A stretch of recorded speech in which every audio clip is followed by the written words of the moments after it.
Good morning. Today is Thursday, September 25th, and this is the time and place for the regularly scheduled Nevada Gaming Commission meeting for the month of September. If you would please rise and join us in the Pledge of Allegiance.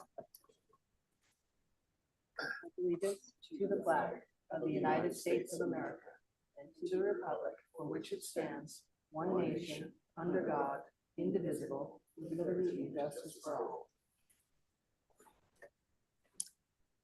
Thank you. Madam Secretary, has our agenda been posted in accordance with the open meeting law? Yes, it has. All right, at this time, I would like to remind anyone coming to the podium to speak. We ask that you speak directly into the microphone, that you speak as clearly as possible, because this meeting is being both transcribed by a court reporter and transmitted electronically. At this time, Madam Secretary, if we could please proceed with our first agenda item, public comments. This item is placed on the agenda to give the public an opportunity to comment on gaming-related matters. All right, anyone who wishes to address the commission may do so at this time. Matters brought to our attention during public comment cannot be acted upon, but we are happy to hear comments of the public as well as any from my fellow commissioners.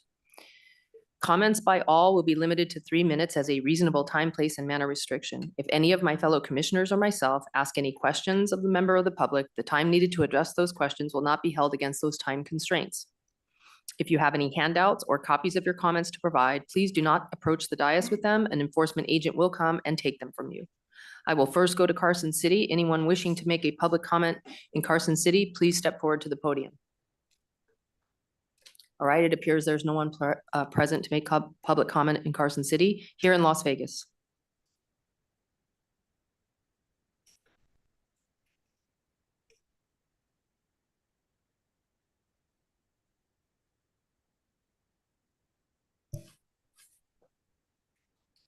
Good morning. Good morning.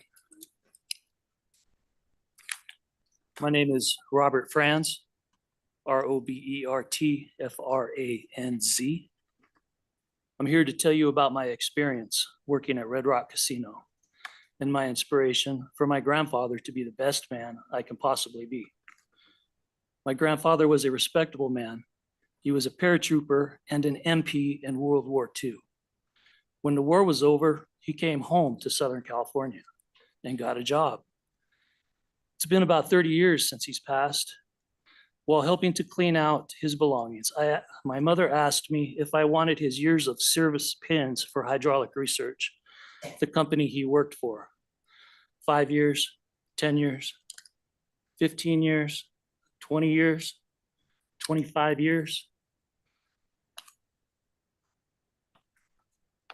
I had admired him and committed to following in his footsteps, to be loyal and help the company I work for grow and become prosperous for myself and my future. This was my goal with my employment at Red Rock Casino. I began this journey back in November of 2006. I was excited and committed to join this company. The future looked bright. And in my 14 years of service, up until the pandemic, it was a wonderful place to work. I worked my way from on-call up to a full-time scheduled employee. I passed on new opportunities at the Resorts World and Caesars Forum because I had my full-time job. To protect my future and my job, I knew we needed a union contract in place, something that would protect my employment status and ensure health benefits for myself and my family. But when the pandemic shut down in Las Vegas, it was the companies with union contracts that allowed employees to be able to walk back into their jobs when the town opened back up.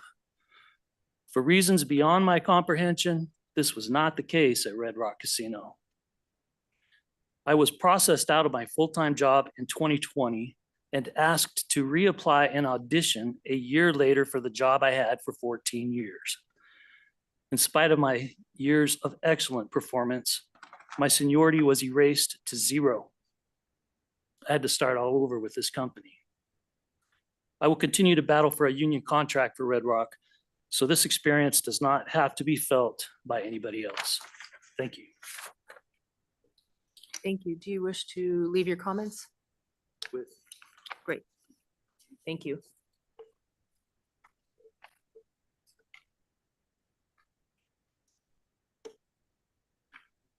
Good morning.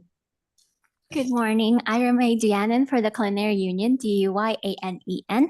My comment is about an internal Station Casinos document entered into evidence in a National Labor Relations Board proceeding. We believe this document contains an admission of unlawful activity that fits a pattern of habitual disregard of federal law by a license holder.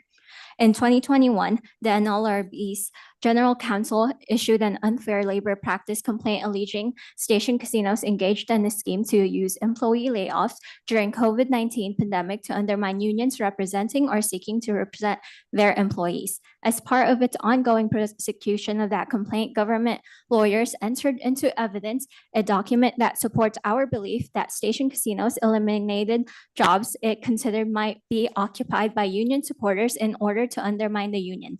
The document is titled Corporate Human Resources Project List dated February 25th, 2020. It describes the status of ongoing corporate HR projects. Among them is On-Call Reduction Project, whose purpose was to reduce on-call from 21% to less than 3%.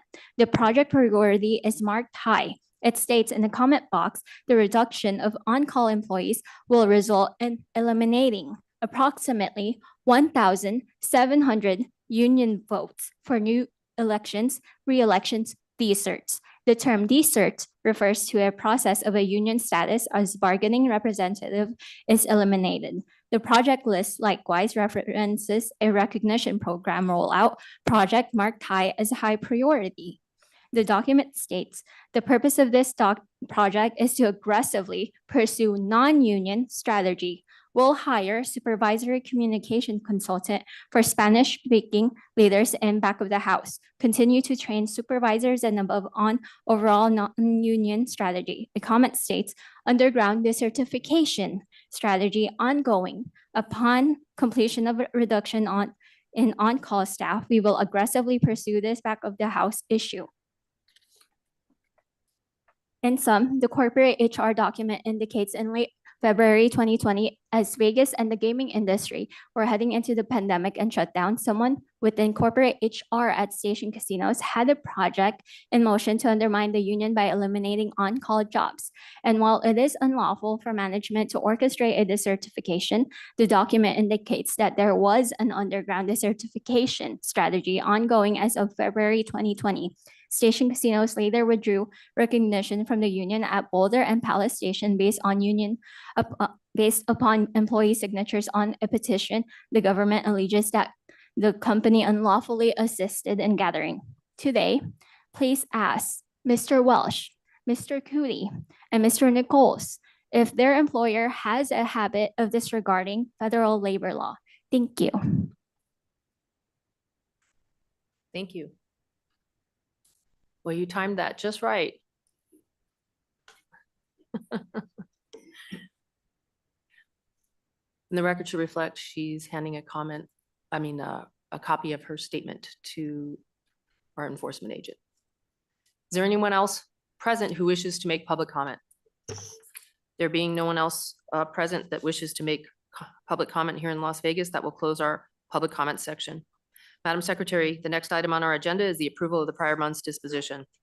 Pursuant to NRS 241.035, this item is the consideration of the approval of the Nevada Gaming Commission disposition for August 2025. I believe each of us has had the opportunity to review the prior month's disposition. If there are no questions or comments, I believe it's in proper form for a motion. Madam Chair, I move for approval of the prior month's disposition. Any discussion on the motion? There being none, all in favor, say aye. Aye. Aye. And there are none opposed. Thank you. Madam Secretary, if you could please read in the non-restricted consent items. Your items on the non-restricted consent agenda this morning are items 5 and 10. The recommendation of the Gaming Control Board is for approval. All right. At this time, if there are no questions or comments related to any of the non-restricted consent items that actually mirror the consent items of the board, I would ask if any of you have a motion. Madam Chair, I move for approval of non-restricted items number 5 and 10 as read into the record by Madam Secretary and is recommended by the Gaming Control Board. And I think number 5 has an order terminating registration, draft number 1 dated 7/31/25. That is the subject of this motion. Is there any discussion on the motion? There being none, all in favor, say aye. Aye. And there are none opposed. Thank you. Madam Secretary, could you please read in the restricted consent items? Your items on the restricted consent agenda this morning are items 4 through 7 and 9 through 11. The recommendation of the Gaming Control Board is for approval with conditions as noted on the agenda. If there are no questions or comments on these restricted consent items that mirror those of the board, I would ask if one of my colleagues has a motion. Madam Chair, I move for approval of restricted items number 4 through 7 and 9 through 11 as read into the record by Madam Secretary and is recommended by the Gaming Control Board. Any discussion on the motion? There being none, all in favor, say aye. Aye. And there are none opposed. Madam Secretary, that brings us to our first non-restricted agenda item held up for discussion. Please read in non-restricted number 1. Non-restricted number 1 are the applications of the Catalyst Capital Group, Inc. for registration as a holding company and for finding of suitability as sole shareholder of Blueberry Gaming Canada, Inc. It is also the applications of Blueberry Gaming Canada, Inc. for registration as a private investment company, for finding of suitability as sole shareholder of BGT1, Inc. and to pledge equity securities as noted on the agenda. You also have the applications of BGT1, Inc. for registration as an intermediary company, for finding of suitability as sole member of BGT2 LLC, and to pledge membership interest as noted on the agenda. It is also the applications of BGT2 LLC for registration as an intermediary company, for licensure as sole shareholder of Blueberry Gaming USA, Inc., and to pledge equity securities as noted on the agenda. You also have the applications of Blueberry Gaming USA, Inc., doing business as Blueberry Gaming for licensure as a manufacturer and distributor. Lastly, you have the applications of Newton Glassman, Gabriel De Alba, James Riley, Andrew Burke, Stephen Cohan, William Register Jr., Kevin Whalen, and Michael Brennan for finding of suitability and/or licensure as a controlling shareholder, officer, director, and/or key executive as noted on the agenda. The recommendation of the Gaming Control Board is for approval with conditions as noted on the agenda. I believe we have a disclosure on this item. Chair Tagliati, if I might, I'd like to disclose that Mr. Scherer has previously served as my personal attorney in various matters, but I conclude that the independence of judgment of a reasonable person in my situation would not be materially affected by this relationship. I therefore intend to fully participate in the consideration of this matter today. Thank you. Okay, I would also like to briefly comment on the waiver of appearance of Mr. Riley. Ordinarily, there have been no complete waivers of appearance of first-time licensees. As can be imagined, very successful, important, busy people have asked to have their appearances completely waived. And as a commission, we strive and endeavor to treat similarly situated persons the same, regardless of who they are or what their desires are regarding either a Zoom or physical appearance. That said, here, when there is a significant personal circumstance supporting a waiver, and the matter before us involves 20 people and 3 hours before the board, it is not the intention of the commission to impose an extraordinary hardship on an individual. So at this, based upon the completeness of the record, the completeness of the investigation, and the extraordinary circumstances here, his appearance has been waived. Good morning. Good morning, Chair Tagliati, Commissioners, Secretary Rupert. For the record, Scott Scherer of Brownstein Hyatt Farber Schreck LLP, appearing on behalf of the applicants, including Blueberry Gaming USA, Blueberry Gaming Canada, and Catalyst Capital Group. With us today on behalf of Blueberry are Andrew Burke, Chief Executive Officer, Steve Cohan, Chief Operating Officer, Billy Register, Chief Financial Officer, Mike Brennan, Chief Product Officer, Casey Whalen, Chief Commercial Officer, and Christina Fenner, Director of Compliance. On behalf of Catalyst, we have Newton Glassman, Managing Partner, Gabriel De Alba, Managing Director and Partner, and Rocco DiPuccio, Managing Director and Chief Operating Officer. And thank you again for waiving the appearance of Jim Riley today. He had a very important appointment that he had to make yesterday, and would have been very difficult for him to get here today. So we appreciate your consideration in that regard. Because we know that you've all had an opportunity to watch the board hearing, we have abbreviated our affirmative presentations. But we do have affirmative presentations that we'll get to in a moment. As we discussed with the board, there were areas of concern with regard to the responsiveness of two of the individual applicants. And I'd like to begin by apologizing for my involvement in that lack of responsiveness. I was responsible for the Catalyst investigations. As you will hear shortly, Mr. Glassman and Mr. De Alba initially relied on others to help them in gathering information and providing responses. When the responses were not timely or satisfactory, I should have been quicker to get the applicants directly involved. Once they got directly involved, responsiveness improved dramatically, as I believe the staff will have informed you. If it is acceptable to you, Chair Togliatti, Mr. Glassman, Mr. De Alba would like to make some brief remarks, and then we'll proceed with the Blueberry Company presentation. Thank you. Morning, Madam Chairperson Togliatti, Commissioners, and Madam Secretary. I am Newton Glassman. I want to begin this morning by apologizing for any delay caused by my unintentional and my firm's unintentional inattention to initial document requests. I have learned that the Nevada licensing process is much more detailed than the others we have gone through previously. And at the beginning of the investigation, we mistakenly followed the process we had followed in other jurisdictions, where questions were mostly answered by paralegals or assistants.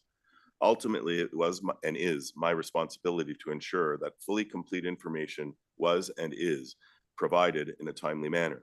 When I recognized that I needed to take a more active role in the investigation to ensure this happened, I did so, made changes in our firm, and I believe that there was a marked improvement in our responsiveness. I have learned an important lesson, and you have my assurance that we will be responsive going forward. Catalyst and I are fully committed to ensuring your and all regulators' questions are fully addressed. Our revised processes are intended to ensure such happens going forward. We therefore thank you and your staff for helping us to continuously improve.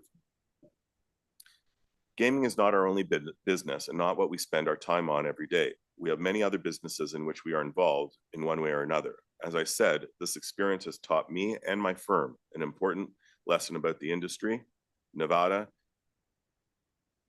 and how you run the businesses here. Thank you for your indulgence. Thank you. Good morning, Chair Togliatti, Commissioners, Secretary Rupert. Thank you for welcoming us here today. Again, it's a privilege to be in front of you. Same as Mr. Glassman, I want to personally apologize for the inefficiency responses that were provided in the earlier part of the investigation. As with Mr. Glassman, we should have been faster and more thorough from the get-go, but we want to indeed recognize that the moment that we learned that we need to get personally involved, we have done so. And there's been not only an important lesson, but a correction on the way in which we will manage not only the dialogue and communication with you, but also with other jurisdictions.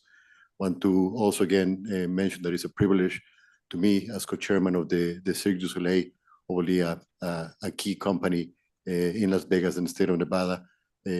Want to make sure that we are setting the example of responsiveness and responsibility. And again, want to also thank your officers for having helped us go through this process. Thank you. Thank you. Thank you all for being here today. With that, we'd like to proceed with the Blueberry presentation, if that's acceptable. Please.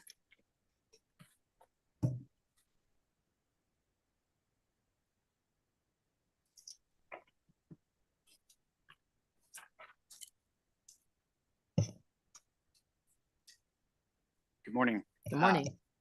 Chair Togliatti, Commissioners. It's absolutely a privilege and a pleasure to be here in front of you today on behalf of my company and all 275 of our employees who work every day to make our company a special place to be. I'll quickly take you through our presentation, but on slide 2 is a way that we frame up the business, not only internally, but externally. It's had many stages of growth. Today, I started sort of in the 2020 range, but in 2022 and beyond, we've really been in a growth phase of the business, adding jurisdictions, adding products, adding people to the business. But the future is really bright for us. Our ambitions are much higher than we are today. Being licensed in Nevada is a huge step in that process for us and moving forward. But we're very committed to being at this business for a really long time and growing it past where it is even today. Page 3 is our corporate structure, which I'll probably pass over at the moment unless there's any questions. On page 4 is our management team, who will get a chance to introduce themselves, but they're an amazing group of talented individuals who I have the absolute pleasure to work with every day. They make my life a lot easier, even when I sometimes make their lives a little harder. And so I really appreciate them. On slide 5 is I'd like to just spend a moment. Culture is what we're known for at Blueberry. It's not just words on a page. It's not just some fancy core values, although we have those. It's really about how we show up every day for each other. We want to be a special place where the work is challenging and rewarding, but the environment is not. And I really view that as my job, primarily as the CEO, to ensure that the things we say and we think are happening are really happening on behalf of our employees. How do I know this is working? When I talk to employees, I hear them say things like, this place is different, it's special, people treat me with respect, people are very collaborative, which are the things that really, from my perspective, are the things that make our company special. We have amazing products, we have really rigorous operating standards, but we have amazing people that work collectively and collaboratively every day to solve problems. These core values are not something we did overnight. We spent hours and hours as an executive team, as a company, coming to an agreement on these. And there's something that if you walk through the halls of our company, you would hear all of our employees talk about every day. Just moving to page 6, a few key overviews about the company since myself and my team have joined. When I joined, we had 66 licenses, and we actually were thinking about applying in Nevada.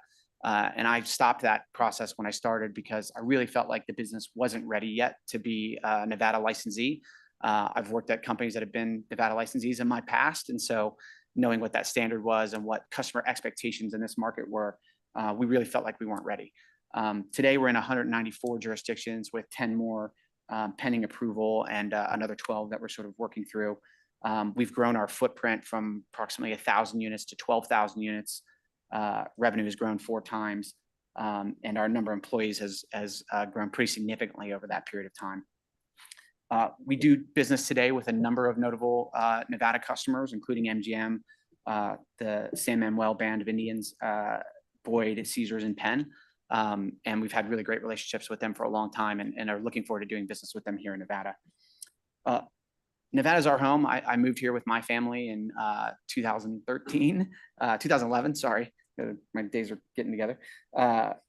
We've moved our corporate headquarters here and have moved into a new facility that's about 80,000 square feet on 215 in Jones. That houses a lot of our manufacturing as well as all of our corporate team. We have a number of partners here in Nevada, including Nevada State Bank, Western Alliance, BMM Test Labs, and VSR, who's our cabinet manufacturing partner. We also have a large office in Reno, and we've significantly grown our presence here in the state, and we intend to continue to do that. Nevada's home for me, and it's a very important home for many of our employees. And I would say, being licensed in Nevada for our employees in Nevada is a really big deal. It's a source of pride for them. They've worked in the state for a while. To be able to tell their family, hey, my games are going to be right down the street from where they live is really critical. On page 8, you can see we have a number of offices. When I started, we had an office in Quebec and an office in Las Vegas. We now have 5 different offices: Reno, Las Vegas, Austin, Moncton, New Brunswick, which fun fact is in the Atlantic time zone. It's east of Maine, and then Drummondville, Quebec, which is about halfway between Montreal and Quebec City. The primary language spoken in Quebec is French, and also in Moncton, there's a significant French-speaking population, and the blending of our cultures has really become a superpower of our business over time. We have a number of different products that we provide to customers. We've had sort of preliminary discussions with a lot of Nevada licensees who are very excited about our product coming to the market and feel like our first few years here should be pretty robust years for our business and hopefully for our customers as well. We're well capitalized as a business. We have our partners with Catalyst who have been very supportive since I've been here at the company, investing money into the business over time. We recently raised money with Citizens Bank, who also had Nevada State Bank and Western Alliance join with them. They've been amazing partners to us and have indicated that if we should need more capital for growth, they'd be there to provide that for us. And moving to page 10, we take compliance very seriously at the company. We started our own compliance committee voluntarily in 2022. We've made a few additions to that as we've changed. We'll be adding Jim Riley, who's our chairman, to the compliance committee going forward. And we will be opening a position for a compliance officer full-time. Everybody on my team is required to join the compliance committee meetings. We take it very seriously. We've all been licensed. I think I'm getting close on 20 years and working in the business and understand what that means. And so we take that very seriously at the company. And again, Nevada's our home. We're very committed here. I'm involved with Goodwill. My wife is involved with Spread the Word Nevada. Our employees are involved with a number of charities in the community, and it's just a really important place to us. Really thank you all for allowing me to be here today. Thank you. It's a pleasure having you here today. Thank you. What, would you like to take questions on the Blueberry presentation now, or would you like us to proceed with the other presentations first? Yes, let's do that. Let's have questions for Blueberry. I have just so you have these emojis for each city, kind of what I'm going to call them emojis. Yeah. And there is no Las Vegas emoji, and I'm dying to know. Your team put this together in your office because they're very creative. Thank you very Like much. blueberry pie, with the pie sign, you gotta love it. Anyway, appreciate it when we can put a visual with what you're telling us. It's nice to have, and we get to look at it before you get here. And if it's okay with my colleagues, I'm going to open it up for their questions at this time.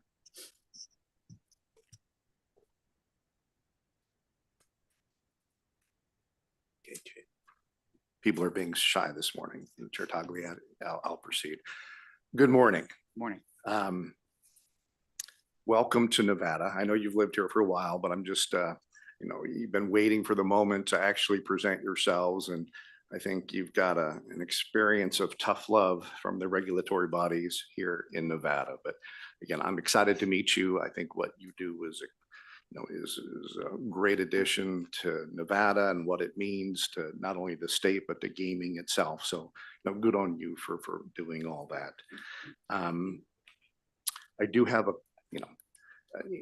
we certainly hope that we won't be putting you in the hot seat here for another 3 hours, but the Gaming Control Board meeting I thought was exquisitely thorough. It was important. I concur with the outlines that they've presented and the reasons thereof. And we don't need to belabor that too much. We'll belabor it a bit, but Sure. It's just an important thing. But I've got pages of notes. I won't go through them, but the top line is really some of the governance and structure things. Again, I'm excited about what you're doing, but just the complications and sophistication of the structure of the Canadian and Catalyst and multiple companies and here and, governance is different. We've got SEC US, we've got Canadian, or I think Ontario securities divisions and things. So, for me, who has spent a life in finance and investments, this gave me a headache, and I really had to, take my time to go through it. And if you can just help me on a couple top line issues. This is kind of out of right field, but I'm still not sure how you're compensated. There is I've heard both a stock option plan and a phantom equity plan.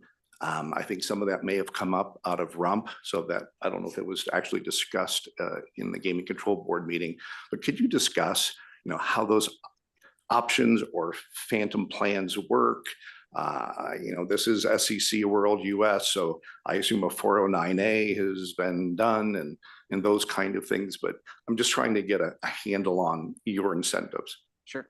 I can tell you at that high level, and then. And this is your team. I mean, I think all of you have this similar packages. Yeah, it's a long-term incentive plan is what we call it, the LTIP. It is a document that mimics equity. It's that's what the term probably phantom equity comes in, and it's only valuable in the case of a sale of the company or an exit of the business. But it puts us in the same sort of position as Catalyst does. So if Catalyst makes money, then we make money. And it's tied to sort of the performance of the business over time, and then getting a return of investment on their shares. It's I wouldn't say fairly standard, but there's lots of different ways to do equity, but this is one of those. ways that private equity firms use to incentivize management teams, and has put us in sort of. Yeah, line with them. I'm familiar with PE firms, but this is I think it's unusual.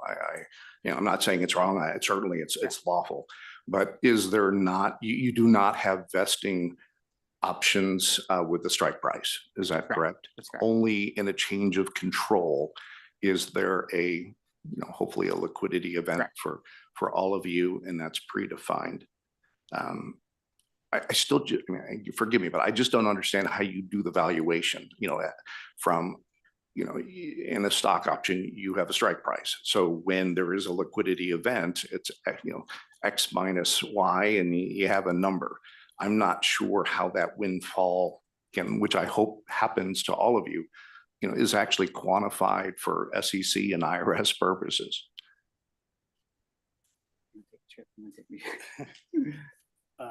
Yeah, so we don't actually own equity in the company. This is not actual equity. This is when in a change of control, the company's valued, and there's a part of the proceeds from that company related to our share of the management share of that will come to us. So it's not an option in the sense of that I think you're maybe thinking of.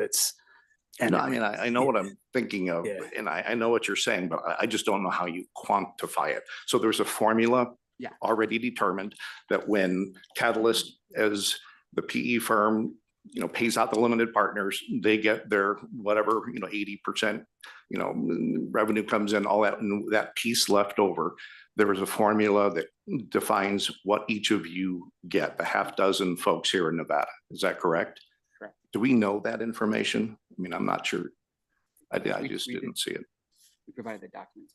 We provided the plan documents, I believe, yes. Okay. Yeah, I'll move on. Again, I promise not to make this a 3-hour meeting. Could you talk a little bit about the governance? Again, Catalyst, I'm looking at Mr. Glassman, has a unique position as chairman, and you don't have a traditional governance, even in a PE firm, but for Blueberry, Nevada, is there a board of directors? We have a board. It comprises of Jim Riley, who's our chairman. Right. And I know he can't be here today, but I didn't see anybody else. And again, maybe I've missed No, it. correct. That's he is the one board member. He is the today. board. Yeah. And then we report to him. Newton joins those meetings. I join those meetings. My team joins those meetings. And we give him, a ton of information and documents every quarter, and have sort of robust discussions. But yes, he is the board member. Board member, he's the board. Yes. That's again, a unique structure. Can you explain why you have one independent board director? And I assume he's declared independent by SEC standards, correct? Yes, he is. Okay. I think it's probably the right question for Catalyst as well, but it's been the structure since I've been here, and we have lots of robust discussions with Catalyst about anything we're going to do from approval standpoint. We have talked about adding myself and Newton to the board going forward, but we haven't, we've been a small company. So when I started, we had 10 million of revenue, and, obviously much bigger now. So that's been the framework since I've been here. Yeah. Again, forgive me for poking, into these things, but one of the conversations that was had with the Gaming Control Board, and I know the Attorney General's office looked at, was, what happens if there's a disagreement with Catalyst? You're running a company, you're not a shareholder, a board meets, you and Mr. Glassman speak regularly, and I think the wording was essentially, if there is some disagreement, it doesn't happen or it doesn't happen often, we amicably have been able to come to a solution. But that's why you have a board. So some of those kind of decisions can be made. But you're a PE firm, just by definition of how it's capitalized or where it's coming from. But can you talk about, if there is a disagreement on exit strategy, you think there's more value to be there? Mr. Glassman and Catalyst have, we did the hard part for 5 years. We're doing the growth thing for 5 years. It's time to get our limited partners relief, but you think there's money on the table and value if you, I mean, how is that fixed? Who is the ultimate decision maker in that? I assume it's Mr. Glassman. Correct. Yeah. I mean, we certainly have, a voice, and we run the company. So depending on who you're selling it to, if you're going to sell it to another private equity firm, they'd obviously want the management team to stay on board. So, but certainly like if we did add myself and Newton to the board, I think the decision tree would still be the same, probably like we'd be able to have the debates and have the discussion, which is what we do. We have pretty honest and candid conversations. It's not that we've never disagreed on anything. We certainly have. I would say I've never felt like I've been forced to do something that I didn't think was in the best interest of the business, or, wasn't right for our team or the company. And, I think regardless of the board structure, it's my job to stand firm on what's right for our business and my own personal integrity, which is what I would do. And I absolutely don't question the integrity. I'm just really going into some theoretical area, but it could be very real. Again, you are structured as a different kind of animal. And if there's that kind of a day, again, what happens, and it affects the company, it affects people who will be living and working for you here, which again, very excited about. But, it's just, I've been on company, a board vote is, one head, one vote. Even if there's a dominant shareholder in that room, they can do different things, but, the board has a reason. And right now you have a board of one. So again, I addressing governance, I think, would behoove all of you. And I'm going to just transition a little bit to the financing, which this is all about. So I know you have the legacy debt, and again, the first 5 years of fixing and Catalyst did a great job. You have traditional lenders here in Nevada. Is the dollar amounts confidential of the legacy debt? No. Okay. So you took out $55 million in. It was a $45 million term loan and a $10 million revolver. So 55 million total. Okay. And what's the term of the 45? 5 years, I believe. And But it's backed by? The assets of the company, collateral of the company. But no personal guarantees of No. any kind by Mr. Glassman or others.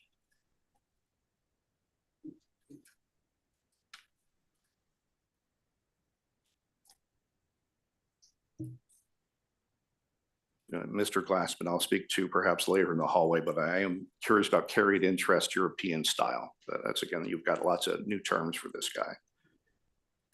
Mr. Chair, would you discuss the PIC a little bit? I assume the Gaming Control Board is perfectly comfortable with your declaration that the threshold of a PIC has been made, but could you just talk about that a little bit, please? Sure, happy to. And we provided a white paper, and I know that was analyzed by the Attorney General's office. So, but Blueberry Canada meets all of the requirements in the regulation.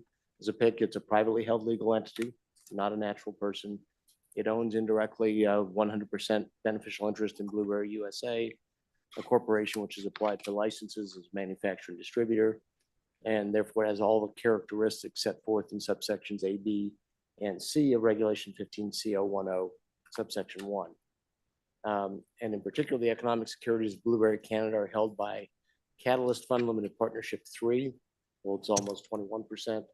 Catalyst Fund Limited Partnership 4 holds just over 63%, and Catalyst Fund 4 Parallel Limited Partnership owns almost 16%, and they're all managed by an investment manager, Catalyst, which has more than $1 billion in assets under management, and that's meets the requirements of Regulation 15C010(1)A. So all of the currently outstanding voting securities of Blueberry Canada are controlled by one or more legal entities, as required by the regulation, which are controlled by one or more controlling persons, in this case, Mr. Glassman and Mr. D'Alba, who are before you for licensing today. So those are all the different steps and criteria for being a PIC, a private investment company under the regulation. So we believe Blueberry Canada does meet that standard.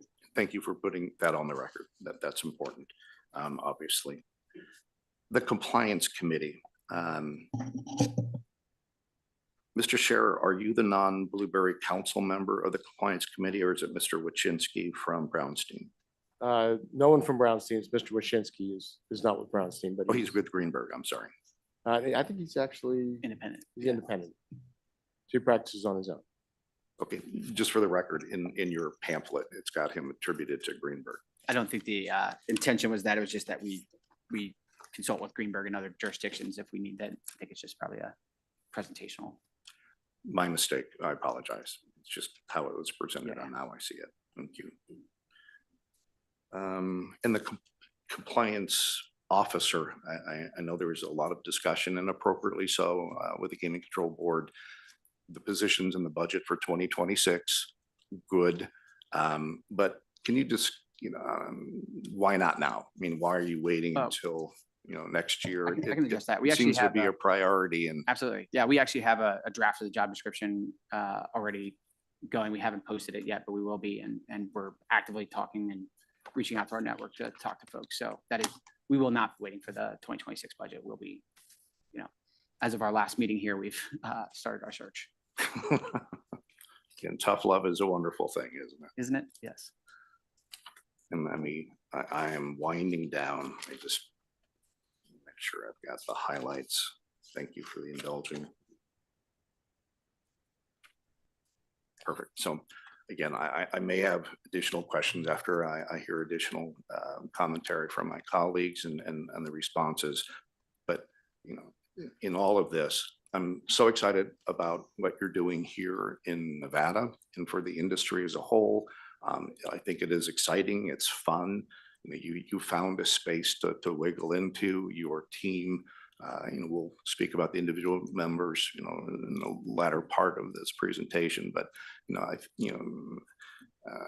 Spark, you assembled a lot of folks you've known over the years and cobbled them into something that I think is a mighty force. It'll be fun to watch, and I absolutely intend to support your application today on the Blueberry level. Thank you. Thank you. My colleague asked several of the questions that I had with respect to governance. I was a little confused too, because it looked like Mr. Riley was the sole member of both Blueberry Gaming Canada, Inc. and Blueberry USA. Okay. When you were discussing possibly changing that, were you discussing the changes to be made possibly at the USA level or at the Canada, Inc. level? We're still trying to figure that out, to be honest with you. We were having a conversation about how do we structure it and how does that impact obviously all the licenses and everything we have, and what are the requirements to do that. So yeah, but Great. we do I want to just- have a, just to more broadly address the point, like I do think the business is at a point we've talked about it, but we need a more robust board than we have today. Okay. Yeah. And for the same reasons that my colleagues so well articulated. I mean, those are my concerns. It's just that, having a board of one in this kind of large enterprise just didn't seem, It became a large enterprise much quicker than I think some of us thought it would. which is a good problem to Yeah. have, obviously. Other than that, I mean, like I said, he asked the questions about compliance, about the governance. I did want to commend you on just your investment in Nevada. We've had, a lot of good companies, some that have had limited involvement physically here and making an impact on jobs and, just business here. So I appreciate that greatly, as well as your civic involvement. I mean, you didn't just pick kind of one popular civic organizations to support. It looks like you have a really good breadth of different organizations that help people at various levels, and I really like to see the diversity in that. And I too was curious about what Las Vegas's little emoji was. So you'll have to come back and maybe submit that We will. to Yeah, us so that we absolutely. can see it. Other than that, I didn't have any other questions at the Blueberry level, but I do appreciate you being here and, answering the questions that we have. Thank you. Commissioner Marcantonis? Thank you, Chair. Mr. Burke, what a pleasure to cross paths with you once again. I see that none of the enthusiasm and sincerity that you had 3 years ago has diminished at all. And your presentation in front of the Gaming Control Board was frankly quite awesome, particularly the discussion about the leadership practices that you are trying to spread out throughout Blueberry. I wish more people would replay that and listen to them, because that is how it should be done. We are in the process also of welcoming people who increase jobs in the state. With all these stories of doom and gloom these days, it's a real pleasure to have a company standing in front of us which does not have either of those words in its philosophy right now. I thought Mr. Glassman's presentation in front of the Gaming Control Board, really no excuses, and regarding the delays that we'd experienced in the early part of it, was very, very sincere, very compact, and certainly for us would be enough for me to be able to support your application today. I certainly have no qualms in supporting you all today. I still have a few questions, but they're more technical and more out of curiosity than anything to do that are substantive regarding the whole business plan. Good to see you again, and congratulations on taking this company forward, Mr. Burke. Thank you, Chair. Commissioner Silver, do you have any? Thank you, Chair, and thank you very much for being here. Again, I want to echo my colleagues. We're very grateful that you've got 114 employees here in Vegas and 18 in Reno. So what you've done with Blueberry in Nevada, thank you. So dovetailing off of what Commissioner Krolicki had stated, maybe it's a question more for Mr. Stomps, who is our Deputy Attorney General. There was just something on page 12 of our investigative reports that talked about with the regulation, and maybe Mr. Sure, you could also, he just mentioned that there are policy related concerns regarding the fact that, this is an unusual kind of ownership structure because typically it's more clearly separated for those entities holding voting versus non-voting economic interests. And so it just stopped at policy concerns. And I was like, okay, well, what policy concerns are we talking about moving forward? So I don't know if that is something more for the Attorney General to answer, but it just made me wonder, what are they talking about there? I'm not aware of any policy concerns. It's a little bit unusual, but it again meets all the requirements of the regulation. It does ultimately, while the vast majority of the economic interest is owned by the limited partners and the limited partnerships, most of whom are individuals, as the Catalyst presentation, our institutions, as the Catalyst presentation we'll go over. Catalyst, part of their philosophy is that they invest alongside their investors so that they have skin in the game in those investments. So, and that's a little different in that they have a little more of the economic interest than perhaps you might see normally, but they control the people who are in front of you today control the companies. And I'm going to be skipping around here. My notes are all over the place. I had a question as to how long is your long-term lease here in Vegas, the one off 215 and Jones?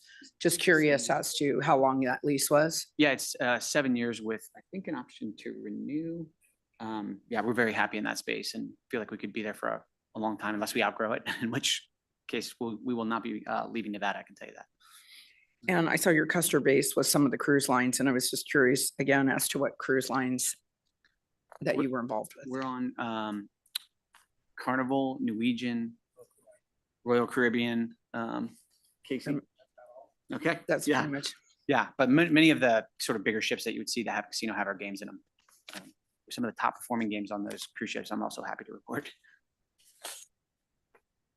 I did have other questions for some of the others, so I didn't know. I wanted to thank you too for all of your involvement in Goodwill, and I think you said your wife is with Spread the Word. I too have clean books for Spread the Word, so it's a really good organization as well. So thank you guys both for your commitment also to our community. Absolutely. You're moving, we're going to be going back though to Catalyst and okay. So let me just make sure I have asked at least, I think I have. Yes, I think I'm done. Oh, I noticed that your shark was blue in here for the emoji and it wasn't red like you promised it would be Yeah. in the board meeting. We're gonna have to really have a conversation with somebody You're- back in home Somebody, office. Yeah. somebody's head needs to roll on the shark here. That's right. Okay.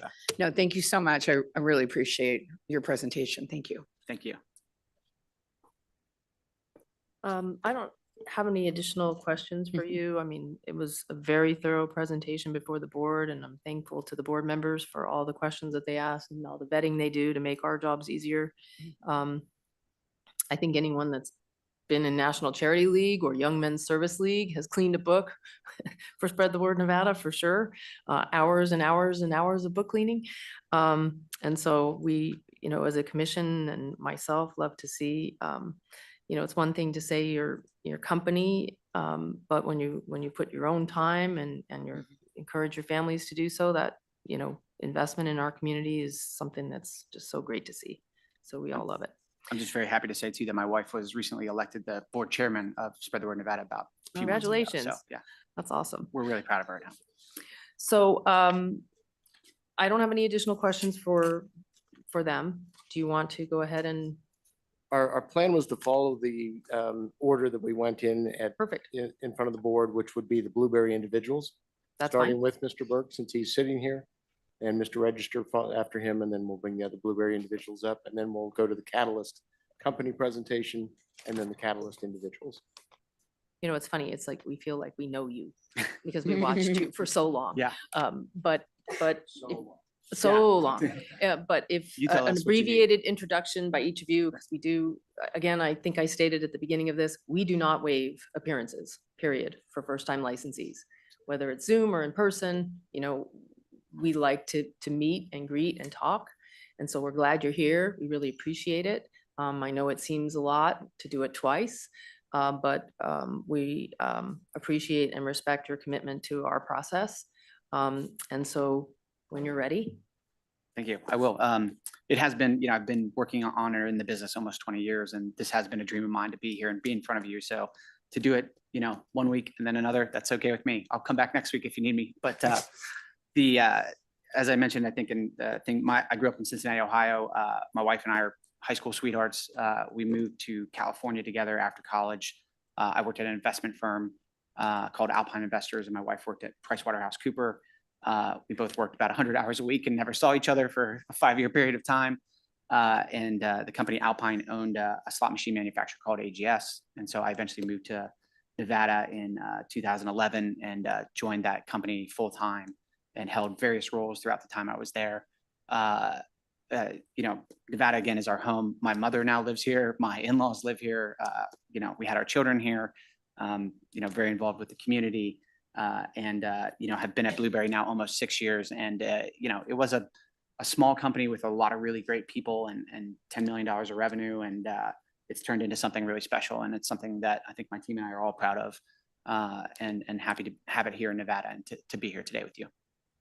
And then also we're very involved in the community, as you know, with Goodwill, Spread the Word and all that. So thank you. Well, thank you for that. Do any of you have any questions? If not, I'm going to ask you to go ahead and give us your introduction. Sure. Hi, my name is Billy Register. Good morning. I guess just to start at the beginning, I was born and raised in DC, in and around DC. I went to college in James Madison University in Virginia. Then maybe just fast forward a little bit, I did my graduate school in Syracuse. I got a master's in economics and a master's in international relations. But I really started professional life as a Peace Corps volunteer. Probably not a normal path to where I'm sitting here, but I was in West Africa and Ghana. That sort of led me to emerging market private equity, focused on Africa. Then in a big geographical leap, I moved to Los Angeles, did private equity there. And I've spent most of the last 12 years before joining Blueberry working for an entertainment company there. It's called Deluxe, multinational post-production company, private equity backed.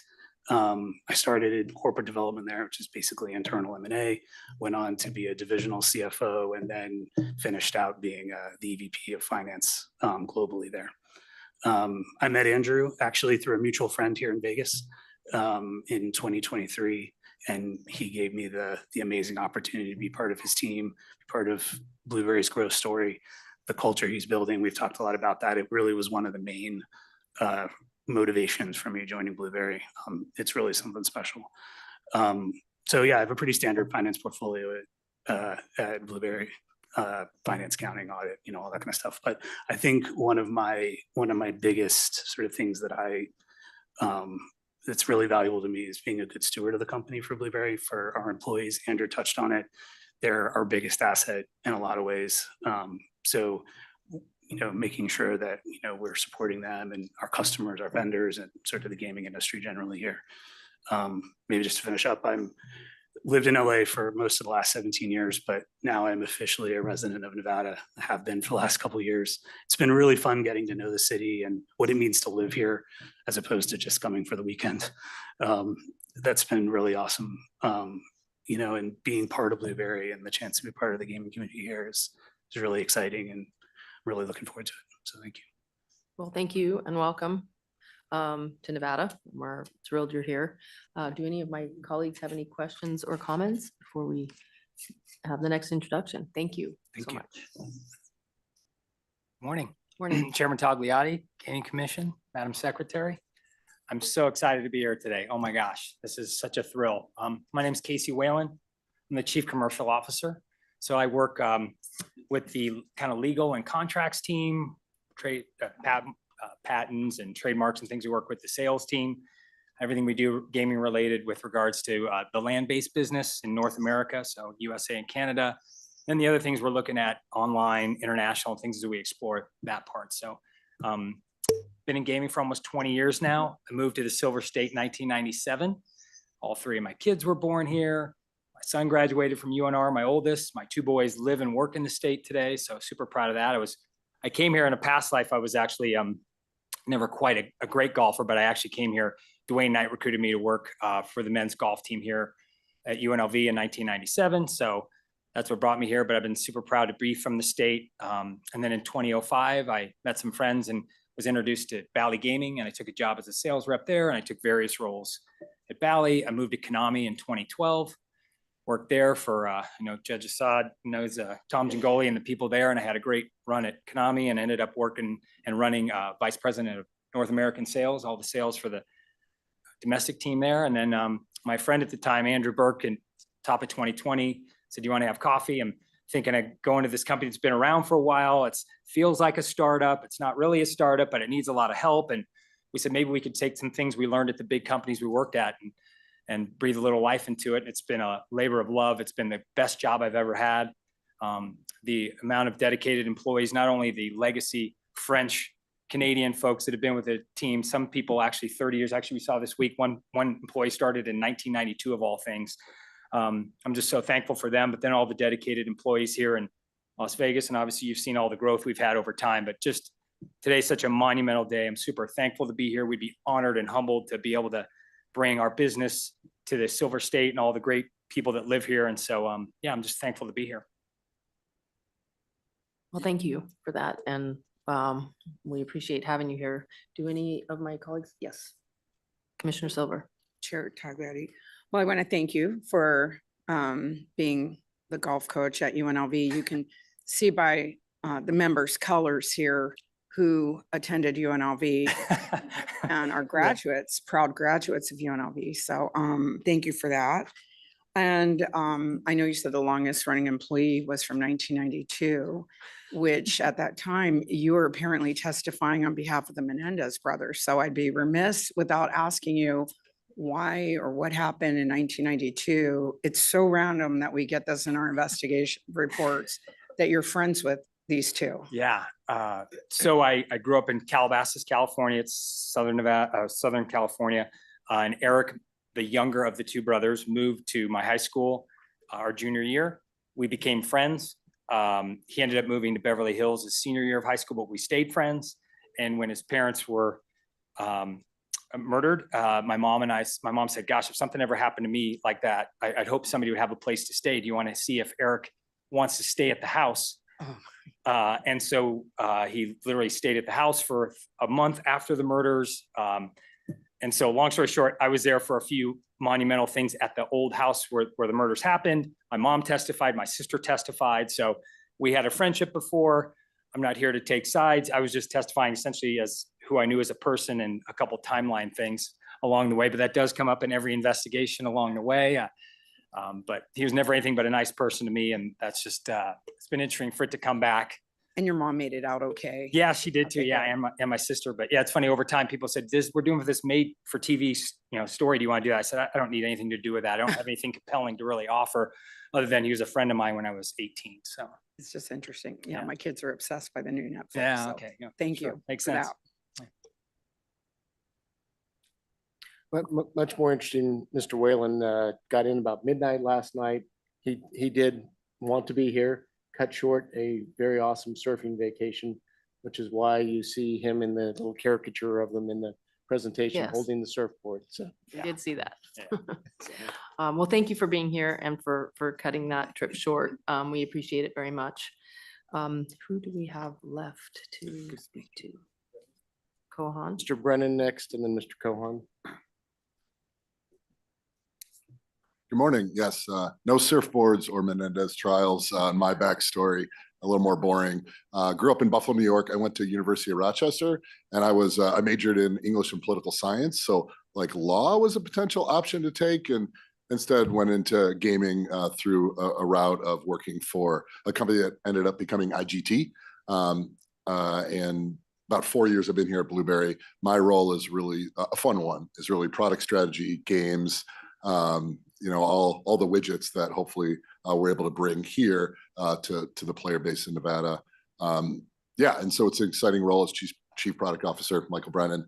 I think the one thing I just want to say to follow up is you guys have heard a lot about us, is like we reflected after our last meeting on like how big of a moment this was, and kind of you go, and you kind of, just taking over, doing the next thing, and reflected really after the time we were here before on like, this is a watershed moment. A lot of us took a chance, 4 or 5 years ago to take, to work in a company that is really culture focused and has been really fun, which is the word that you mentioned earlier, and to come here, right, which is the gold standard, and to be on the cusp is really proud and appreciative of the opportunity. Well, thank you for that. We appreciate you being here and available to answer any questions. I think we're probably going to ask you to go ahead and tell us about yourself. Oh, did you have one? I'm Yeah, sorry. just a comment, really not a question. Sorry to interrupt, but the enthusiasm and joy that you all bring into this room, in this industry, into Nevada, it's thank you for that. And I'm just interrupting now because Mr. Brennan, I think one of the comments I believe you made in front of the Gaming Control Board was, you want to make games fun again. And, you're personifying that. So I just love that. But I also have to take a gratuitous swipe at you because you're the guy responsible for writing those technical manuals that always frustrate me. So now I have like a person in front of me who I can take it out on. But you did it in a kinder, gentler, and more user-friendly way, I assume. Someone's got to do it. I would hide some things in there to see if people were reading. I'll just say that if you ever had a Ryobi leaf blower back in the early 2000s, maybe open that box up again. Oh, there you go. All right.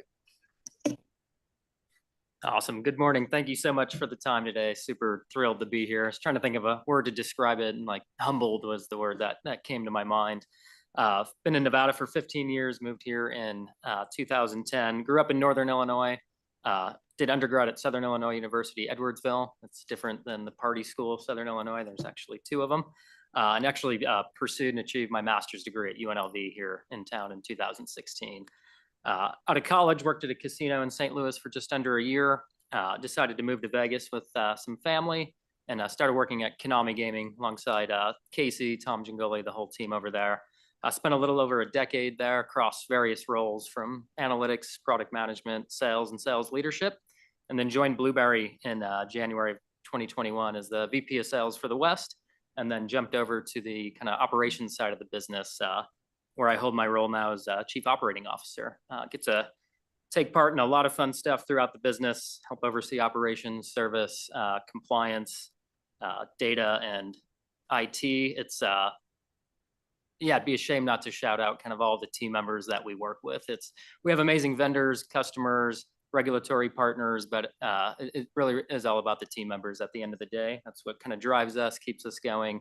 And yeah, super thrilled to be here. I'm a terrible surfer. I tried with Casey a couple times, but I'll stick to something else. But yeah, really appreciate your time and thank you for the consideration. Well, thank you for being here. Does anyone have any questions? If I might, again, I'm promising not to push that 3-hour threshold, but anyone from, Edwardsville and living in St. Louis, those are my stomping grounds. Oh, High school awesome. was in St. Louis. Mom still lives in Kirkwood. So I assume you love toasted ravioli and Ted Drew's custard. But there was only one answer to that question. I believe the answer is yes. Yeah. Oh, there you go. Maybe I But- shouldn't disclose that I'm a Cubs fan. But sorry. I actually looked at, I had friends who went to Webster College, but they were like theater type folks.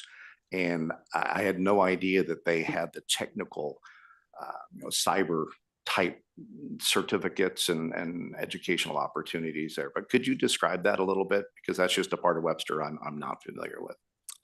Webster, I'm not I'm familiar sorry, with Webster. didn't- Yeah, didn't you- Southern Illinois, Edwardsville. I understand that, but did somebody go to Webster College in St. Louis?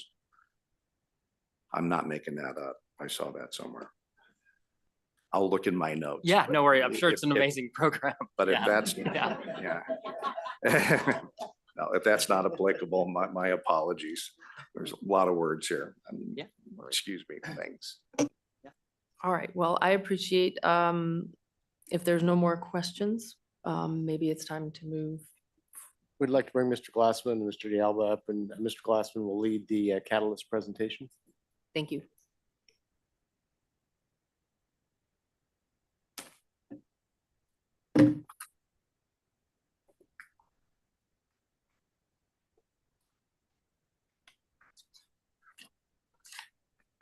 Good morning. Kind of feels like what Yogi Berra said, deja vu all over again. The Catalyst Capital Group, I'm going to go by a shortened version of the deck that you have. I have the longer version here if you have questions. I just don't want to waste people's time. The Catalyst Capital Group is a Toronto-based private equity firm, fund manager focused on active turnaround investing with more than $7 billion of assets at total enterprise value under management as of March 31st of this year. Since beginning the firm in 2002, Catalyst has raised 5 funds with over $4.3 billion in committed capital from prominent university endowments, charitable foundations, pension funds, pension plans, family offices, financial institutions. After numerous distributions and monetizations, approximately $7 billion of total enterprise value remains across the portfolio. We specialize in, quote, building what we can, buying what we can build, close quote. We invest in companies and situations where Catalyst can create a sustainable business that benefits stakeholders and employees. For example, established companies with strong market positions that are either undermanaged, undervalued, and/or poorly capitalized. Our original involvement with Blueberry was through an affiliate called Calidus, and it was a Calidus loan. Calidus and Catalyst decided to support Blueberry for now over 10 years. Most often our investments result in control or influence investments in distressed and undervalued Canadian situations or tied to Canada. Our track record of working with governments, regulators, banks, and management teams is to ensure long-term success of the portfolio companies that we try to get involved in. We try to have proper alignment of interests with our limited partners. We have a significant commitment to our funds. We have a European style carry, which I am happy to discuss in the hall or otherwise. 100% of the fee income goes to offsetting the management fees, and we try to find what's known as a fulcrum security so that we can manage risk and return. The organizational structure, we can answer any questions you may have. It's going to bore you for us to go through. One of our pages, page 4 of the abbreviated deck, what we do is we assign a team to each deal with a lead partner for each of those deals. I have been the lead partner for Blueberry since its inception, or the inception of our involvement with it in any event. The team for the Blueberry Gaming Canada investment, which includes the US, is myself, Mike Goffin, and Nick Seguiel from our firm. There's a table of all of our companies. All of us are involved at some level with them. Gabrielle is, for example, the co-chairman of Cirque du Soleil, but we're all involved in it. We've all supported it since its inception. Blueberry under Catalyst's ownership. Immediately upon acquisition, Catalyst, on behalf of its funds, initiated a turnaround, both operational and financial, and a phase-in of its investment strategy. Catalyst hired a new chief executive officer from Play AGS, obviously Andrew, on January 8th, 2020. It was our third management team that we had gone through, and built out the senior management team to execute a new business plan around Andrew. The funds continued to fund needed working capital investment through the phases. I would like to include that one of those phases was COVID. The business was shut down. We supported the employees and paid the employees, notwithstanding what was going on with COVID. We had no idea what was going to happen to the company. Catalyst eliminated legacy debt and provided new funding for strategic growth initiatives suggested by Andrew and his team. This enabled Blueberry to make growth investments like new game studios while in the turnaround phase. Blueberry's growth phase was marked by successfully closing on a bank facility provided by Citizens Bank, Zions Bank Corporation, doing business as Nevada State Bank, and Western Alliance. Catalyst plans to continue to support the business financially and strategically, exploring a continuation vehicle, as Catalyst believes that the stable ownership and a stable management team are key to Blueberry's success at this stage of the business. In the event a continuation vehicle is not possible, the Catalyst funds will eventually seek to exit their investment in Blueberry, either through a sale or an IPO. I was hoping that was as abbreviated as Thank you. you could tolerate. I will open it up to any questions my colleagues may have. You start? You just started last time.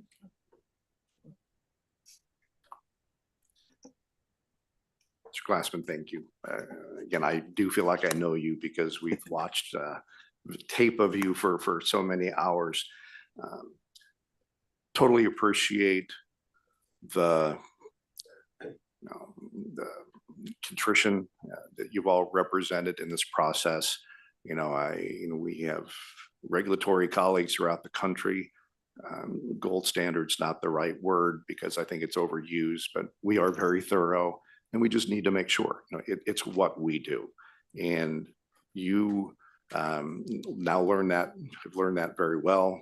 Mr. Chair, I appreciate your comments. You've known it forever. You've sat on this side of the dais. But again, the precision of the information, the timeliness, and this is probably a good time to appreciate the agents. I think half of the Gaming Control Board was assigned in various ways to look into the various partners. So the work of the Gaming Control team and certainly the board, I think, has been outstanding. And as Chairman Dreitzer mentioned, we support them. We rely on them. And, they were frustrated and we don't need to go deep dive into that again. But I appreciate the full circle and your forthrightness in these matters. And I think I know we're talking about Catalyst per se, but I think the outcome was fair and appropriate given some of the difficulties that were faced in the investigation. The financial things, how is as the shareholder of Blueberry, I know you've just mentioned the $55 million and facilities. We have the term and the revolver, but is that sufficient? And it took out much of the legacy debt. Is there sufficient working capital, in Blueberry, in your opinion, today to do the things that they need to do to support the exciting growth that they've talked about? Can that growth pay for itself? But could you discuss, the need potentially for additional capital raise or how that would be done, or the banking facilities would be sufficient in a working capital sense to accommodate that growth? So first of all, thank you for having us here and thank you for accommodating my partner, Mr. Riley. That means a lot to me. Personally, I've been with Mr. Riley and have known him for 20 years and it's much appreciated. We understand it. So thank you, Chair. The company is under-levered, technically. It is very conservatively levered. If you notice, we never took leverage or debt onto the business until last year on purpose. Technically, it had some debt, but it was our debt and it was convertible debt at our option.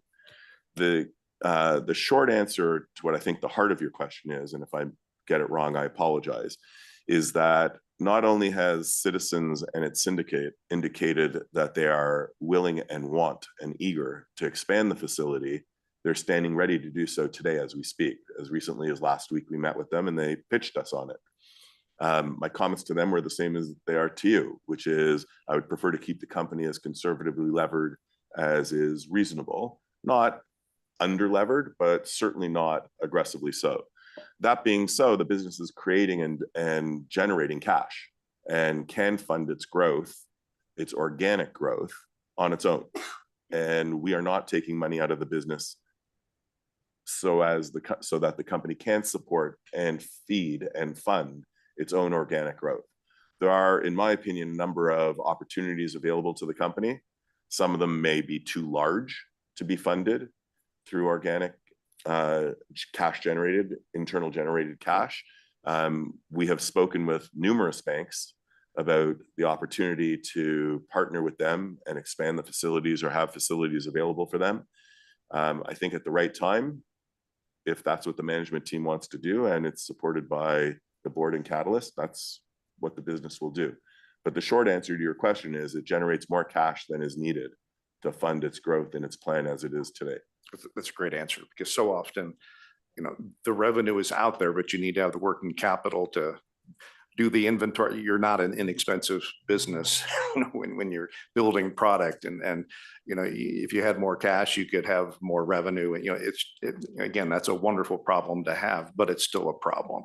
It's nice to hear that. I apologize, I left out one part. The financing last year was in two pieces: a $45 million revolver, or $45 million term debt, and $10 million revolver. The revolver obviously is intended to grow and fund working capital, and it goes up and down. And by the end of this year, it's supposed to be back down to a de minimis amount. The reason it was structured that way was just to correct a comment that I thought I heard you say, which I may have misheard. So I apologize in advance if I misheard you. The proceeds were not to substantially, or I think you said mostly, pay us off. Some of it, we were owed a very large amount of money that had gone in as equity and debt.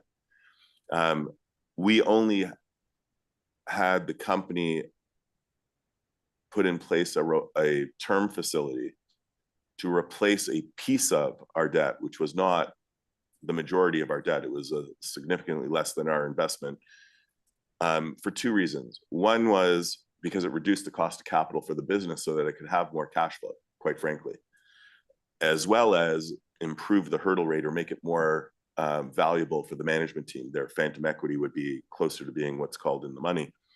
But it was also to create external discipline.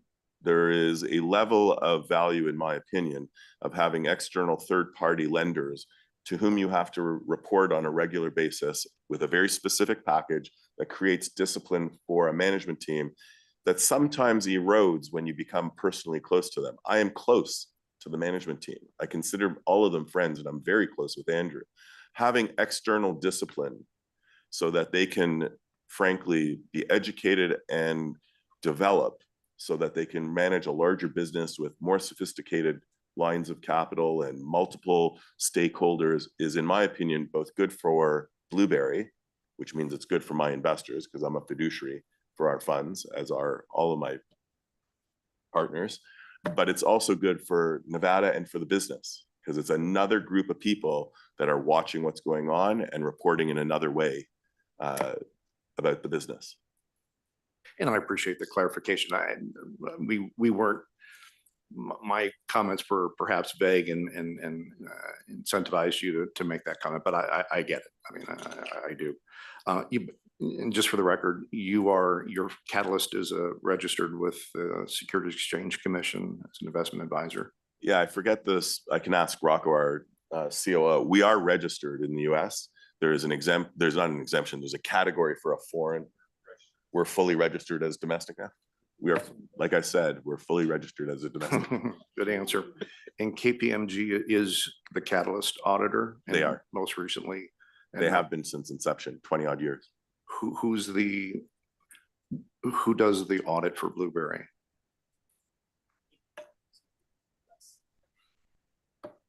But there's a wall between them, correct? Yes. And, again, I appreciate the crucible that has been going on here for the last 2 years on all sides. But all of the information that is currently in receipt of the Gaming Control Board is accurate and complete, correct? That's my understanding. We certainly you. checked it again. That's all I have for now. Thank you. Commissioner Solis-Rainey, do you have anything? Yes, on the company. I didn't have anything on the company. Thank you. Okay, Commissioner Silver? Thank you. So I just want to preface it by saying I really enjoyed your presentation at the board, and you know, going into it, we had some really scathing reports from the agents on this case. I was really surprised to see, you know, what I had read, but after listening to your presentation, I agree with Commissioner Krolicki. Mr. Glassman, you're very, very sincere. I really appreciated your basically being so forthright and telling us about the fact that there were some personnel issues and you've taken care of that. And I do believe all that. Having said that, I do have a question though to Mr. D'Alba, because I know that Mr. Scheer has and maybe even you guys at the board meeting talked about the multi-jurisdictional disclosure form as being part of the failure or the reason that you know, failed to give some information. But on page 7, I was still concerned because specifically on page 7, the agents advised us that when you were initially interviewed on August 20th of 24, that you actually told the agents and you reiterated for them several times that Catalyst was your only company. And then it wasn't until Mr. Scheer or your attorney gets involved later that you disclosed that there were 8 other companies. So maybe I'm not reading this, but right, but the investigative report seems to, it's not a form that made these inaccuracies. It sounds like you were interviewed and there were inaccuracies. So maybe one of you guys could comment on that because that kind of concerned me. Let me start, and I think you need to hear from Mr. D'Alba as well, but having sat through the interview, he did state that there were other companies that owned real estate. So when he was questioned about the real estate disclosures in the multi-jurisdictional personal history disclosure form, he stated that, you know, that real estate's owned by a company, but he hadn't disclosed those companies. I think the big one was his other investment company, which he has started, which is, he does publicly report on, so that I don't think there was any intent to hide. He was focused, I think, on Blueberry and what, and I think overlooked the fact that he'd started this new company. But again, it's a new company where he actually has to file public reports, so it's not something that he could hide. With regard to the smaller companies, he did say, yes, there are companies that own that real estate, and then later provided that list of companies. So in the interview, the one that he missed was the big investment company, but that was because he didn't see it. And well, I'll let him explain it for himself. But Thank you. I'm happy to clarify. Indeed, there is some real estate that is owned through companies, but ultimately those flow through, and they get reported also on my taxes on a personal basis. So again, my mistake for not clarifying that those companies, while they own the real estate, they're flow throughs. Now on the investment company, as Mr. Glassman was mentioning, we have raised 5 different catalyst funds, and what has also happened is that there is a new fund that is the continuity of that process. That new fund again is also a filer with the Security and Exchange Commission. It has to report on an ongoing basis. Its report is investors, and it is true. It actually has been gaining a very nice momentum. And again, this is also in the public domain. Thank you for that clarification. It just, you know, we get these reports, and so I just had a question for that clarification. And maybe also, Mr. Scheer, you could clarify on page 25 of our report. And I know this is ongoing litigation, but what can you expand on this 2020 Missouri State Employees Retirement System filing some kind of lawsuit on Catalyst about mismanaging funds? Because that too was a bit of a concern. And obviously we have Commissioner Krolicki that used to manage all of our pension funds here in the state. So that caught my eye as well, being in this investigative report. Yeah, let me give you the short answer, and then Mr. DiPuccio's in the audience can come up and give you more detail if you'd like. The Mosers, the Missouri litigation has been decided in favor of Catalyst. Okay. So they've been granted summary judgment, I think, to all of the claims now at this point that, so there's been a finding there was no fraud by Catalyst. There's been a specific finding that, that there were no damages, that there were no, and those claims have been dismissed on summary judgment. Rocco, do you want me to address it or do you want to address it? They left it pretty open Well- for us in this investigative report. So I just wanted that clarification. It's all on the record. Perhaps I'll start and then I'll hand it over to Okay. somebody who's smarter than me, Mr. DiPuccio, in a moment. It is left open because as of the time of the starting of the reports, we were waiting for some of the judgments had been reserved. Since then, every single thing has been decided on a summary judgment basis with findings of fact, all in our favor, up to and including a counterclaim where Missouri had failed to honor a capital call, which is a serious thing because it hurts our other investors or can hurt our other investors in our favor. Rocco? Yeah, those decisions on summary judgment were rendered probably in the last 6 months. Did they appeal that at all? No, there's Oh, been no appeal yet. To be fair, the Well, they last probably- two were rendered in the last few weeks. I don't even Correct. know if they're outside the appeal Correct. period So yet. within the last 6 months, we've received a series of summary judgment rulings. Gotcha.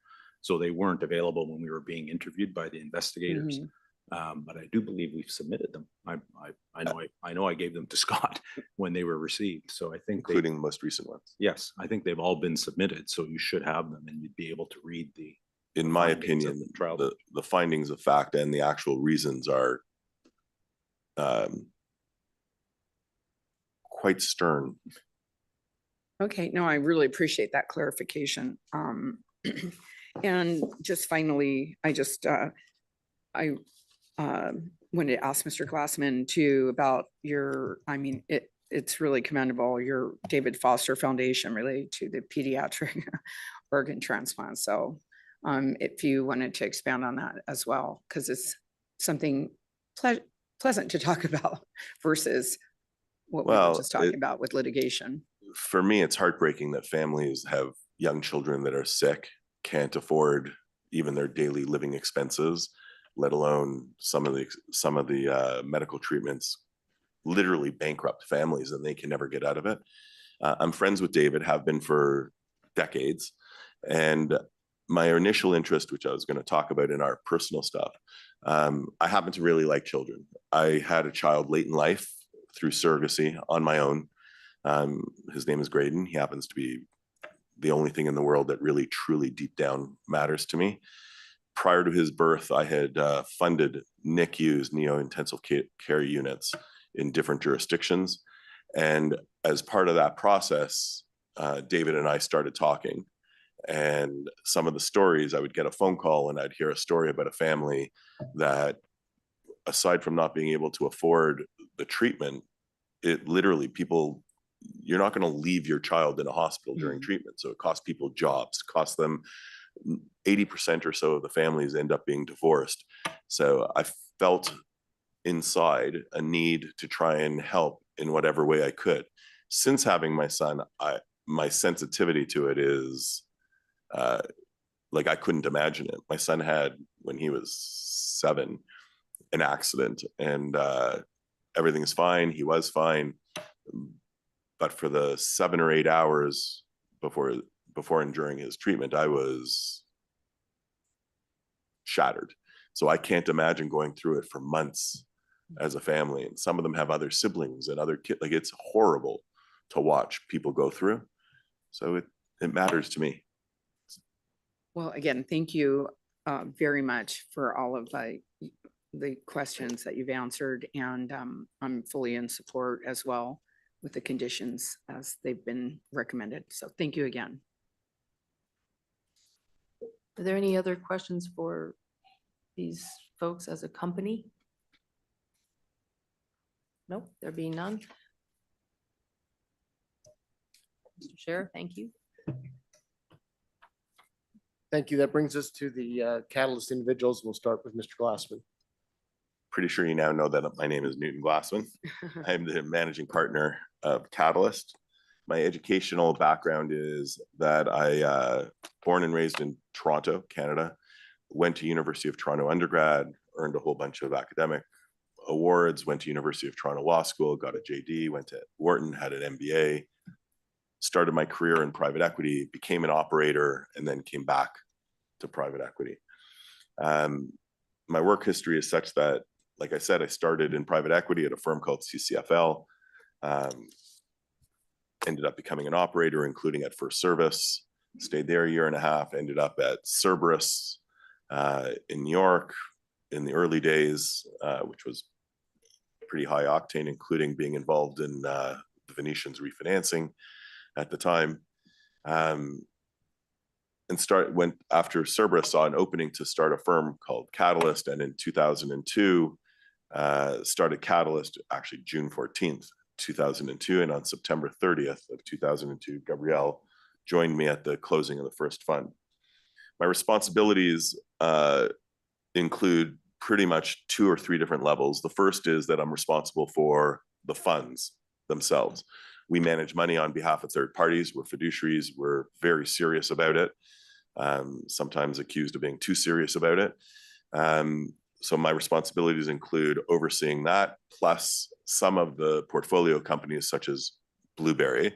So I'm responsible for our employees within Catalyst. Ultimately, I'm responsible for our regulatory filings and involvement in regulatory processes. I'm not sure I mentioned this, but we are sorry for not having handled it as well as I would have liked early on in Nevada, and we made changes. And I'm responsible for, frankly, ultimately, the employees at all of the portfolio companies, but in particular, the portfolio companies on which I'm directly involved. I'm directly involved in Blueberry Gateway Gaming, which is by number of casinos, the largest casino operator in Canada. Evolve, which is a biopharma business, and a couple of others. Something personal? Well, you kind of heard it. My son is everything to me. I'm raising him by myself. He's a very, very special child to me. I happen to think he's special, period. Yeah.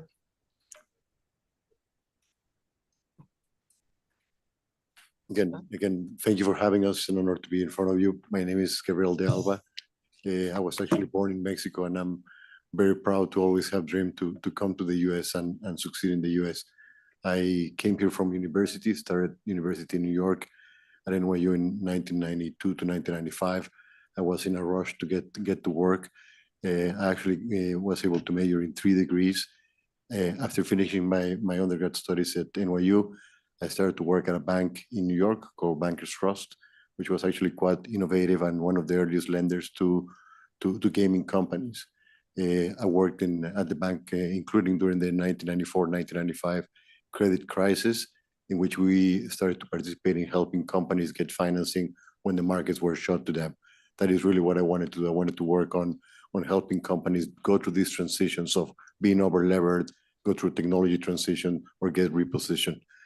My team got hired away to establish also an investment part for Bank of America.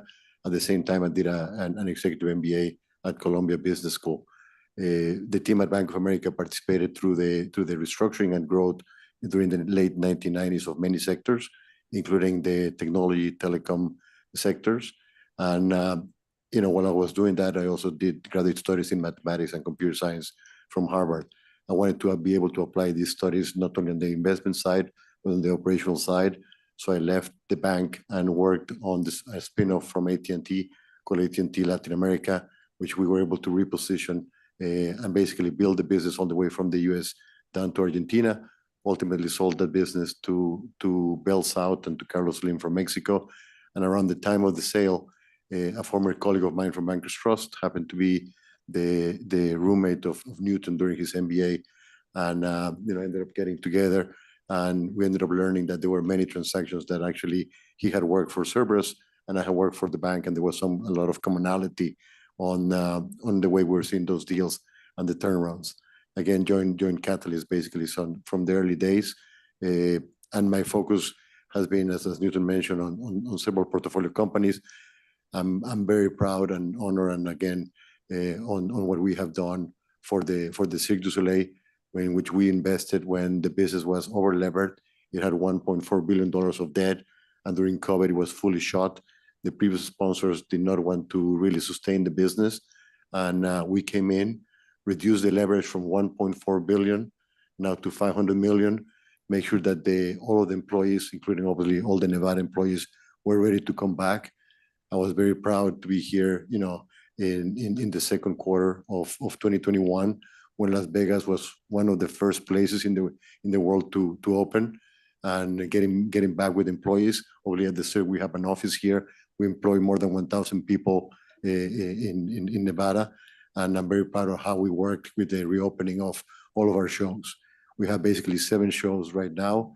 We also are active in the community, not only with our employees, but through what is called a One Drop Foundation, which is focusing on water causes, not only in Nevada, but actually also in emerging markets. And with the Cirque, by the way, we're also very active right now on the Fabulous Vegas campaign to make sure that the momentum of keeping Vegas as the best tourist destination in the US remains. So very proud of what we're doing there. Every year we invest tens of millions of dollars in Nevada, and in the past we have invested hundreds of millions of dollars also in the state. In terms of other responsibilities, and again, the respect for process, I'm happy to tell you I'm the chairman of the board of a public listed company called Frontera Energy, which has for many years been determined as one of the most ethical companies in the world by Ethisphere, which is a third-party qualifying entity. So for many years, it's been declared, again, the most ethical companies in the world. And I'm happy to tell you as well that the We're All Human Foundation has given me the honor of being assigned the title of the Hispanic of the Year for this year for all the advancement of the Hispanic and minority communities through hard work to the respect of law in our communities. Thank you. Thank you. It's a pleasure to meet you and hear about your backgrounds. And even though we already keep saying we already know you, now you know us. Do any of you have any questions for them individually, as individuals? Mr. D'Alba, Mr. Glassman, thank you for being here. With respect to the area of concern, I appreciate you guys taking ownership of that. I wanted to just explain, I wanted to understand who in your organization was in charge of helping you with the applications that provided incomplete or incorrect information? As you probably know from the file, not just for Blueberry, but for Gateway, we're in multiple regulated environments. So we had created a structure where ultimately the CFO of our firm was responsible for that whole process, and reporting through him, managing the process, were a number of more junior people, as well as the law firms. But ultimately, it was the CFO who was to be in charge of that. Once they completed them, did they send them up to each of you to sign? They did. Okay. I just wanted to make sure that you had an opportunity to look at what was there. No, that's very fair. Nevada is a different system. We front load the process. So we want to make sure that licensees that are coming into the industry and being licensed for the first time have a commitment to transparency and to cooperation. And we don't have the staff to be out policing. So once you're licensee, we want applicants that are committed also to self-reporting. If something happens, we rely on the licensees to come and tell us, hey, this happened. This is how we're handling it, and give the opportunity to the board to be involved to the extent that they need to in the process, or at least be aware of it. So, I'm not going to belabor the area of concern, but it was a little bit more than just underlings, maybe not completing the information properly. Ultimately, you two signed it. It's your responsibility. And to me, that demonstrates that under the regulation in the areas that we consider as far as suitability, that while you haven't fully met your burden in my mind as to being people that are committed to the cooperation and the transparency with the board. But you've corrected that. You ultimately did come around and provide the board everything that you need to. So to me, the limitation is not a punishment. It just gives us an opportunity to give you time to fully satisfy that burden. So I just wanted to make clear that, where at least I'm coming from is that I fully support the board's recommendation for a limitation, but I do so not as a punishment. I think that, there's a burden to be met, because my initial reference to Nevada being different is that when you come forward the first time, the burden is on you to demonstrate your suitability. Once you do so, if we later want to take disciplinary action, it's a different process, and that burden shifts to us to demonstrate that you have done something to somehow make you unsuitable. So all that today means for me, as far as voting towards a limitation on your on the license, is that I take you at your word that, it was a mistake. It was a failure to appreciate the process and the way that the importance of the process. But I felt that, in my mind, that didn't satisfy your burden. And I thought having you have additional time to demonstrate to us through action that you have that commitment is important. So, but I didn't want it to be perceived as a punishment, because I think both of you have done extraordinary things. I love Cirque du Soleil. I saw how important it was to the city, for them to be involved in the re-emergence after COVID. And, I actually participated in several of your races for the One Drop Foundation. It's a great organization. Mr. D'Alba, Mr. Glassman, the organizations that you're supporting are important. I think that you've shown that you're a good community member in so many ways, and it's a good company. And I think with respect to Blueberry, you have a great team. You've created a great team behind you. So I fully support the application in all respects, but I just wanted to make that clarification. I understand your perspective. I appreciate the opportunity for us to be involved in Nevada. Thank you. Does anyone else have any questions or comments before I call for a motion, or anything else you want to say? Commissioner Marcantonis, did you have a question? I do not. Okay, just some observations. And again, I know I've bounced around between individuals and companies, and my apologies, but it was just, this is quite complex and lots of different things to weave together into this moment. But again, I appreciate it. Mr. D'Alba, I'm interested, well, Cirque du Soleil, what's your current relationship with them? I am the co-chairman of the board of directors of the company. Okay, with Mr. Murrin? That's right. I co-chair the board with him. That's correct. And we actually have something in common, and I hope that's a good thing. My first job out of university was at Bankers Trust, 280 Park Avenue. 280 Park, that's right. 12th floor, 13th floor. I was part of the Europe, Middle East, Africa division, and you were the South America division. That's right, the Latin American group. That's right. And then we moved to 130 Liberty. That's correct. Which got tomahawked on 9/11. On 9/11. That's right. Now, which years were you there? I'm sorry, I don't have it in front of me. 1995 to 1997. I won't tell you when I was there. I'm an older guy. But I went through their training program, and it was amazing. Just with Joe extraordinary. Manganiello. And then we were there. You mentioned the innovation of Bankers Trust. That's when Glass-Steagall, for those who study those historic economic things in the United States, was relevant.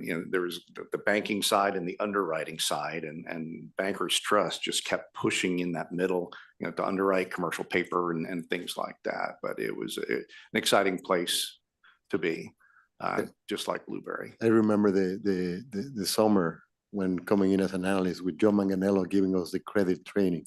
I mean, I still remember that until today, and still apply those, again, focus of managing leverage, managing liquidity, having a solid balance sheet as a key principle of our investments. And so I just thoroughly enjoy that Bankers Trust that we share. You're also a polyglot. I get the Spanish, English, French, but did you say you spoke 5 languages? How the heck do you acquire the other 2? Yeah, I also speak Portuguese, During the 1990s, there was deregulation of especially the markets in Brazil. So when I was at Bank of America, we were actively involved on investing on what were used to be state-owned businesses that then became private. So we brought those those companies to the market, got all of their accounting in place, the systems that process our control, and we're able to make them, public listed companies in the U.S. capital market. So I ended up learning Portuguese there. At Catalyst, also one of the initial turnarounds that we did, actually in 2003 to 2006, we turned around the largest newcomer of cable telephony and internet in Portugal, which when we came in was losing money. After several years, we made it 70 million EBITDA positive. So I actually operated there as well, using Portuguese as the main language. He also speaks German. I speak German as well. It's one thing to speak, it's another thing to have a professional conversation. So Yes. Oh, he can do him in all of them. And when he wants to confuse me, he speaks in a language that he knows I don't understand. Your personal skills are incredibly impressive. So perhaps where I started today, this is such an exciting thing for Nevada, the Blueberry folks, the industry, the employees today, and the ones you'll have hopefully going forward. You were both, profoundly qualified, you're academic. I can only imagine how much tuition is between the two of you over the years. And you're certainly shrewd business people. But again, I would say one of your more profound decisions was finding Mr. Burke, letting him assemble that team. I'm again, can't wait to watch what happens with all of you going forward. I do have governance concerns. You've heard that, and I know you did, but those are the kind of things that, as you go forward, I'm sure you'll work out and address. But again, I will support the application for the companies and the individuals as recommended by the Gaming Control Board today. And thank you for spending some quality time with the Nevada regulatory folk this past month and the last 2 years. And I've mentioned before, but the investigators, the agents who spent the time to do all these things, I thought did an exceedingly fine job, and I commend them here. And again, appreciate the members. And we're not 3 hours, but the thoroughness of this examination, I think you appreciate it, and you and others who follow you will note it. Okay, thank you. At this time, do one of my colleagues have a motion? Gentlemen, Madam Chair, I move for approval of non-restricted item number 1 as read into the record by Madam Secretary, Ms. Nicole Rupert today, and with the limitation as stipulated and the conditions as recommended by Nevada's Gaming Control Board. Thank you. Okay, is there a chance that you wish to amend your motion to find suitability as a controlling shareholder for Mr. Newton Glassman and Gabriel Diaba? Yes, I would. Limitation? Okay. Yes, I would. So what we're going to have then is a motion for the applications for finding of suitability as a controlling shareholder for Mr. Newton Glassman and Mr. Gabriel Diaba, subject to a 4-year limitation due to expire at midnight on the day of Nevada Gaming Commission meeting of September 2029. Will be the actual carved out, those 2 individual applications to address in the first motion. Is that acceptable? Yes, it is. Okay. Any discussion on the motion? We're gonna address it in a second motion. Yes. Okay. So any other discussion on that motion as to the 2 individual applications? All right, all in favor, say aye. Aye. Any opposed? There are none opposed. Thank you very much. Congratulations. Thank you. As far as a remaining applications on the non-restricted agenda item number 1, do we have a motion? I move for approval of the remaining applications on unrestricted agenda item number 1, subject to the following condition. Blueberry Gaming Canada, Inc. shall fund and maintain with the Nevada Gaming Control Board a revolving fund in the amount of $50,000 for the purpose of funding investigative reviews by the Nevada Gaming Control Board for compliance with the terms of this condition. The Nevada Gaming Control Board shall have the right without notice to draw upon the funds of said account for the payment of costs and expenses incurred by the board and its staff in the surveillance, monitoring, and investigative review of all activities of Blueberry Gaming Canada, Inc. and its affiliated companies. Any discussion on the motion? There being none, all in favor, say aye. Aye. Aye. Any opposed? There are none opposed. No surprises. Congratulations. Thank you very Thank you. much. Thank you. Thank you very much. All right, at this time, for the court reporter and for anyone else who might need it, we're going to take a comfort break of, I'm sorry, it is 11:49. We're going to come back at noon. Thank you.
Okay, we're reconvening the meeting after the comfort break, and at this time, I would ask Madam Secretary to please read in non-restricted number 2.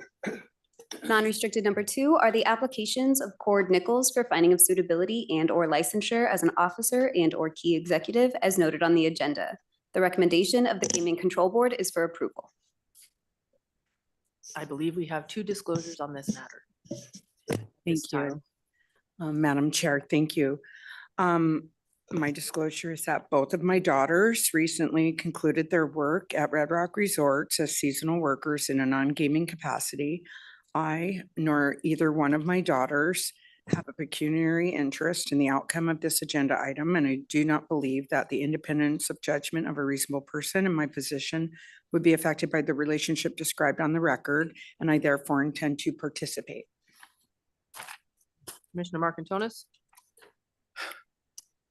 Madam Chair, with respect to non-restricted item number 2, I too would like to disclose for the record that I have a family member who is employed in a junior position at one of the Red Rock resorts.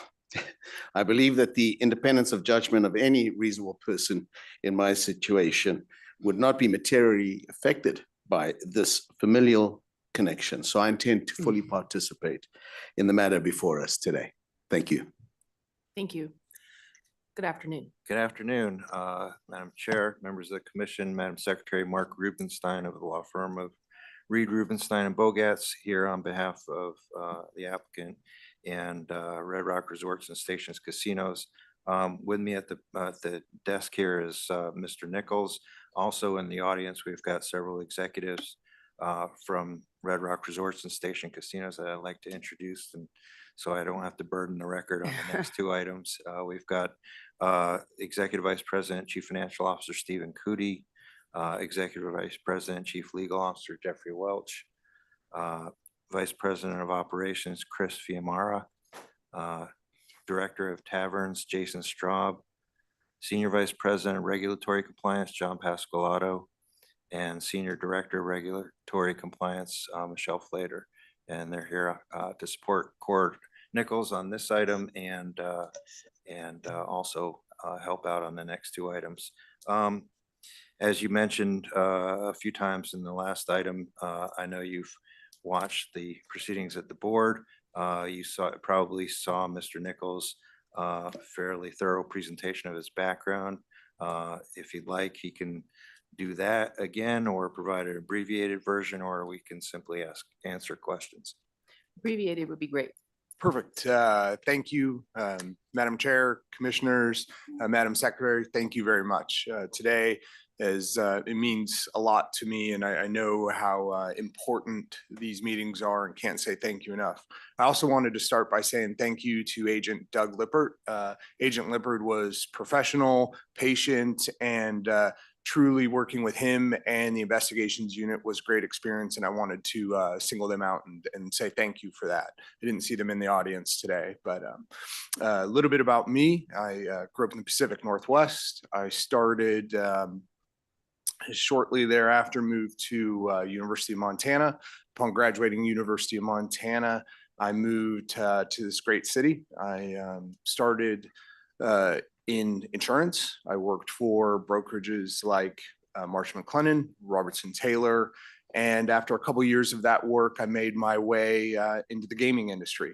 Started as a slot project manager for Station Casinos, worked in every position within slots, worked as an analyst, worked as a slot operations manager, director of slot operations, assistant general manager, senior vice president of operations, and then in March of last year was promoted to chief operating officer of our 19 properties. You'll see in my background, 7 of those years were at Great Resort and Casino in Sonoma County. Station Casinos operated and managed Great Resort and Casino for 7 years. We had a management agreement. Very proud of those 3,000 team members, very proud of the $800 million facility, $175 million expansion, and look back and look in what they're doing today as one of not only the premier destinations in the state of California, but in the entire country. Very proud of that team. Moved back at the conclusion of our management agreement in July of 19. After that, Worked for some time as Senior Vice President of Operations, and again, most recently moved into the role of Chief Operating Officer in March of last year. Currently oversee day-to-day operations for our 19 properties, looking to develop properties to come, oversee every aspect of our gaming side of the business. Most of the non-gaming departments also report to me. And on a personal note, I've spent time with food banks in Northern California and in Southern Nevada. Most recently, joined the board of directors of Hope for Prisoners, an unbelievable organization here in this great state that helps people coming out of incarceration, give them skills, and really proud. Short tenure, just joined them, but looking forward to help them for years to come. I have two great kids. I have a 13-year-old boy, 11-year-old girl. They told me not to mess this up today, so I'm going to try to follow their guidance. Not the best thing you want to hear as dropping them off, but really excited about being here.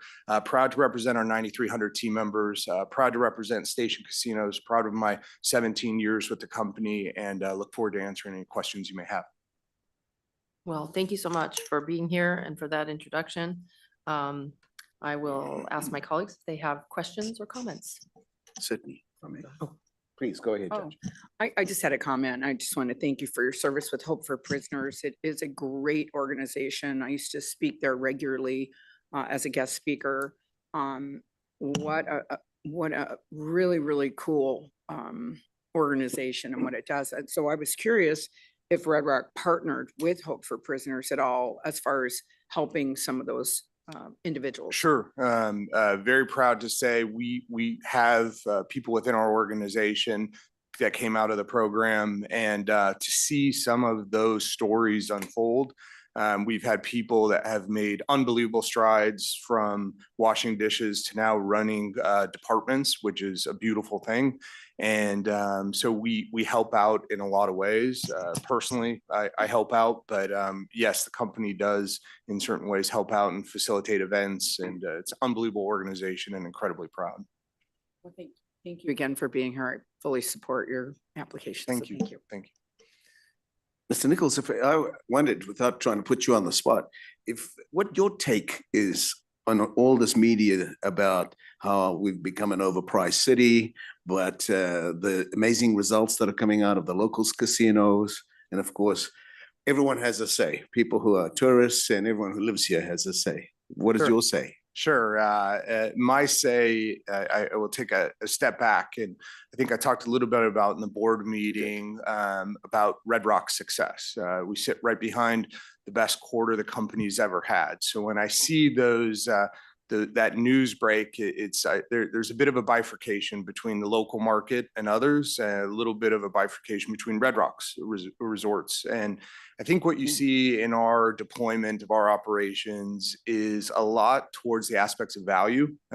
We need repeat trips. Our average guest comes 4 to 6 times a month. It's important for us to provide value and at the same time provide luxury. And I talked a little bit about scaling an audience like that. It's important to provide different operational programs, whether that be in food and beverage, where people can come and have really experiences that range in price. And I think that's what drives repeat visitation. So my take is we're on a great run.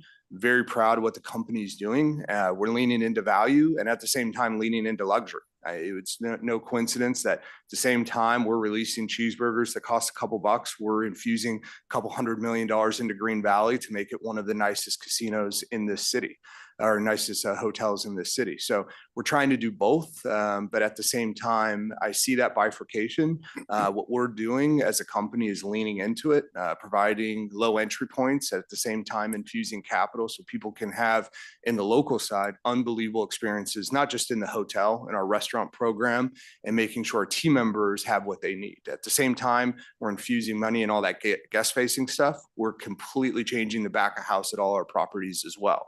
It's just as important to make sure our team members have what they need and making sure that they have every aspect of their day just as fine-tuned as our guests are. So again, we're leaning into it. We're leaning into it with price, and we're leaning into it with luxury. And are you seeing quite a movement from previously strip customers slowly to the locals casinos because they've smartened up in all the other states? some of our strides are coming from people that we know used to be primarily strip customers. It's not lost on me that when you look at how Red Rock is doing and how Durango is doing, that isn't all a local customer base. Some of the strides we're making, I think, coincide with people coming our way from previously strip trips. Yes. I hope that answers your question. Well done to all of you, the entire you. team. Thank you. Thank Appreciate you. that. Thanks, Chair. Commissioner Solis Rainey. Mr. Nichols, thank you for being here. Thank you. I enjoyed your presentation before the board. I think it was informative and, obviously, I think you have an impressive background. I want to commend you on, having such a long tenure with the company. You don't see that many people that stay with the same company for their career these days. And, Thank you. and, It's the only company I'll ever want to work for. all of your 9,300 team members are in Nevada, correct? So we have a small group. Right now, we're developing a casino on behalf of the Norfolk Mono Indians. We're developing a casino. So there are some people on our payroll that are Station Casinos team members that are helping getting that property up and running. That's one of our development projects, probably the next big casino you'll see. We're about 365 days away from swinging those doors open. So there is a very small portion of that team member base that resides in Madera, California. And which tribe is that? on The behalf of? Norfolk Mono Indians. Norfolk? North Fork. Okay, Norfolk. Mono. Okay, thank you. Yeah. I didn't really have any other questions with respect to your background. I think, you obviously have been with the same organization for a while and just had a great history before that. So I do appreciate also your work with Hope for Prisoners and all the other work that Stations is involved with. I think you've always been very willing to step up when the community, has ran into different crises. So I appreciate their community involvement as well. Thank you very much. Thank you. I don't have anything else. Mr. Nichols, it is a pleasure to meet you and see you in person today. And I'm also appreciate the fact that you brought a cheerleading squad for you. They're not here for the next item. They're here for you, I'm sure. We just had an agenda item about something new coming to Nevada and, pretty exciting. But I really appreciate, your presence today and Station, you all. It's almost contrarian, as Commissioner Marcantona said, there's the media, with all due respect to folks in the back of this room, there's a lot of talk about negativity and, diminishment and, numbers are numbers, and I get that. But, your story and your company's story is exciting. It's a different model, but what you've done, it's compelling. And when you tell me you restated some of the notes I had taken during the Gaming Control Board, but, your typical customer visits a property 4 to 6 times a month. Yes, sir. It's extraordinary. And, from a steakhouse to a cafe, and scaling whatever it is that your patrons would want. But, your background, you've earned this, day in, day out. And I'm just absolutely proud of you without knowing you, but, good on your colleagues for recognizing, the opportunities that you present in leadership. And I suspect by the end of this item, you can tell your kids you didn't screw up today. Okay. It's the most important thing I can do today, not screw this up. Thank you very much. I don't have any additional, obviously you're very qualified and, it's a no-brainer to support your application. I do want to know how much sleep you get. Not a lot. Not a lot. So you owe over 19 properties. Yeah, lot of properties. I think if my wife was in the room, she would say the phone rings every night, 24/7 business. So we have a lot going on, but I have an unbelievable team. I know it sounds cliche, but each of my direct reports, I think you will one day see in this chair. They have the ability to not only run this organization, but help me be in front of you guys today. So without them, it wouldn't be able to be done. So they take a lot of those calls, but not a lot of sleep. Well, we appreciate, your history and your hard work, and you're certainly worthy of today's accomplishment. Thank So you. I would just Means a lot. ask one of my colleagues if they have a motion. Madam Chair, I move for approval of non-restricted item number 2 is read into the record by Madam Secretary and is recommended by the Gaming Control Board. Any discussion on the motion? There being none, all in favor, say aye. Aye. And there are none opposed. Thank you. Thank you very much. Congratulations. Congratulations. Madam Secretary, if you could please read in non-restricted number 3. Non-restricted number 3 is the application of Red Rock Resorts, Inc. for an amendment to order of registration. It is also the application of SCT Union Village LLC doing business as 76 Tavern Union Village for a restricted gaming license. Lastly, you have the applications of SCT Holdco LLC, Jeffrey Welch and Stephen Cootie for licensure as a member, manager, officer, and/or key executive as noted on the agenda. The recommendation of the Gaming Control Board is for approval, and I believe we have a disclosure on this item. Oh, Madam Chair, I would just incorporate by reference my last disclosure and incorporate it into this Thank you. agenda item. Good afternoon. Good afternoon, Chair Tagliati, members of the commission, Madam Secretary. Once again, Mark Rubenstein of Reed Rubenstein and Bogatz, appearing on behalf of the applicants, Red Rock Resorts, SCT Union Village LLC, SCT Holdco, and its 2 officers, Mr. Welch and Mr. Cootie. With me up here at the desk is Jason Straub, Director of Taverns, and we're prepared to answer any questions you may have about this. This would be a restricted item, but for the amendment to the order of registration. So it's pretty straightforward duplication of the tavern concept that started several months ago for Station Casinos. And that's draft 1 dated July 24th, 25. That is correct. Thank you. Anybody have any questions or comments? Sorry, I just had a quick one, and I know I did watch the board meeting. I was wondering, you had 7 more 76 taverns in the pipeline, and I was just wondering exactly, I know you had one, you said Centennial and Lamb, one at Aliante, but where would the 5 others be? We are going to be in Union Village, which is Galleria 95. Where, wait, sorry. Galleria 95 for Union Village. We'll be at Fort Apache and Gomer in the Mountains Edge, Silverado and Arville, Park Highlands, which is going to be on Revere in 215, and then the Den on Trop and Hualapai and Sky Canyon. I'm sorry, Kyle Canyon. Kyle Canyon. Okay. Thank you so much. Thank you. Anybody else? I just had a quick question. On the taverns, are all those new build? 6 will be new build, 1 is a purchase. Okay, this one looked like it was one of the ones that's going up brand new, right? This is a new build, yes. Okay. And I'm sorry, what was the expected opening date? We are looking for mid-March-ish. It's not quite 5 or 6 months away. Correct. Okay, great.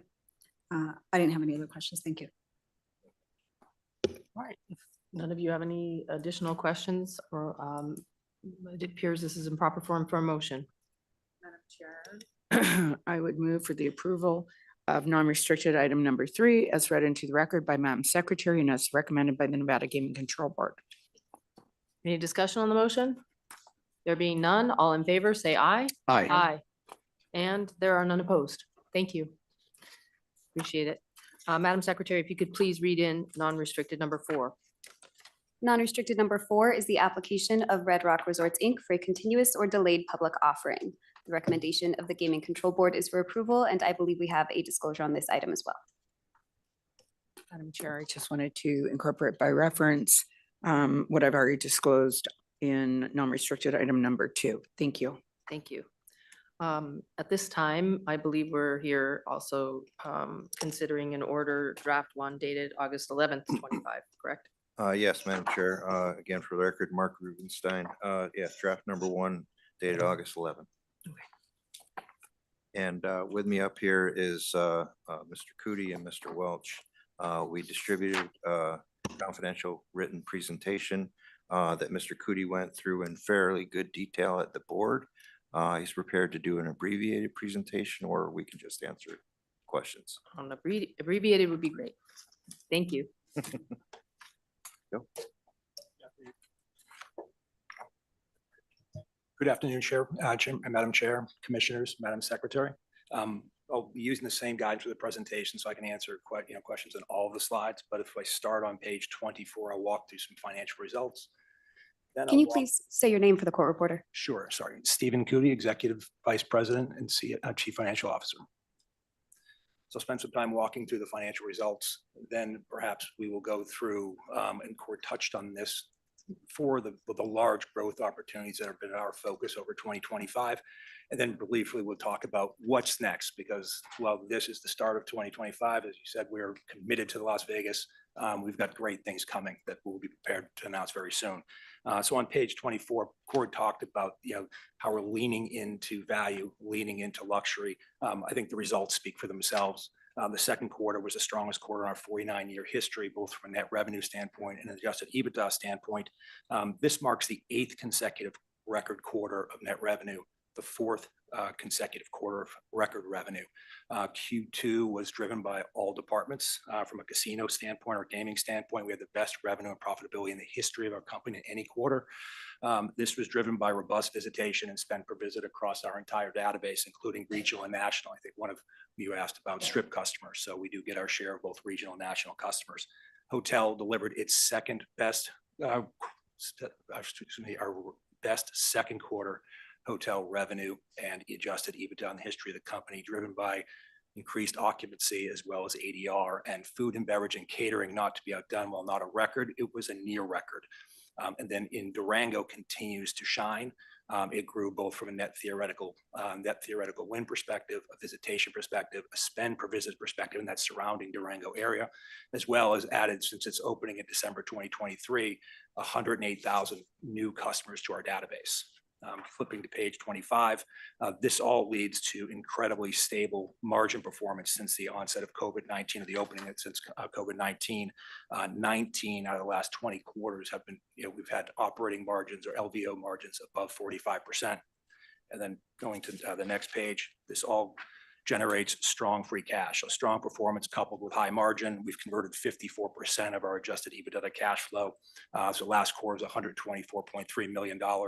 Year to date, that represents $127.3 million.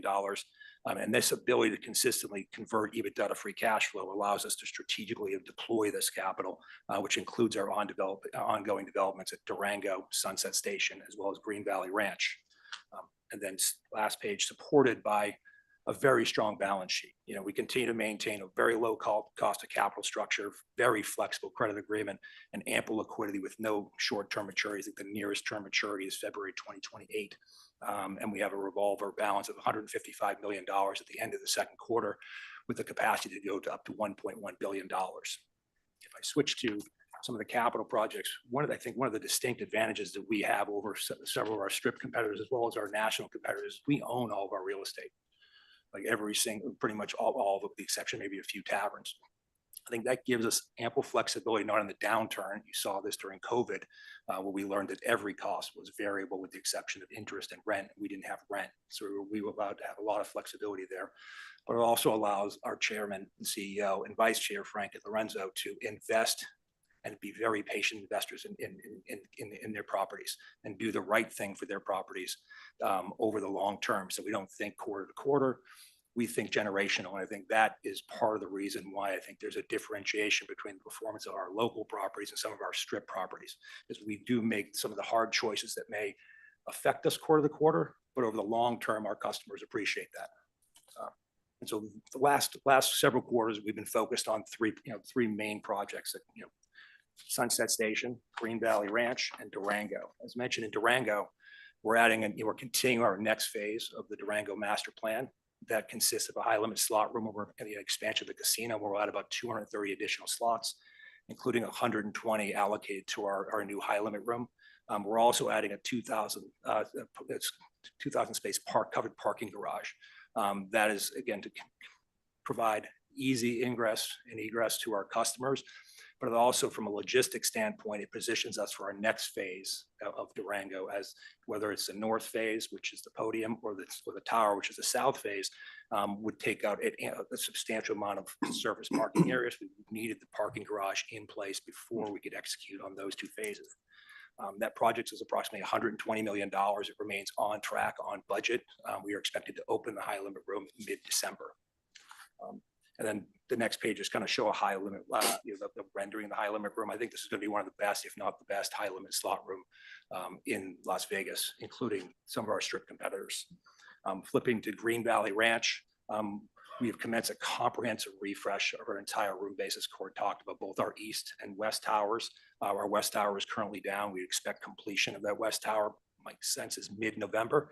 And then the east tower will roll through the rest of the year and most likely open up in the first quarter of 2026.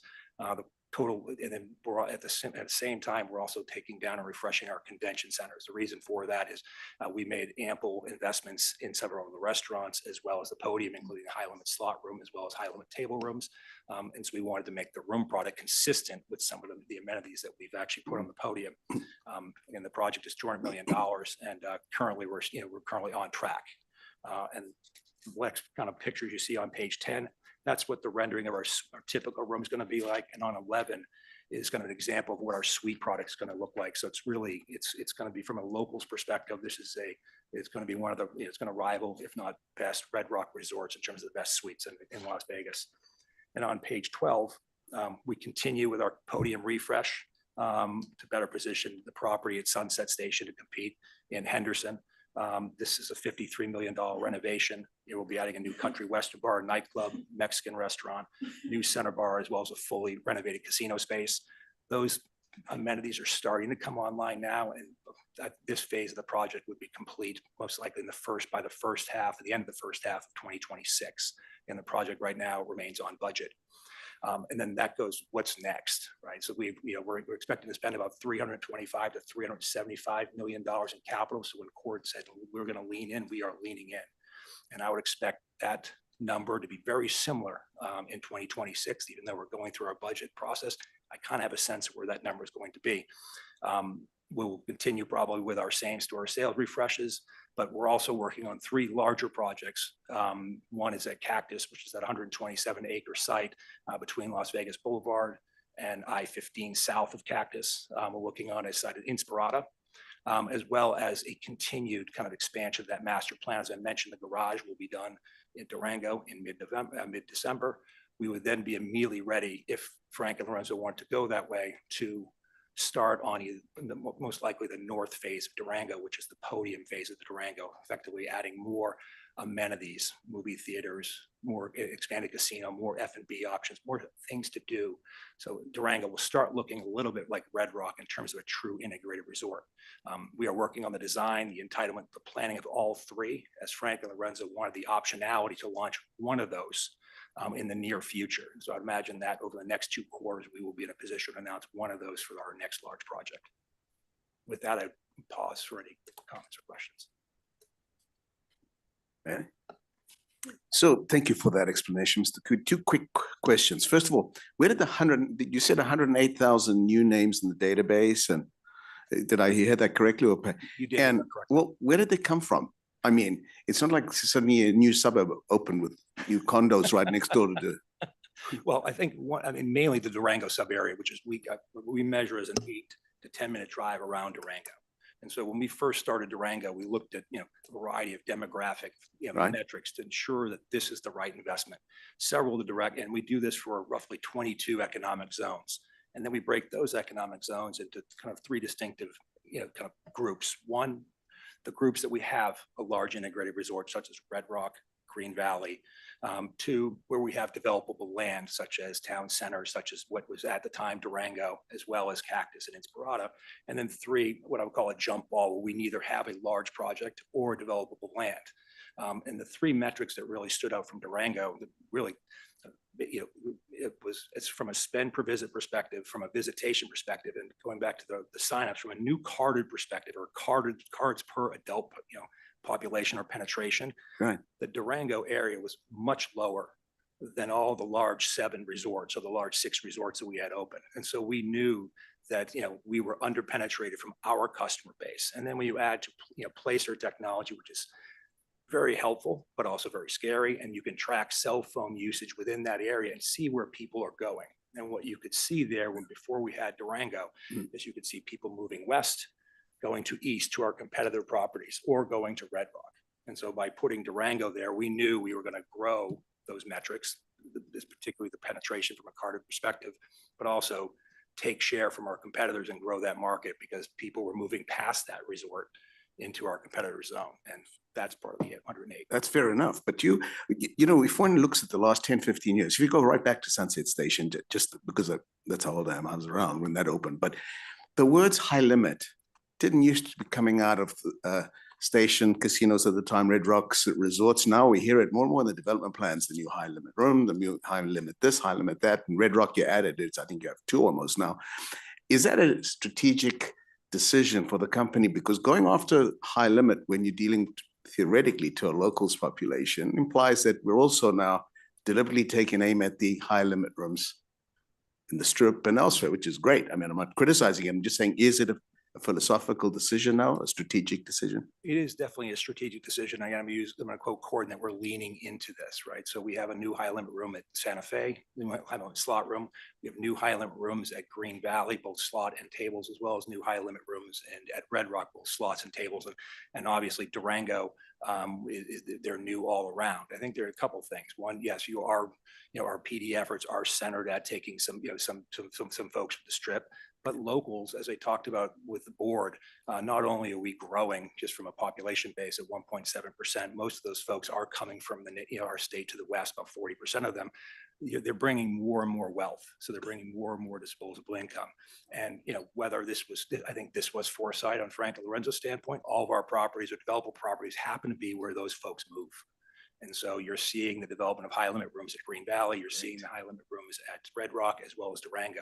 So we're putting places where people are very comfortable to game around, very close to their homes.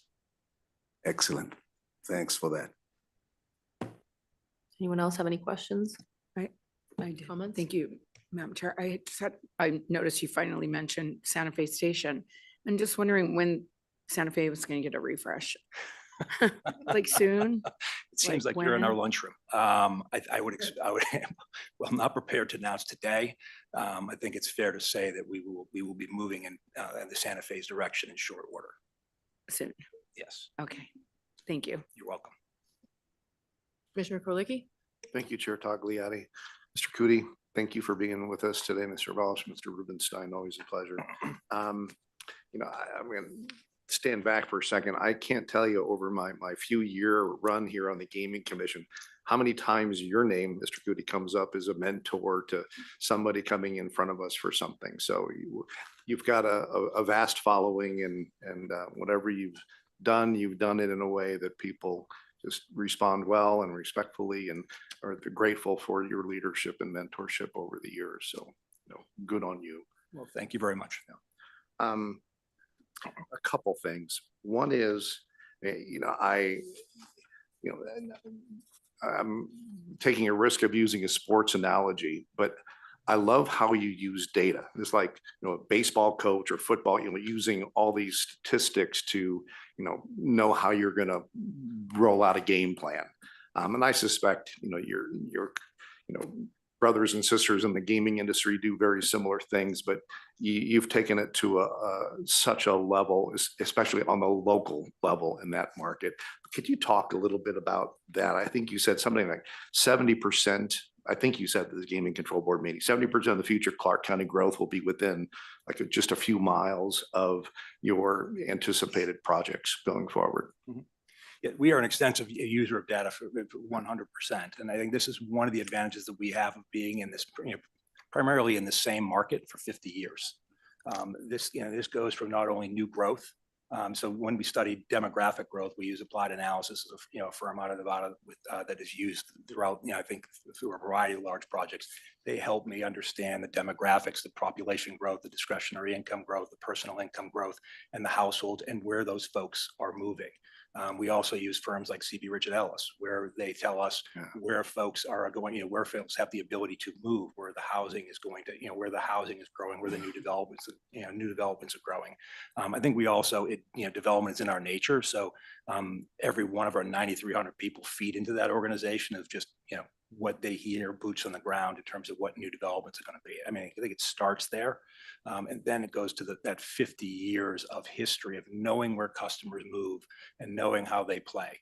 And then trying to factor our development around those particular factors. Like mentioned Durango, I think that is a good example where the theory that we laid before it actually came true, that those 3 metrics that I chose are now in line and exceeding the other 6 properties.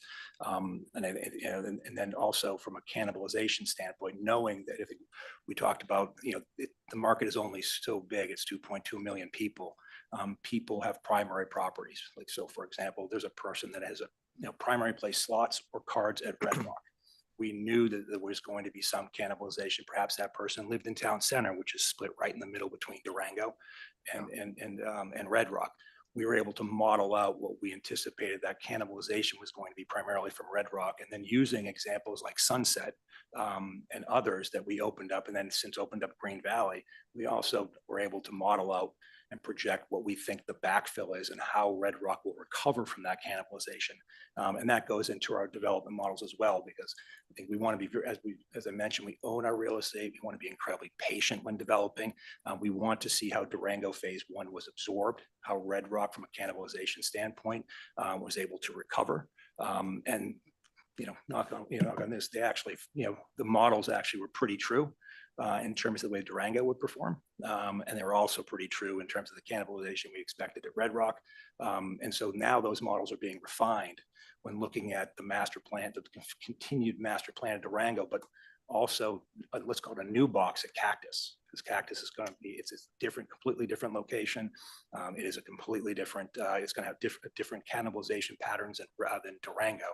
And so we're using those models and running those models to see what the impact would be there from a company perspective before we make a decision. Thank you. The data, your use of data has served you well. Commissioner Marcantonis and I had a chance to visit the Durango just before it opened, but it was successful before it even opened. You were already planning on the new tower and garage and things. So again, well done to all of you. And you brought it up. You own all the land. There's no, again, I don't. If it's confidential information, don't share. But some of your competitors, in this Clark County, pursue the REIT route for their business model. That's just not something that the Fertittas are going to consider at this point. Yeah, I think they would say if they were here, they would look at everything, but I think that's a hard pill to swallow. It is, for me, it's a form of financing. And when you look at cap rates currently, when you look at our current balance sheet, our average cost of capital is 5.6%. And then we have the ability to, if we don't like that loan, to pay it off and move on. Where a REIT may be at that cost of capital, maybe slightly better if you look at the Venetian or Cosmo transactions, but rent and CPI increases are forever. Yep. Our balance sheet is flexible so that our debt is not forever. And then that enables Frank and Lorenzo to be really patient and really make 30-year decisions as opposed to quarter-to-quarter decisions. So. And again, some of the information we have, I know is confidential, but I'll just say that the leverage that you do have is comfortably covered with cash flow, and I think that's a good way to leave that. But you're doing the shelf today, or asking for permission. Totally get it, prudent, standard. But because we have you here, with all of this capital expenditure that you've talked about, and many hundreds of millions of dollars plus, again, if it's confidential or don't want to affect the capital markets today, but do you anticipate using the shelf for any of this capital construction, or you can do it or organically, or do more traditional debt?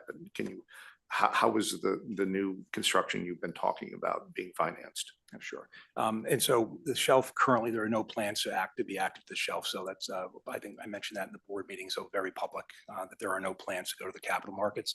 The current plan to execute, let's call it the next phase, the next large phase, would be using cash on the balance sheet, will be used free cash flow generated from operations, and then using the revolver, which is why the revolver is so large, to support working capital, or let's call it timing differences between contractors billing and contractors billing and the bill being up and running.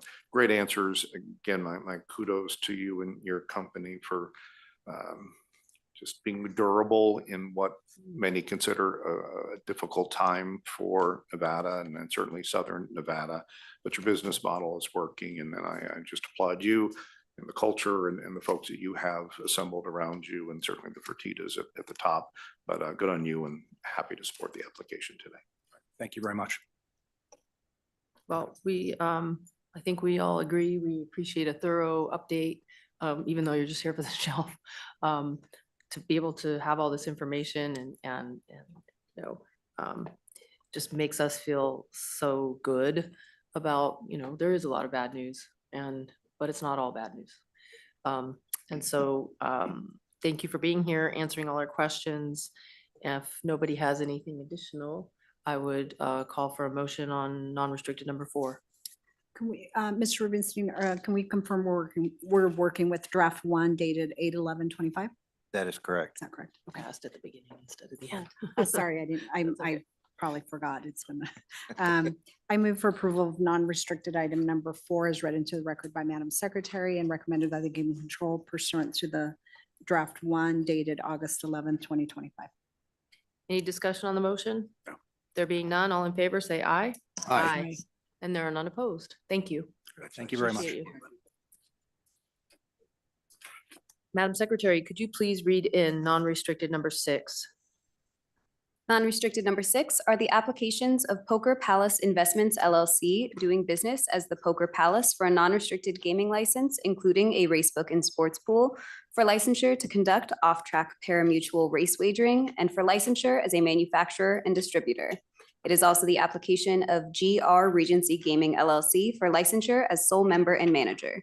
The recommendation of the Gaming Control Board is for approval with conditions as noted on the agenda. Good afternoon. Good afternoon, Chair Tagliati, members of the commission, Madam Secretary. For the record, I'm Michael Alonso. I'm here on behalf of Truckee Gaming LLC. With me today in person is Peter McHugh, who is Chief Operating Officer for Truckee Gaming. Ferent Zoni should be on the Zoom. There he is. Mr. Zoni is the sole member of Truckee Gaming LLC and the Chief Executive Officer and a longtime licensee. And I thank you for allowing him to appear on Zoom today. The matter before the commission today is for approvals related to the purchase by Truckee Gaming of the Poker Palace Casino, which is located in North Las Vegas. Truckee Gaming and its direct and indirect subsidiaries own and operate 10 casinos in various areas around the state.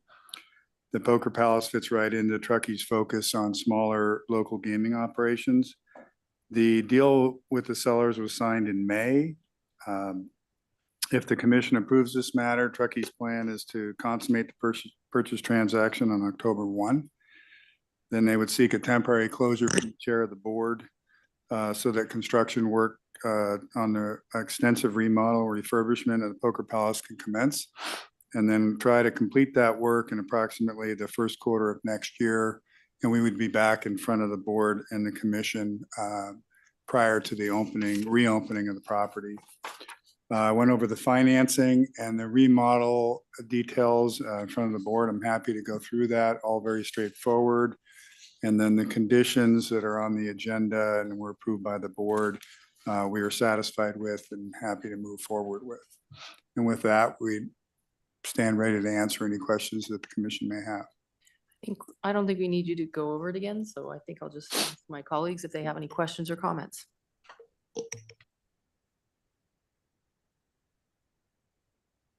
I have just one statement, and kudos to you for stating that you will be keeping all the salaried associates and all the security team members. So loss of jobs is not as big as it could have been in such a circumstance. Is that right, Mr. McHugh? Yes, that's correct. Well And done. also for the record, all the all the other employees that have been laid off will have priority when we open up, and they'll be getting on benefits on day one if they choose to come back, and they'll keep their seniority of where they stand today and when they come over to Truckee Gaming. Thank you, and congratulations to all of you for that. Thank you. No further questions, Chair. And the non-salaried employees, how many are gonna absorb this period of time before potential rehire? Just over 100. But obviously appreciate the situation and what needs to be done. And hopefully come back stronger and better for those folks. Mr. Zoni, always a pleasure to see you. Are you back from Asia? You were I am a couple of weeks ago. I am back from Korea, but unfortunately, as soon as I came back last week, I got a new hip installed. And my aggressive attitude of, oh yeah, I'll be able to hop on a plane and fly down to Vegas, didn't quite pan out the way I'd planned. However, ready to go, and this is a fun project. This fits our organization. I know that the concern on the employees is there. If you've had an opportunity to go take a look at Poker Palace, this is a 50-year-old legacy property that needs a lot of love. It fits our profile, and at first we kind of thought, could we do something that would allow us to go through and do this in phases? But once we started talking to not only our construction guys, but the permitting and what needs to be done to get it more into code and come through, was just not going to allow for that. We are going to make a priority that if employees that, if they want to wait or go find something else for a period of time, when we reopen, we will have a good home for them to come back to. I think that there's a whole new chapter in what's going to happen with this location. And one of the things that drew me particularly to it is it's in North Las Vegas. And right now, I think North Las Vegas is getting ready to really make a mark for itself. And we want to be a part of that and where that community is going forward. So I think if you get a chance, drive by Poker Palace, take a look at it, and then drive by it near the end of Q1 and see the difference. I think you'll be impressed. Mr. Zoni, I love the enthusiasm, and I have no doubt what you envision will indeed become a reality. Good on you and your team. Just to confirm, the $20 million purchase price, that's coming from the credit agreement from Columbia Bank. Is that right? Is that where the part of it will come from that? Most of it will be coming from cash that we have on hand from existing operations. Good on you. No, it's all very good, straightforward. I'm excited for you and your team. And I don't care what people say about you, Mr. Zoni. I've always considered you hip. So now you're even hipper. That's a word. Boom. I want to know where you got your jacket. No, good on you. Good luck. Support the application. All right. I didn't have any other questions. I'm really excited to see some new money going into North Las Vegas. I think it's a great city, and this refresh is going to be really a great thing for the city. So I appreciate that. And of course, I appreciate you offering the employees employment. I mean, might be painful for a few months, but hopefully it'll be worthwhile in the end. So thank you. Anybody else have any questions or comments before we entertain a motion? All right. Do one of you have a motion? Madam Chair, I move for approval of non-restricted item number 6 is read into the record by Madam Secretary and is recommended by the Gaming Control Board. Any discussion on the motion?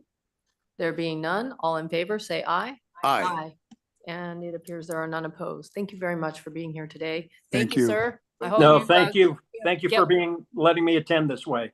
No problem. Get Okay, well Mr. soon. Will do. Thank you.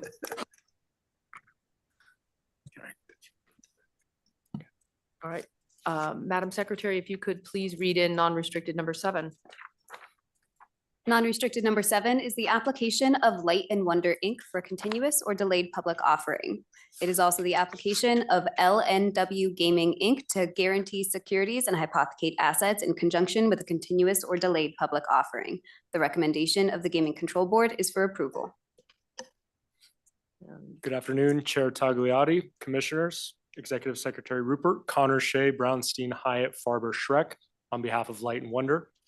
With me again today is Mike Freeze, Chief Compliance Officer and Senior Vice President of the company. We are here before you in connection with the application for approval of the shelf order. The applicant remains in compliance with Regulation 16.115. As I mentioned at the board level, there are no immediate plans to utilize the shelf at this time. With that being said, we still view the draft order presented in proper form, and we would be happy to take any questions that you may have. And that's draft one dated August 6, 25. That is correct. Okay, thank you. Do any of my colleagues have any questions or comments at this time? Pretty straightforward. Thank you for being here, just in case. Appreciate you both and your patience. You never know when questions might come up during these rather, straightforward matters. And so at this time, I'm going to ask my colleague, he has a motion, I believe. Certainly. Madam Chair, I move for approval of non-restricted item number 7 as read into the record by Madam Secretary, Ms. Nicole Rupert, and as recommended by Nevada's Gaming Control Board. And this would be the order draft 1, which was dated August 6, 2025. Thank you. Thank you. Any discussion on the motion? There being none, all in favor, say aye. Aye. And there are none opposed. Thank you. We appreciate it. Thank you. Madam Secretary, if you could please read in non-restricted number 8. Non-restricted number 8 is the application of John Newman for finding of suitability as an officer at MGM Resorts International. The recommendation of the Gaming Control Board is for approval.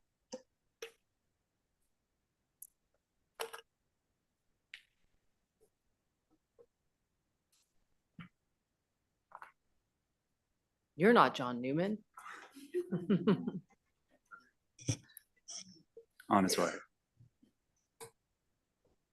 Hi, good afternoon. Hi, good afternoon. My name is Chandler Pohl. I'm Vice President Legal Counsel with MGM Resorts International, and with me today is John Brandon Newman, our Chief Technology Officer. He presented at the board 2 weeks ago, and he has a short affirmative presentation if you'd like to hear it. Perfect. Thank you for being here, and it's nice to meet you. We would love an introduction. Okay, thank you for having me today. My name is John Brandon Newman. I'm the Chief Technology Officer for MGM Resorts International. I started my career straight out of high school. At 17 years old, I joined the military, served 12 years active duty. That includes the first 5 years in the Air Force as an IT specialist, and then the next 7 years as a Black Hawk pilot in the U.S. Army. After this, I left active duty and became a civil servant, GS-13, with DOD, where I was in Cyber Command running the Security Operations Center for Europe and Africa. After this, I moved to Merck Group, running their cyber defense for about a year. And then after that, I was promoted to run their information security and the global network infrastructure. Then I moved on to Adidas, also in Germany, where I was their Chief Information Security Officer. Did this for a year and a half before my family decided we should relocate back to the United States. I came back to the US as the Chief Information Security Officer for MGM Resorts. That was in 2020 during the pandemic. After about 3.5 years of serving as the CISO there, I was promoted to the Chief Technology Officer, which is my current role. My education includes, I went to Bartlett High School in Tennessee. Then when I was active duty in the military, I got my bachelor's and my master's degree. I have about 10 industry certifications, including Certified Information System Security Professional, Certified Information Security Manager, and various certifications through Microsoft, Cisco, and other technology providers. I also hold a commercial pilot's license. My team that I currently manage is 653 people of our last count. 376 of those reside in Nevada. The other 277 reside in other states across the United States, many of them at our regional properties. My team, my direct reports, I have 2 senior vice presidents that are running the application stacks. That includes commercial and payment technology, gaming, hospitality, and corporate technology. Vice president of data, running our data infrastructure. Vice president of property technology operations for all of our technicians that are at our properties. A vice president running the infrastructure. And then finally, a vice president of planning and enablement, which is running all our project management, financials, and things of this nature. With that, any questions did you have for me? Any of my colleagues have any questions or comments? Well, thank you for being here. I'm sure you read the paper about Boyd, and I was just wondering if you had some information about that or anything to comment regarding that It's cyber attack on Boyd. It's obviously unfortunate that a lot of the players in the industry and in various industries actually are still getting hit by these same types of attacks. We did reach out and offer our support. I don't have a lot of detailed information about it. The current Chief Information Security Officer was the one that was doing that coordination with Boyd during that time to offer our assistance. All right. Thank you so much. And thank you too for all your service with the military. Thank you. Commissioner Marcantonis? In addition, thank you for your service too. No further questions, straightforward application, and good luck, because this is a big and tough role in the current circumstances, as we read every day, as Commissioner Silva mentioned. Thank you. Thank you, Chair. Mr. Newman, it's a pleasure to meet you. And I, you know, we say this sometimes just out of habit, but truly thank you for your service. 5 years in the Air Force, 7 years flying a Black Hawk helicopter, and the intelligence part. I have a daughter who is an intelligence officer and works with Cyber Command, so I have a sense of what you used to do, and your service really is appreciated, and things and your transformation of the private sector. Your transition was very impressive too. And you're my mystery man. If you were here earlier, I was talking about Webster College. And I had the wrong person. It was you who went to Webster College, correct? Yes, sir. That's correct. And, St. Louis. And it's funny because I grew up in St. Louis, and some of my friends went on to college at Webster, but it was more of a performing arts kind of place. And so I looked it up, but Webster is designated as a National Center of Academic Excellence in Cyber Defense Education. That's your degree? My degree is in organizational security management. I got my master's at Webster, and it was in organizational security management. And a couple things here. Commissioner Silvers asked you a little bit about any cyber insight on the recent developments, but I think you stated at the Gaming Control Board meeting that you were at the helm when MGM had its issues 2 years ago. Is there anything you can discuss about that in that case? Yes, I was the Chief Information Security Officer at the time of the incident.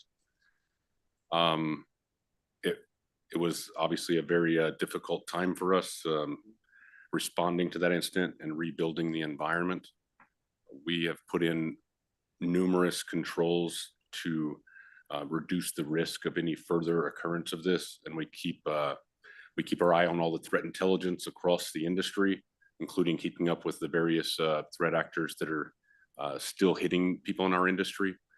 We're still working with the FBI. We actually recently got another arrest associated with our incident in the last few weeks. I was just gonna say, in order to keep up with it, you have to go to all the proms and all the high schools and all the land. It's remarkable, the age of the folks that are being charged with the acts alleged here. It's nuts.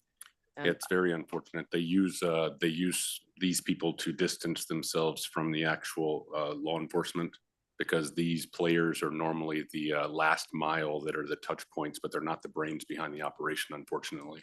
So we're continuing to work with them, and we read on a few people from our team to help the FBI go further in as far as we can to get closer to the real people behind the scenes. So what you're saying is when we're reading about, 16, 17-year-olds in other countries and here in the United States, that it, not about any particular incident, but just generally speaking, they're not the brains of the operation. That's what I'm hearing. In this Necessarily. specific case with Scattered Spider, they have their MO is basically using young people that can usually not have charges pressed against them to do the initial access. So either talk on the phone or submit the initial payloads that would get them into the environment, and then they remote in and do the rest. So it keeps them away from any law enforcement action generally. Very interesting. Do we know the age of, I think it was a teenager in custody for last 2 weeks, or identified a couple weeks ago, the age of this I individual? don't remember the exact age, but under 20. So it was something from 17 to 19 has been most of the ages of the people that have been involved. There's been multiple arrests to this point. I believe 3, maybe 4 related to our incident. Stay tuned on that story.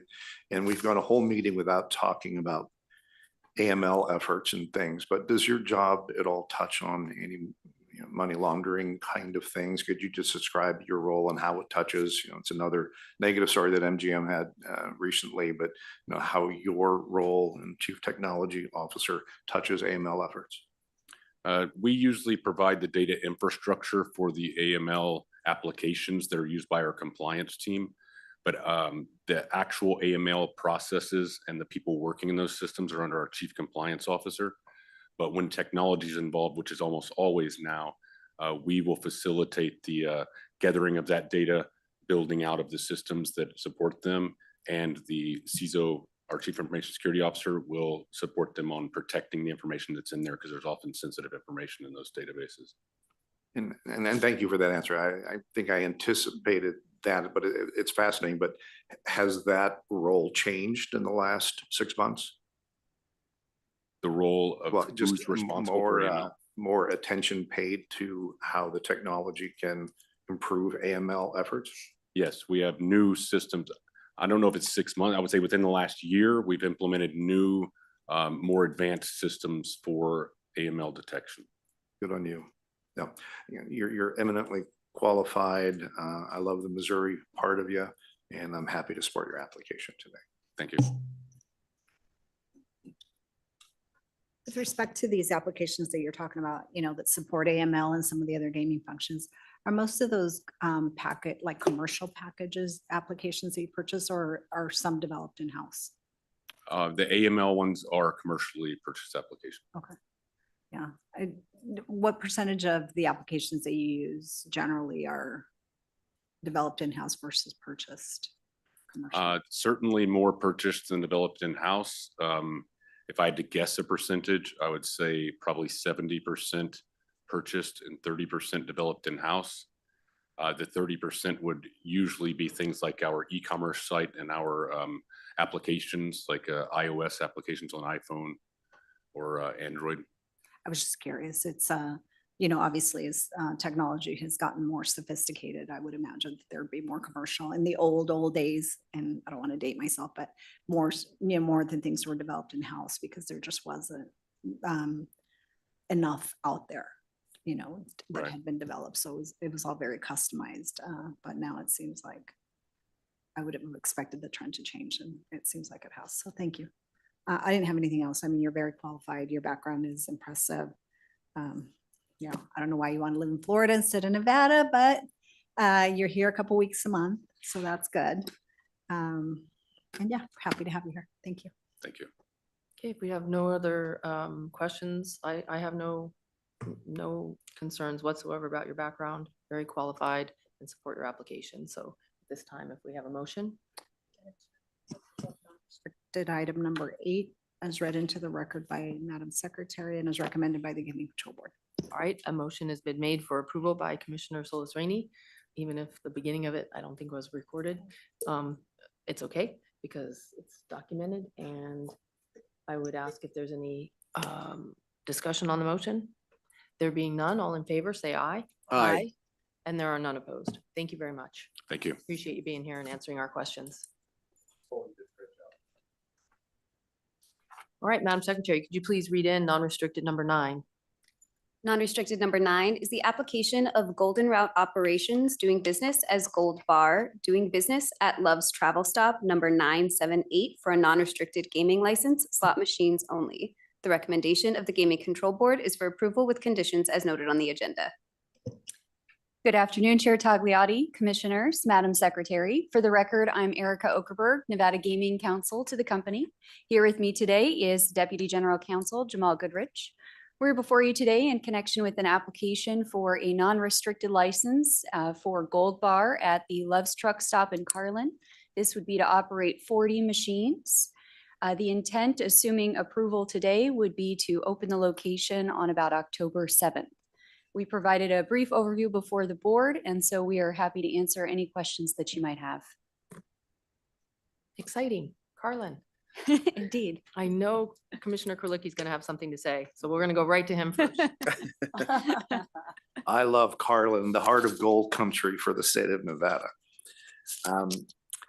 I remember going through Carlin when there really wasn't a whole lot there. And it's just stunning to me that now you can, spend nights in a hotel, all of those things. So I think that growth is a natural, reason and organically why this makes sense to you now. But it is, that Highway 80 slot is barren, but Wells isn't far away.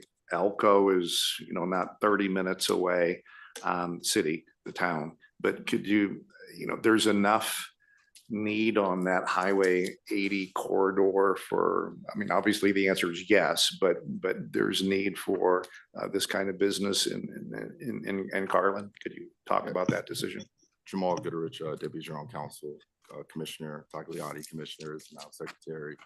Yes, Commissioner Kurlicki, our business has invested heavily in the I-80 corridor from Winnemucca all the way over to Wendover. I think that's evidenced by last November, our acquisition of Leisure Gaming. Leisure Gaming operates 10 non-restricted locations up and through the I-80 corridor. Wendover, Winnemucca, Elko, Carlin, we're continuing to develop, and we see, essentially great numbers there. And so we're continuing to invest in that area. We find it to be a good part of our business. Where do you think, where are your employees going to come from? Carlin doesn't have that much of a population.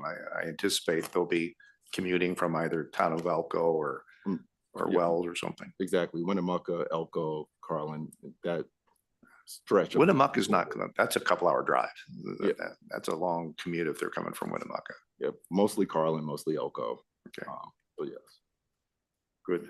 Now, good on you. It's, anything that brings bright lights and caffeine on that stretch of Highway 80 at strange hours is welcome, and wish you the best of luck. Thank you.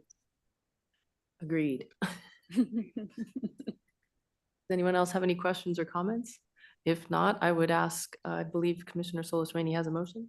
You looking, motion ready with your. Sorry, no, I was looking. Happy to make a motion, though. I move for approval of non-restricted item number 9 is read into the record by Madam Secretary and is recommended by the Gaming Control Board. Any discussion on the motion? There being none, all in favor, say aye. Aye. And there are none opposed. Thank you very much. We Thank appreciate you. your patience as Thank well you. today. Thank you. Thank you.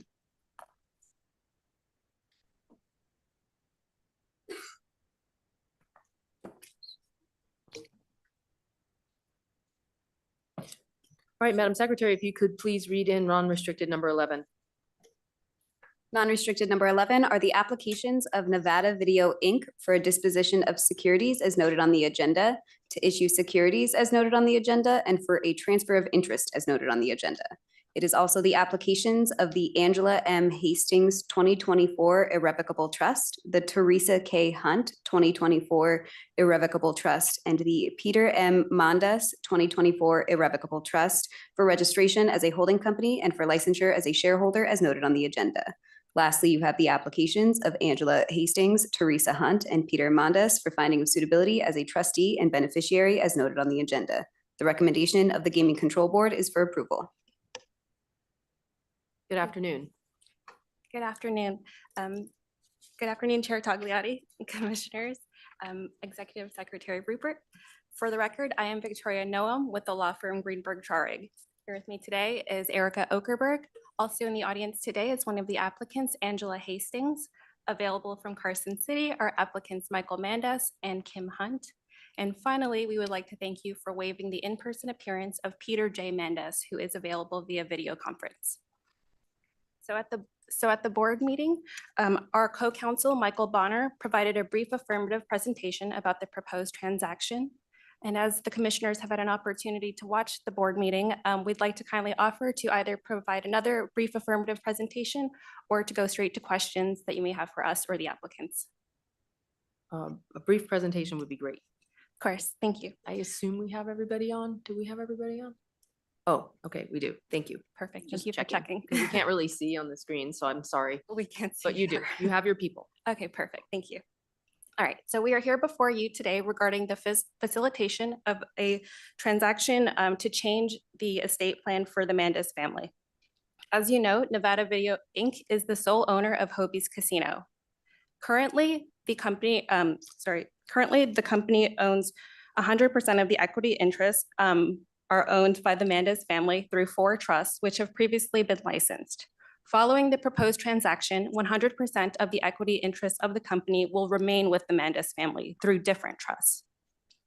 Currently, the Peter J. Mandas Trust owns 57.5% of the company, and the 3 adult children own 14.17% of the company through their respective trusts.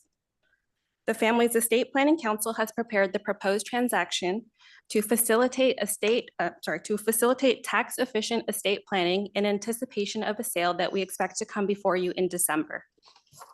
Under the proposed transaction, there'll first be a recapitalization in which the company shares will be converted into voting and non-voting shares.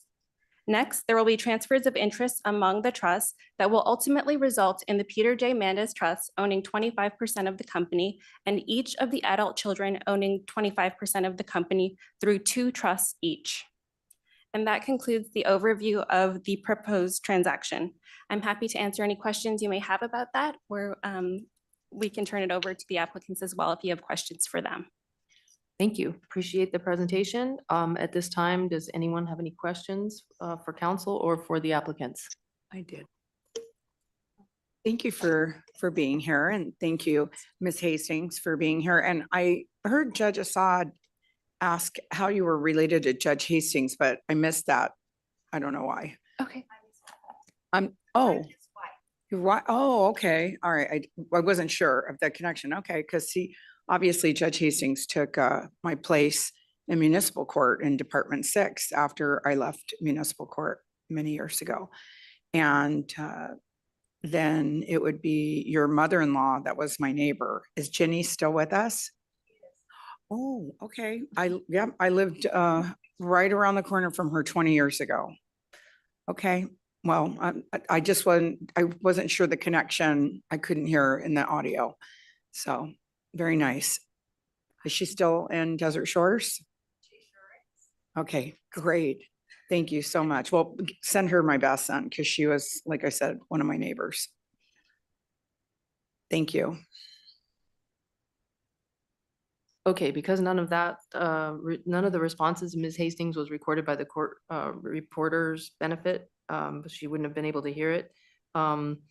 You are Judge Hastings' wife, and your mother-in-law still lives in Desert Shores. For the record. So that's all we need to know. We're good. Oh, there it is. Okay. It's a very large, huge community with little subdivisions, but she actually Yes, she literally lived right by me. And I used to see her every day walking. Yes, and she still does. Wow. 2.5 miles. Well, thank you. Okay, does anyone else have any other questions or comments for the council or the applicants? Nevada's clearly a small place, and it's just been reaffirmed. The estate planning makes perfect sense. I mean, kudos to everyone for getting this together and apparently in preparation of sale perhaps by later this year.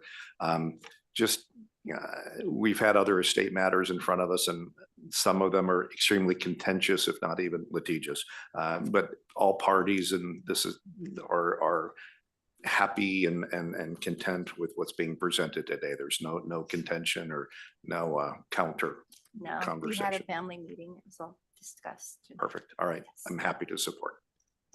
All right, then with that said, does anyone have a motion? Madam Chair, I move for approval of non-restricted item number 11 as read into the record by Madam Secretary, Ms. Nicole Rupert, and as recommended by Nevada's Gaming Control Board. Thank you. Any discussion on the motion? There being none, all in favor, say aye. Aye. And there are none opposed. Thank you very much. Thank you. Thank you. That brings us next to me asking Madam Secretary to please read in non-restricted number 12. Non-restricted number 12 is the application of Mark Berlinger for licensure as a key employee at Crawford Coin, Inc. The recommendation of the Gaming Control Board is for approval. Madam Chair afternoon. Tagliani, members of the commission, Madam Secretary William Erga of the law firm of Hutchinson and Steffen. Mr. Berlinger is here next to me, and we really don't have any presentation since we're the last one on the non-restricted. And I'm sure there's people out there waiting to come before you. Thank you. Do any of my colleagues have any questions or comments? I didn't have any questions. I think, the only issue was the item of interest, but I think you both made it clear during the board meeting that you understood that any future changes or amendments that you do to the trust would need to come before the board for approval. Yeah, that's Mr. Crawford. We really haven't done any of their estate planning, Oh, but okay. we will, if we know that something's happening, we will make sure that they do it properly. Well, as the CFO, I hope you would be aware of that. So maybe you can just remind them that that needs to be I done. didn't know these. I Okay. was not on board with those, so. No, I appreciate that. I didn't have any questions. It was pretty straightforward. Thank you. And your background is good and nothing that raised any concerns was on it. So. And there was comfort coming here today that you didn't need to bring in Mr. Moran as a sidekick here. Well, you know what? He's He's expensive. While I was on vacation, and then I had COVID, and there were some questions that could have been asked, and I wasn't aware of them. So just in case, but then there weren't any. So he said I could come by myself. Aw, isn't that nice of him? Very nice of him. And please give my best to Hutch. I had a pleasure of seeing him in Washington, DC before he came back home. But he was my successor in office, and he's just an exquisite individual, and it must be nice to have him back. It is bad, and he stepped right in. He didn't miss a That would beat. be Mark He Hutchison. Came back and was a defense attorney in a trial. Yeah, he's got a lot of pent up lawyering to do. So He there you really go. does. Mr. Werner, pleasure to see you today. Thank you for being with us. And you gave an explanation to the Gaming Control Board, but it still seemed awkward to me, the fact that, you've been the CFO for 7.5 years, I believe. I know there was family or a son who was engaged who left, and you've stepped up your presence within the company in terms of operating things, but it's still surprising that you haven't had to seek licensing previously. But could you just discuss on the record why we're hearing this now and not previously? I think it was a business decision. When the son left, Mr. Crawford wanted to make sure that there was still people here that could handle it, because it's been a growing business. So that's the reason we came forward with Mr. Werlinger. But Mr. Crawford's there almost every day too. He's much more active now again. And How long was David Crawford in the business before he left? how old was he? No, how long was he? About 27 years. Long time. Long time. So that is a lot of stepping up to do. So Yeah, I yeah, appreciate yes. that. That satisfies me, but it's just curious. And just generically stepping back, sometimes it's I'm not sure what triggers some of these applications. At what point in time do you bring a key employee or, somebody in the C-suite? There's always seems to be some kind of delay, and I don't know what that magic trigger is.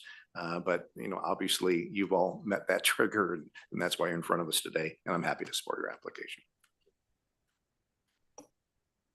Do either of you have any questions or comments? No. Well, I think it would be in appropriate form for a motion. Madam Chair, I would move for the approval of non-restricted item number 12 as read into the record by Madam Secretary and as recommended by the Nevada Gaming Control Board. Is there any discussion on the motion? There being none, all in favor, say aye. Aye. And there are none opposed. Thank you very Thank you much. very Thanks for being- Appreciate you. Good to see you. Restricted can come forward. Madam Secretary, if you could, please read in our first restricted item, restricted number 1. Restricted number 1 is the application of Town Square 8 LLC for a transfer of interest as noted on the agenda, and the application of Wesley Yu for licensure as member and manager as noted on the agenda. The recommendation of the Gaming Control Board is for approval. Good afternoon. Good afternoon, Madam Chair, members of the Commission, Madam Secretary. For the record, Jeff Donato, enrolled agent. With me today is the applicant, Mr. Yu. If you would like, we can discuss items 1 and 2 together since they're related. Item number 1 is essentially a transfer of interest due to the passing of Mr. Yu's spouse. And so the decedent's estate is transferring 100% ownership in Town Square 8 LLC to Mr. Yu as an individual, whereby he becomes the sole member and manager of Town Square 8 LLC. Item number 2 is for. Why don't we have her read it into the record? Okay, sorry. Neglected to do that and I should have. So I'll have ask Madam Secretary, could you please read in restricted number 2? Restricted number 2 is the application of Desert Inn Mojave LLC for licensure to receive a percentage of gaming revenue from United Coin Machine Company doing business as Century Gaming Technologies, doing business at 7-Eleven store number 29732D. It is also the application of Wesley Yu for licensure as member and manager as noted on the agenda. The recommendation of the Gaming Control Board is for approval. Okay, so if you could please continue as to that item. Item number 2 is for a finding of suitability for Desert Inn Mojave LLC to participate in the gaming revenue under the slot route operator's license. The slot route operator is the licensee there. When the wife passed away, Mr. Yu formed a new entity to operate the store. That entity is now before you, which is the Desert Inn Mojave LLC, seeking approval to participate in the revenue under the slot route operator's license. With that, we can have Mr. Yu provide some information about himself, or we'd be glad to go right to questions, whichever you prefer. Well, first of all, our condolences on the loss of your wife. I think we should let the record reflect that as questions are going to your enrolled agent and yourself, that we're considering both restricted number 1 and number 2 in together. And so at this time, I will ask my colleagues if they have any questions or comments. Yeah. Well, Mr. Yu, as Chair Taglieri, our deepest sympathies. It is pure from curiosity and deep interest that your studies were in water. You were with the Water Reclamation District Office for 27 years, something like that. 25 and a half. Oh, I exaggerated by 2, yeah. Thank you. And now you're thinking about retiring? Is it in March or something like that? Yes, correct. Your degree was in chemistry? Yes. The original degree. And what, may I ask, in the being with the Water Reclamation District Office, what would your daily priorities be? Was it a lot of laboratory work? No, actually, I actually only do chemistry for about a year or so. And that was back in after graduating from school. So I actually find out I'm more interested in the computers. So I went back to study some more and then get certification. So basically the whole last 30 years, maybe I worked for chemistry 1 year. The rest just computer servers, networks, and yes. So yeah. More IT related. Yeah. Okay. I was just imagining someone for 25 years sitting and putting a little bit of water from this test tube into that test tube to see if it changes color. Okay. That's not what it was. Well, nonetheless, after reviewing your presentation, the Gaming Control Board, I'll be very happy to support this application today, but I thank you, Chair. Commissioner Silver? Yeah. Thank you for being with us today. And again, I'm very, very sorry about the circumstances with your wife as well. How many employees are there in the Water Reclamation District? Like with that particular subdivision? Let's see, when I started it was 200 something, and right now, I Oh, think, it's a lot. yeah, right now, roughly 500 or so, I think. Oh, okay. I didn't realize that division was that big. Yeah, it's. And grew I pretty- saw, Yeah, so you're out at 25 years. Did you buy 5 or you just? yeah, le- I did. I I figured. bought 4, so that's why next year. will be So like you're able 26, to yeah. now retire. Yeah. Good for you. You know, congratulations. You stuck with it and good for you. And yeah, because I also saw you had a real estate license too. So it's like real estate, now these stores, and you're finishing up your career at the reclamation. Yeah, the real estate is just basically trying to learn, because before it's all my wife doing all this. So I try to learn how the real estate works, so. And who is supervising? Is it through the SLO? Is it United Coin that's helping you as far as like supervising the machines then? Yeah, that's correct. Okay, and did they help previously then before with your wife or? Yeah, I believe so, yes. I see, okay, and I think that's all I had.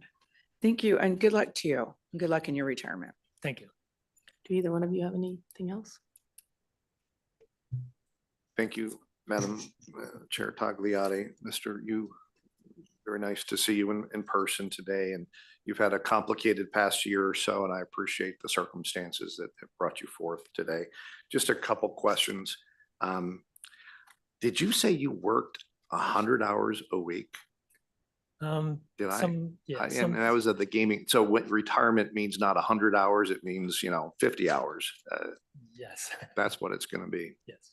But, that's just crazy. That's 14 hours, 7 days a week to get up there. So my question is, your work ethic is absolutely not challenged by me in any way. I mean, God bless you for your abilities to do that. But the letter from your supervisors at the Water Reclamation District, I know it was indicated that approval would be forthcoming or it was given verbally, but is that in writing? Do we know definitively that it's not a conflict, at least before your retirement here? I believe Special Agent Peter spoke with the Water Reclamation District and confirmed that approval had been given, was my understanding. But verbally? That's correct. Verbally, over the telephone. I'm not sure if we did ever receive that letter yet. No, I did not. So. Okay, well, again, I say this almost in awe of your capacity to perform work, but I know at the state level, we had restrictions on people being able to do certain things. I know you're, right next to retirement, so it's, probably there. I just wanted to clarify as best I could for the record that, by approving this, we're not creating some kind of conflict with, Clark County or the Water Reclamation District, but I'll say, Mr. Donato, you believe that's not to be the case, that we have clarification to the Gaming Control Board agent that there's no conflict. That's correct.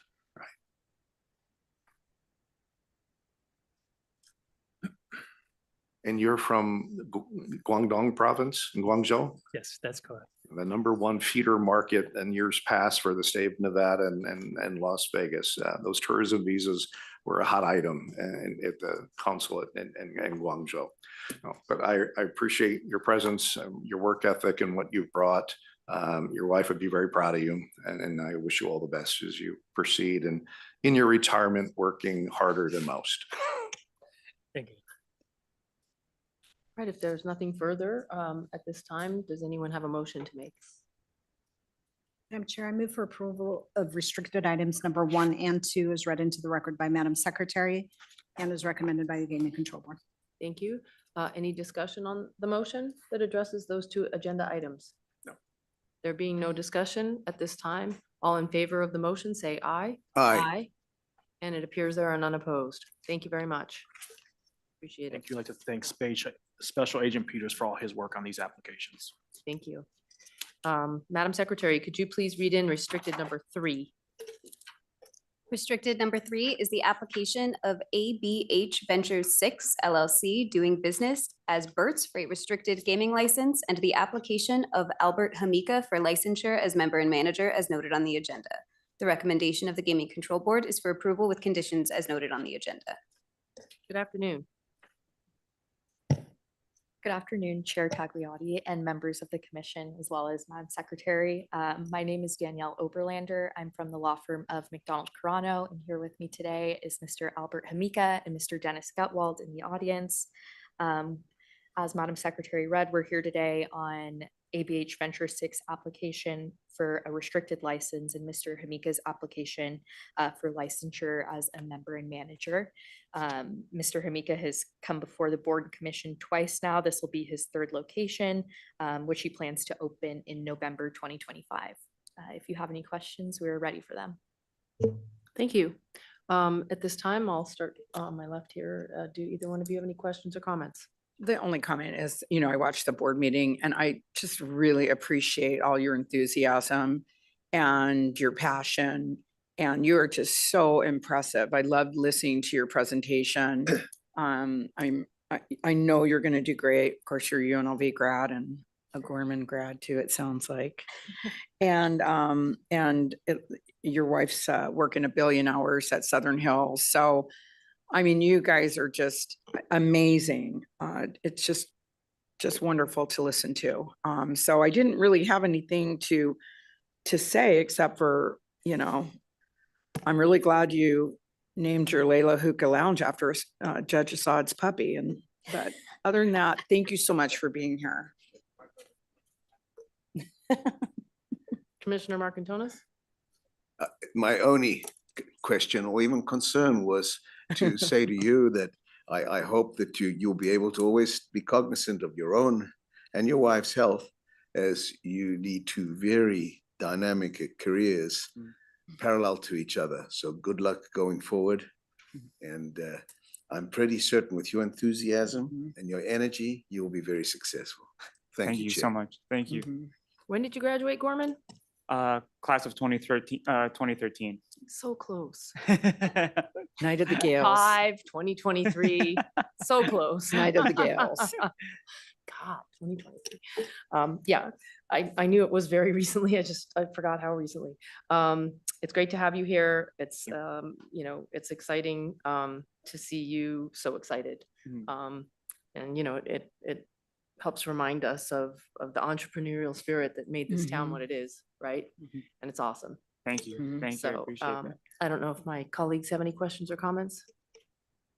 I didn't have any questions other than to say thank you for getting us another doctor in Las Vegas. Yeah. And go Gales and Go go Gales. UNLV. Thank you so much.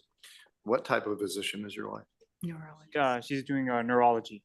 Oh my goodness. She's going to be training for the next 20 years. Yeah. Her and I are really hard on ourselves about our career. And in fact, she just started the residency part of the actual neurology part of residency. And just literally this week, and she comes to me 2 days ago and she goes, I had the best day. And she's calling me on the phone. I was like, great. She comes home, she's bawling her eyes out. I was like, whoa, what happened? She goes, I just feel so like not as smart as these other doctors and all. And I was like, you just started, you gotta give yourself a little bit more credit than just, and I was actually, the reason I say this is because I was feeling the same way. I literally just told Dennis, I said, I saw so many impressive applicants before I came up here, and I told Dennis, I was like, I feel like small fry compared to these big guys, and hopefully I can get to their position. And her and I are both gonna constantly build their careers, considering where she's younger than me, but she's much younger, but I'm at the point where I'm like, I hope I can continue to build on my career. No. There've been a lot of people in front of us today, but from the Gaming Control Board meeting and watching, I completely echo Commissioner Silver's comments. You're really on top of the heap here. If you can bottle whatever it is that you've got, you'd make a fortune on the side too, but I'm happy to support it. And thank you for bringing enthusiasm and more medical services to our state. Thank you. Thank you. All right, well, who would like to make the motion? Madam Chair, I move for approval of restricted item number 3 as read into the record by Madam Secretary, Ms. Nicole Rupert, and as recommended by Nevada's Gaming Control Board. Thank you. Any discussion on the motion? There being none, all in favor, say aye. Aye. And there are none opposed. Congratulations. Thank you so much. Thank you. Sorry. Madam Secretary, could you please read in restricted number 8? Restricted number 8 is the application of Meg Shea 3 LLC for licensure to receive a percentage of gaming revenue from United Coin Machine Company doing business as Century Gaming Technologies, doing business at 7-Eleven store number 29645, and the application of Harsh Bemby for licensure as member and manager as noted on the agenda. The recommendation of the Gaming Control Board is for approval with conditions as noted on the agenda. Good afternoon, Madam Chair, members of the commission, Madam Secretary. For the record, Jeff Donato, enrolled agent. With me today is Mr. Bemby, which is the sole member and manager of Meg Shea 3 LLC. Meg Shea 3 LLC did take over the operations for 7-Eleven store number 29645 on or about December 12th of 2023. The gaming at that location has been currently operating under a space lease agreement, and he's been collecting space lease rent only. If this application is approved for him to share in revenue, that is what will happen. He will convert to a participation and start participating in the gaming revenue. There was an incident that did occur in April of 2024 that he did self-report, or we did self-report to the GCB on May 9th of 2024. He's taken full accountability of those actions, and he's here to answer any questions that you may have for him. Is it all right if I? Go ahead. So I want to say I thoroughly enjoyed your presentation as well. Your character is amazing. I wish everyone was like you as far as somebody that walks in and takes accountability. And it was just refreshing to hear somebody and how that's changed your life. And I just want to really say, you know, as member Krolik would say, good on you for doing that, because not everyone acts like you. You really shows integrity and character. Everybody makes mistakes, and your integrity and character really showed through. And I wanted to say that. The only other thing I wanted to say to the members was that I believe they placed some kind of limitation on. And the thing is, it's an informal probation, which means it's not a constructive custody, okay? The only way you're in constructive custody is if you're on formal probation, right, with the parole and probation with the state. This is a misdemeanor. To me, there is no, like, my understanding is it's informal. So the only thing I would put out there is I just don't think they put a limitation, right, on this. So being an enrolled agent, not being an attorney, I'm not aware. Mr. Bemby's criminal defense attorney was supposed to be able to be here, but unfortunately he had another court case he had to attend to. It's a misdemeanor. So That's it's my- not that's my formal understanding. probation. It is, it's an informal. It's an informal, right? And I mean, both the, We got to not I'm talk sorry. over each other because the court reporter can't get us both all at the same time. so having done criminal law for almost 40 years and been a judge, 23 of those, and I know Chair Tagliati as well, that's not, he's just not in constructive custody for what it's worth. He's not. So that would be my only thing I would mention. I just don't see the need for that. But I'll leave it to the members to see what they want to do with that. Does anyone else have any questions or comments?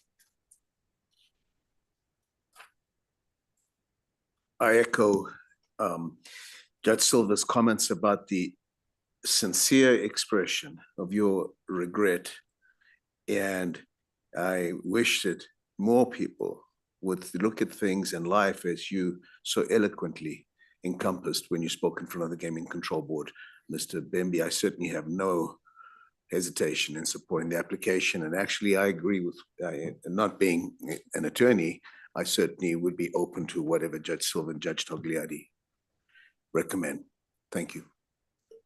Well, oftentimes the judges see eye to eye and then sometimes they don't. I would be inclined to support the board's position as they, that they took, but I'm also, you know, one person and I'm open-minded. If If anybody else has any comments, I mean, it's not like he's not walking out of here with a license, it's just with a condition is what's being discussed, right? Unless I'm hearing anyone else wouldn't support him getting a license, which I don't think I'm We were hearing. just trying to clarify. Yeah, what we're the just trying to condition was. clarify I the don't- limit on I the didn't have it license. in mind. What was the recommendation? Superior happened was Court they- of California has him on probation. But it's an informal probation, and in order to be in constructive custody, for which they were talking about, it appeared to me from the board that they were concerned with the probation, and that's why they put the limitation on it. But the probation would be informal, and Well, but do we know therefore, that for California? We know what we know for Nevada. Do we know that for California? Does it say informal So in the I'm register not of sure what action? limitation is being placed. Right, let's just talk about the condition I just first, wanted which to- was. On here it said 9, but-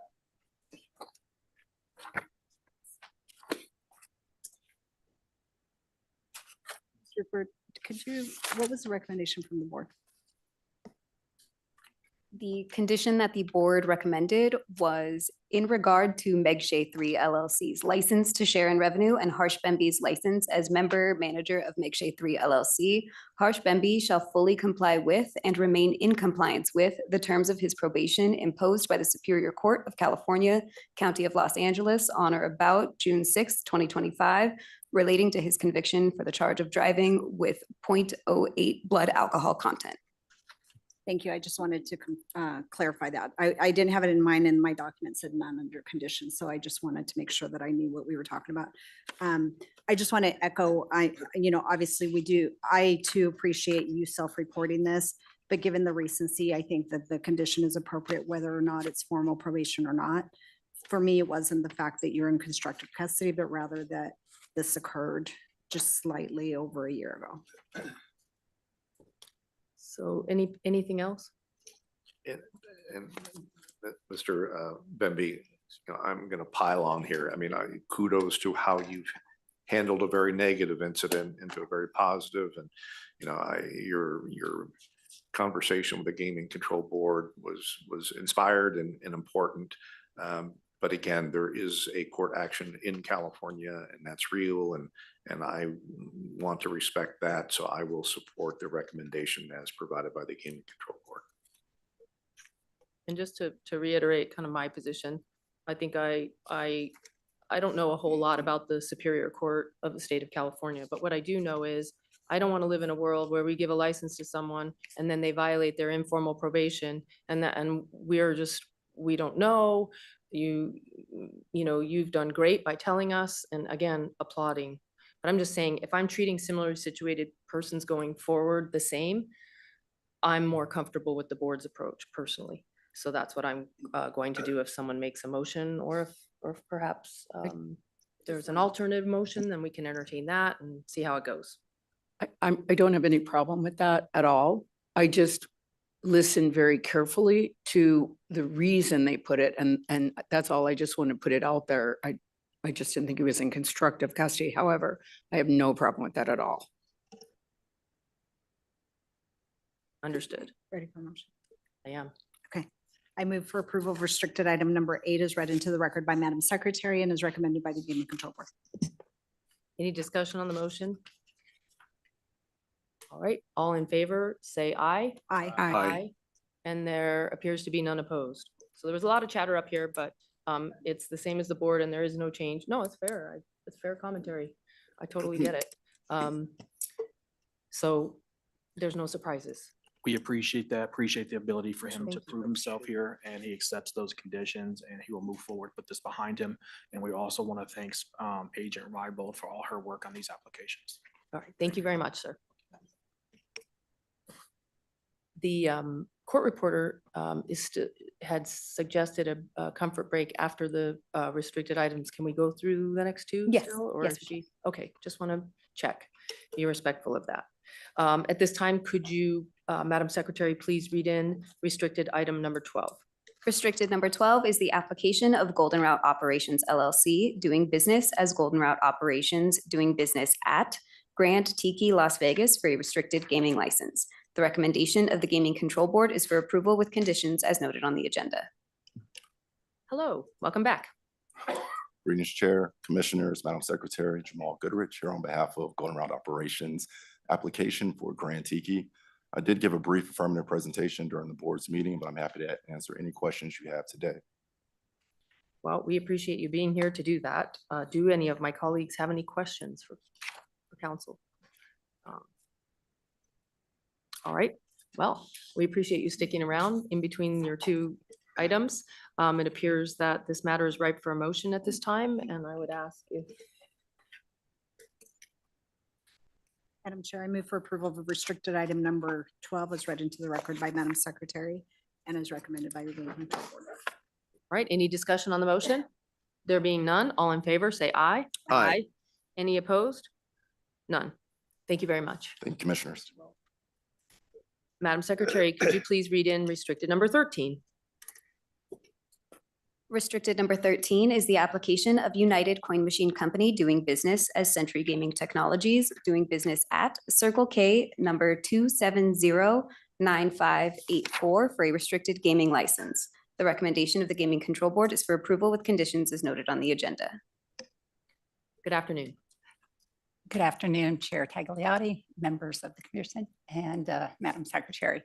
For the record, Debbie Cornine, I am with Century Gaming Technologies, and I am here to answer any questions you might have regarding the application before you.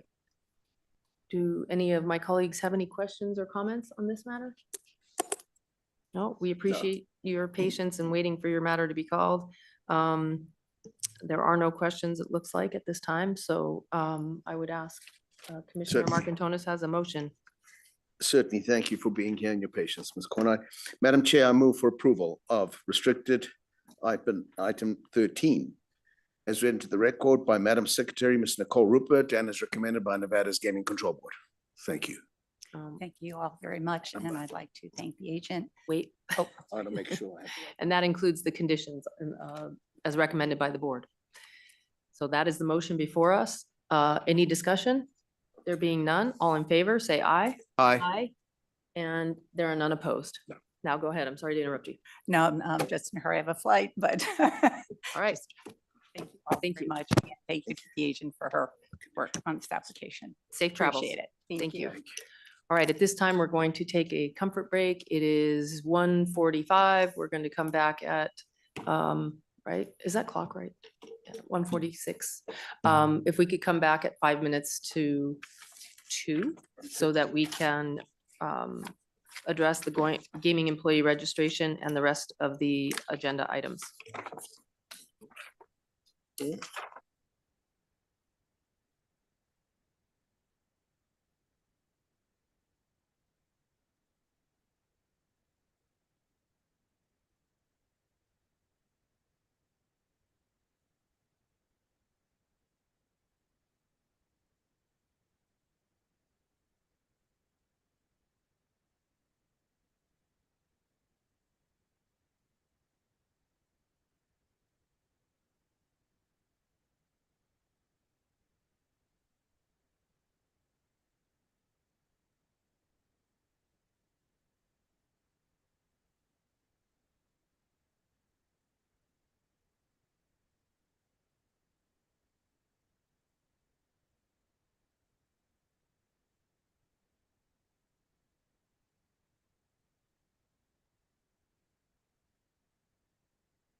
Okay. We're back on the record. Thank you. At this time, resuming the meeting, Madam Secretary, could you please read in our next agenda item? Next for your consideration is one gaming employee registration request for reconsideration. That item is D Wu, case number 22LV06650. Is there any chance that Mr. Wu was here before we took the break and didn't come back? I wasn't paying attention to see if we had anyone that looked like a lay person, if you will. All right. Have we received any notice of a request for a continuance or anything since you've been sitting here, Madam Secretary, that you're aware of? I have not received anything. The last correspondence I had with Mr. Wu was on August 12th when he was notified that the meeting would be taking place today, and he told me that he would be here. Okay, well, the record should reflect he is absent, and without a request to continue or some notice of an emergency request, I'm inclined to ask the commission to move forward unless one of you disagrees. There being no disagreement, I guess we could do one of two things. We could have a motion and then discuss, or we could discuss the case and then have a motion. I have no particular preference. And so I guess I would ask one of you to take the oar on that.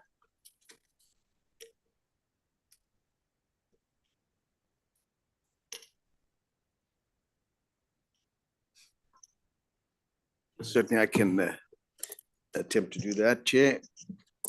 I move to sustain the Nevada Gaming Control Board's objection to Daewoo's registration as a gaming employee and accept the hearing examiner's recommendation that Daewoo submit another petition after 1 year pursuant to Nevada Gaming Commission Regulation 5.10911. Thank you. Okay, and I guess I should have made a record that we've all had the opportunity to review the materials and transcript of the hearing before the hearing officer. And so that's one of the reasons that we're moving forward, is because we are prepared. Is there any discussion on Commissioner Marcantonus's motion? There being none? Oh, go ahead. Yes. With respect to the motion, I wasn't sure. I mean, I read the materials and I see that they made a reference to allowing the applicant to submit another petition within a year instead of the 5 years that's provided in the regulation. But I didn't really see a basis for it.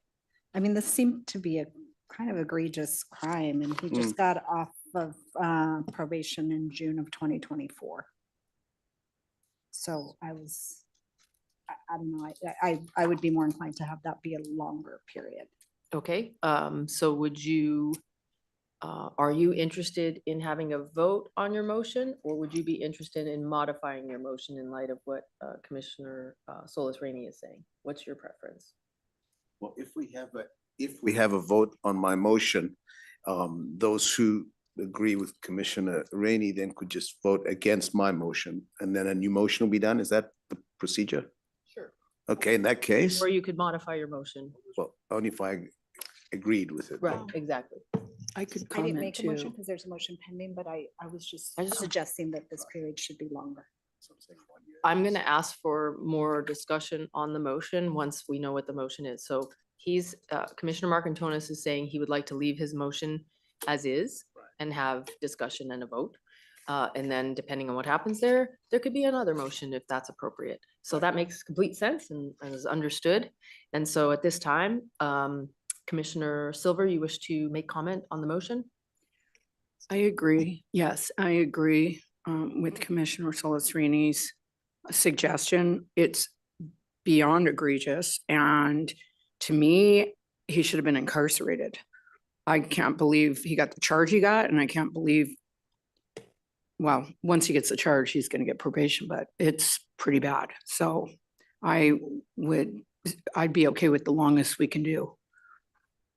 I will say that I'm going to be voting no on the motion because it's too short for me as well. This involves a 17-year-old girl, and a year's not long enough for me. I realize I realize that, you know, there's nothing about a year that limits your ability to do the same thing in a year. I just think we send a stronger message if it's longer. So I'm going to vote no, but not because I don't respect the commissioner or his motion, just because I would like to see a longer time period. So anybody else have any questions or comments or suggestions? Otherwise, we'll vote and then we'll see what happens. You know, as a guy who used to make a living on these voting matters, procedurally, perhaps Commissioner Marcantonis would be kind enough to withdraw his motion. I would like to withdraw it. There you go. All right, that motion's been withdrawn. Does anyone have another motion? I would move to sustain the Nevada Gaming Control Board's objection to Dee Woo's registration as a gaming employee. And, you know, he would be entitled under Regulation 5.109 to resubmit another application within 5 years. All right, any further discussion on that motion? All right, there being none, all in favor, say aye. Aye. And there are none opposed. Thank you. All right, that brings us to our next agenda item, which would be, Madam Secretary, if you could read it into the record. You have one regulation agenda item regarding proposed amendments to Nevada Gaming Commission Regulation 5.200 regarding without limitation gaming salons.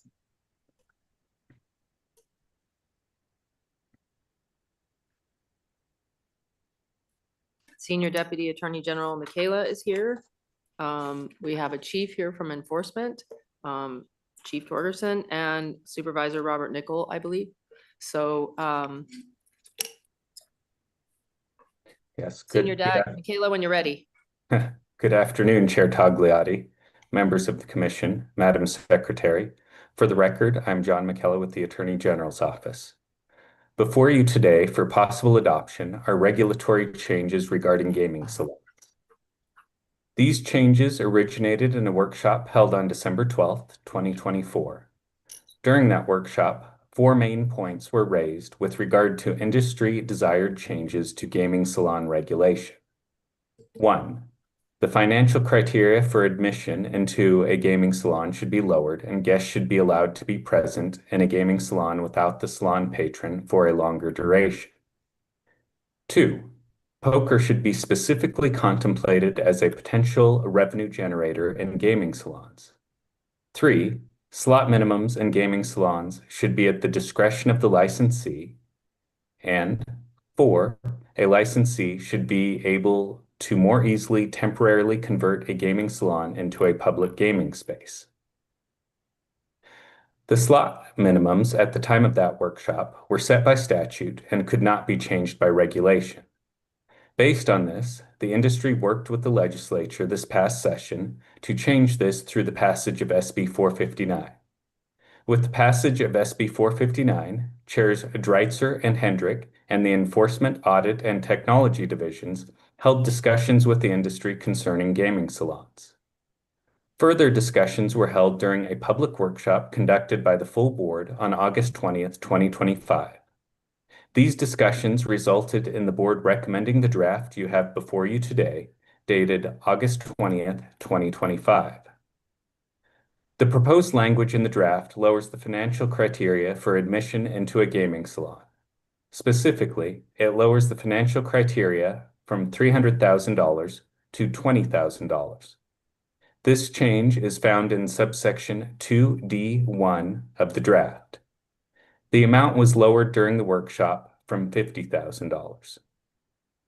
During the workshop, the Nevada Resort Association and several members of the industry requested financial criteria for admission be left to the discretion of the licensees. The lowering of the financial criteria from $50,000 to $20,000, coupled with new subsection 6, was the compromise decided upon by the board at the workshop. Subsection 6 allows the board chair to authorize financial criteria different from those approved for a gaming salon upon demonstration from a licensee of a strong record of operating gaming salons in accordance with policies set forth in NRS 463.0129. The general rule in Nevada is that gaming must be open to the public. This is set out as a matter of policy in NRS 463.0129. When gaming salons were created as a statutory exception to the general policy that gaming must be open to the public, the focus was on high rollers who would otherwise not gamble in Nevada and thereby generate revenue for the state if they were not allowed to have private gaming. Gaming salons were authorized in 2001. The initial financial criteria for admission required $500,000 in available funds. This was lowered to $300,000 in 2008. The draft before you today proposes this be lowered to $20,000. The $20,000 financial criteria would respect the initial intent of gaming salons as an exception to the general policy that gaming is open to the public, while recognizing that times have changed. Specifically, the lower financial criteria reflect changing market conditions, the growth of non-gaming revenues, and the importance of accommodating patrons, like celebrities, who value privacy but may not meet prior thresholds. It is better for a licensee to be able to make use of its gaming salons more often and to generate revenue from people like high-end celebrities who will game more in private but cannot or are not willing to show they satisfy the full $300,000 financial criteria. Subsection 2D2 recognizes that private high-stakes games of poker have the potential to generate significant revenue for Nevada if moved from private homes into gaming salons. The financial criteria for poker would require all participants to be salon patrons, but would only require poker salon patrons to buy into the game for $10,000 each rather than $20,000. The $20,000 threshold is maintained by requiring the minimum buy-in for a table to be $20,000. Subsection 3A adds a few logging requirements concerning tracking who uses gaming salons, recording identity information, recording salon games, recording financial criteria verification, and other information as required by the board chair. Subsection 3B matches the legislative update concerning games and gaming salons as set out in SB 459. Subsection 3E updates slot machine minimum wagers to mirror the language in SB 459. As the updated language in SB 459 requires the board to approve the minimum wagers, the regulation sets out an automatic approval for minimum slot wagers of at least $5. This complies with statutory language while making approval of the minimum slot wagers almost as easy as that for table games. Subsection 3F changes the gaming salon active supervision requirement from when the salon is officially open to when a salon patron or guest thereof is actually present in the gaming salon. Subsection 3I requires immediate reporting of certain conduct. The language here mirrors the language which is contained in Regulation 5.011, subsection 1K, which has been in place for at least 20 years. Subsection 4 changes the duration in which a guest of a salon patron may be present in a gaming salon without the salon patron being present from 6 hours to 24 hours. Subsection 7B creates an approval process for a licensee to temporarily convert a gaming salon into a public gaming space. A request for approval to open a gaming salon to the public must include comprehensive measures to ensure the public knows the gaming salon is open to the public and how to find the gaming salon. The chair may also require additional measures to ensure the gaming salon is truly open to the public and to ensure that gaming remains strictly regulated.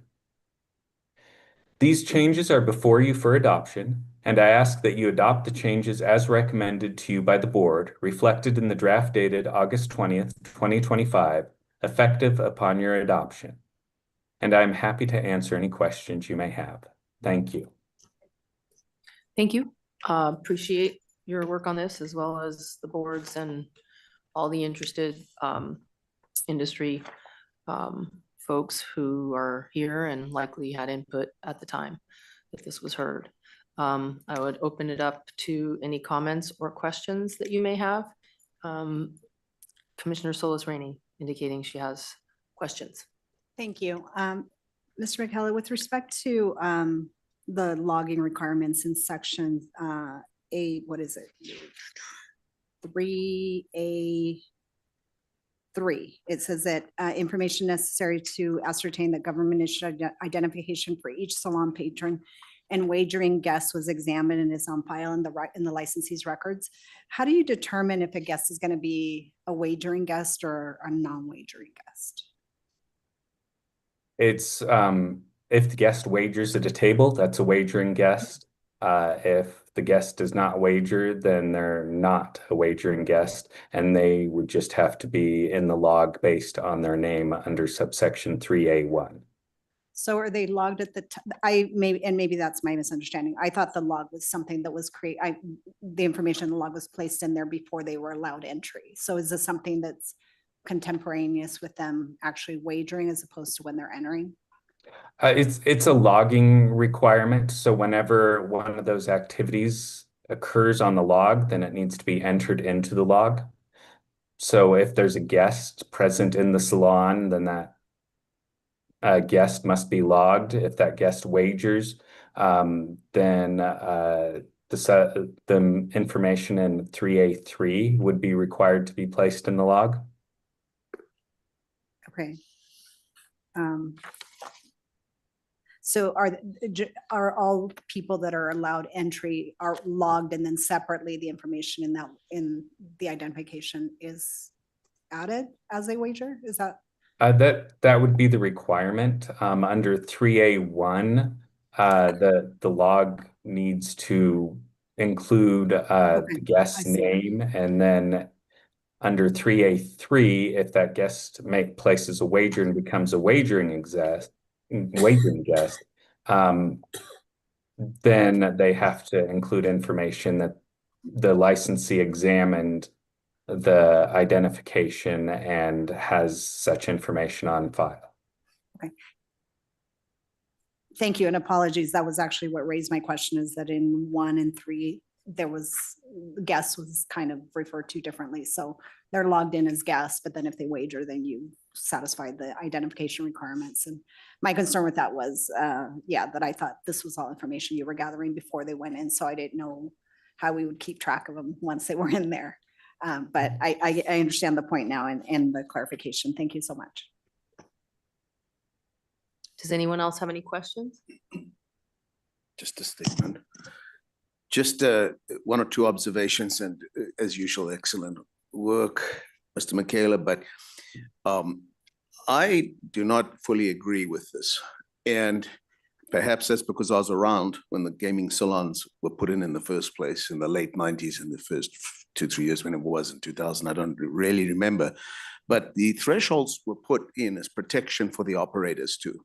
It allowed us, the operators, to defer to, say, the law or the regulations when dealing with unwieldy customers. And certainly customers have become more unwieldy in the last decade or two than they were in those times. There was also protection because claiming that I have yet ever seen a situation where in any hotel that I've run, where a meeting planner would object to not being allowed into the high-end gaming salon.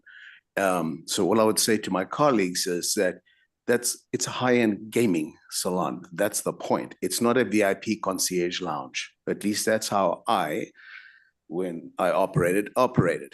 It's not meant to be, in my opinion, again, so that a celebrity can be taken off a floor so they don't have a little crowd around them. I mean, there's other ways that casinos deal with those every single day. So my thoughts were, with all of the AML problems we've encountered in the last 6 months, with all the big names, if it's not Resorts World, MGM, Wynn, one after another, there's obviously been difficulty for the casinos to control their customers and their hosts on top of it.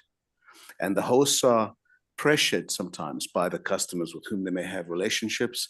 They might be pressured just by their own bonus criteria and how they get compensated. And therefore, some of if we were to open it up, it is almost a free-for-all. We may not call it that.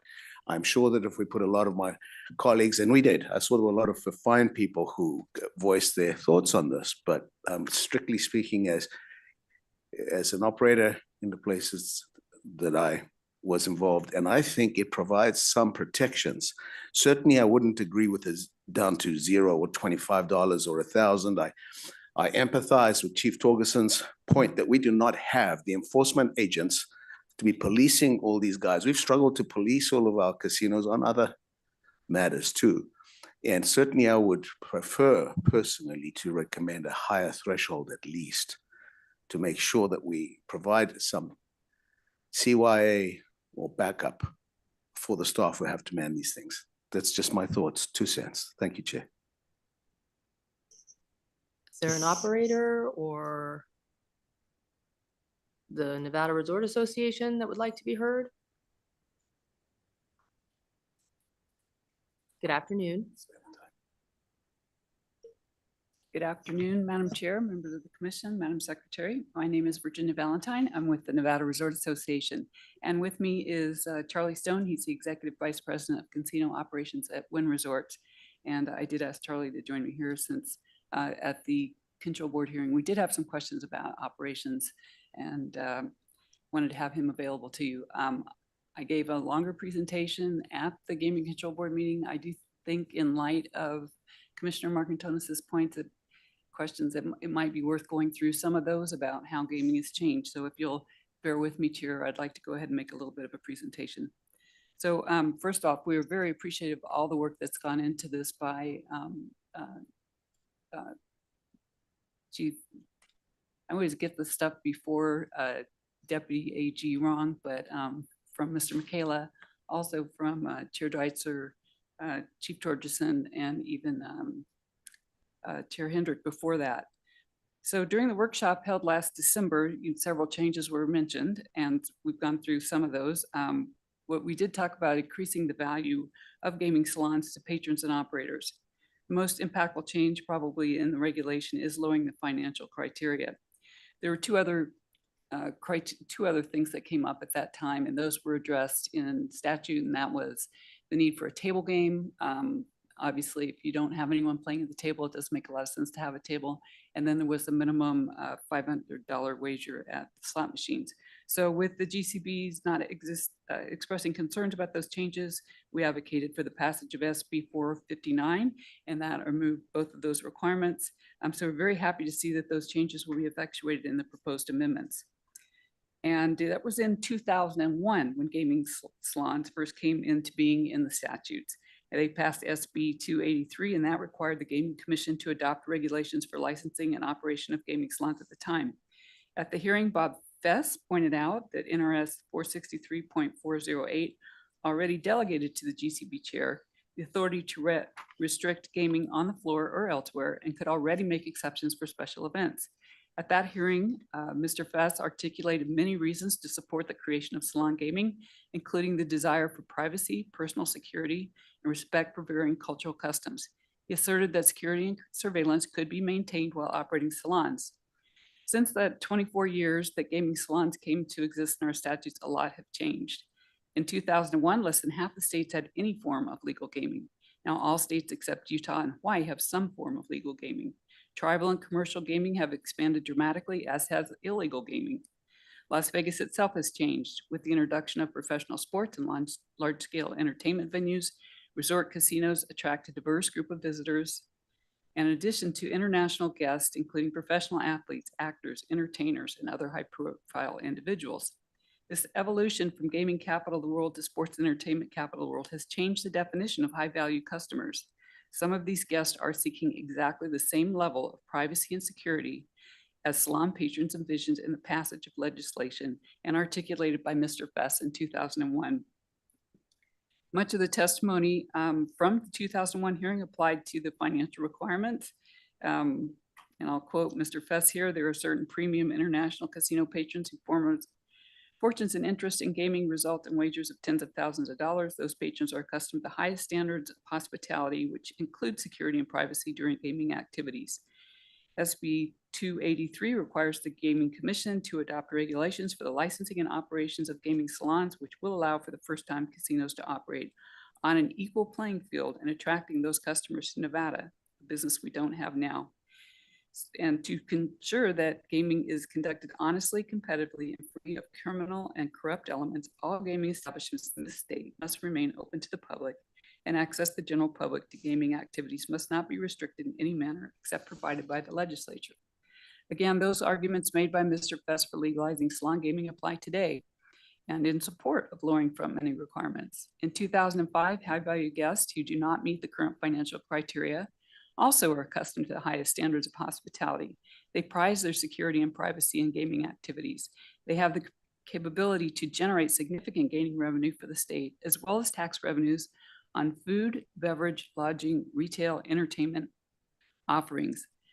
And I think that's a really significant change because back in 2001, probably the majority of the revenue at a resort hotel came from the gaming activities. As we know now, that's a much smaller piece of the pie. That free advertising, sometimes known as earned media, also benefits the states, the licensees, and the destination. And by lowering the financial criteria and offering privacy and security and elevated gaming experience, we believe we will attract casino patrons who are not playing here now. To the best of our knowledge, no other state or tribal entity regulates minimum front money requirements. It may be that salons are self-regulating the requirements. Opening a salon is a business decision made by the operator who must consider the return they will make on equipping the salon, the surveillance, the security costs, staffing the salon, refreshments in the salon, other associated expenses. The value may not be in the gaming revenue alone, but might also include the media attention, the spend on lodging, entertainment, fine dining, retail, and other resort amenities, and in ensuring the guest returns by creating an exceptional curated experience. The operators are in the best position to establish that minimum deposit that makes sense for their business model. We recognize that you are partners in monitoring the salon regulations. The licensees, of course, remain responsible for operating the salons in suitable and compliant manner. And we greatly appreciate that the proposed amendments allow salon operators to apply to the chair who has the complete discretion for setting that minimum front money requirements beyond what's in the current reg. For poker, we're very excited about the addition of poker. It's anticipated the addition of poker will bring in customers who are currently playing in other venues. There are several other amendments to the proposed regulations we believe will enhance the gaming salons to the benefit of patrons, the state, and the licensees. We anticipate that broadening the type of games allowed in the salon will attract customers who are not currently casino patrons. Requiring staffing only when players are present will also reduce the cost of operating a salon. And then Section 4 will allow patrons to continue to play after the patrons left. So in conclusion, we believe that the proposed amendments will increase gaming revenue, attract new customers who are seeking elevated privacy and security, contribute directly and indirectly to non-gaming revenue from retail, entertainment, dining, and lodging, and make Nevada salons competitive with salons in other states and enhance the gaming experience. So joining me today, there are operators in the audience, and again, I would be happy to answer any questions, and I know Mr. Stone would be as well. Thank you. Commissioner Solis Rainey might have a question for maybe our DAG or? Yeah, I have a Okay. question. Senior DAG. I'm sorry, I had another question. Senior DAG, Michaela, with respect to just the logistics. In the logging requirements, it requires the logging of each salon patron and guest. But then item number 2 requires the times that each salon patron enters and leaves the gaming salon. But that requirement doesn't seem to apply to guests.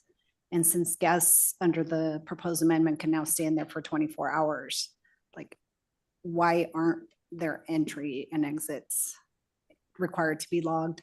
And if they leave after the gaming patron leaves, can they come back? So apologies, that's a multi-part question, but. Okay, I see what you're saying there. We did add guests to subsection 3A1, and maybe it makes sense. I can't speak to that directly. I know Chief Torgerson is in the audience, and if it is something that was an oversight, it's pretty easy to add the verbiage right now, but I would defer to her as to whether or not that is necessary.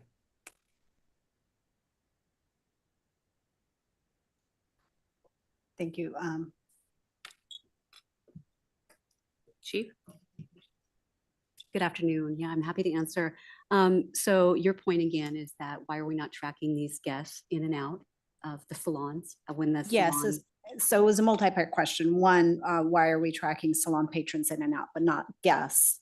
And then the second part of that question is, since salon patrons, guests can stay in there for up to 24 hours after the patron leaves. Mhm. If they leave, can they come back within that 24 hours? If I the would patrons, say- salon patron's already gone.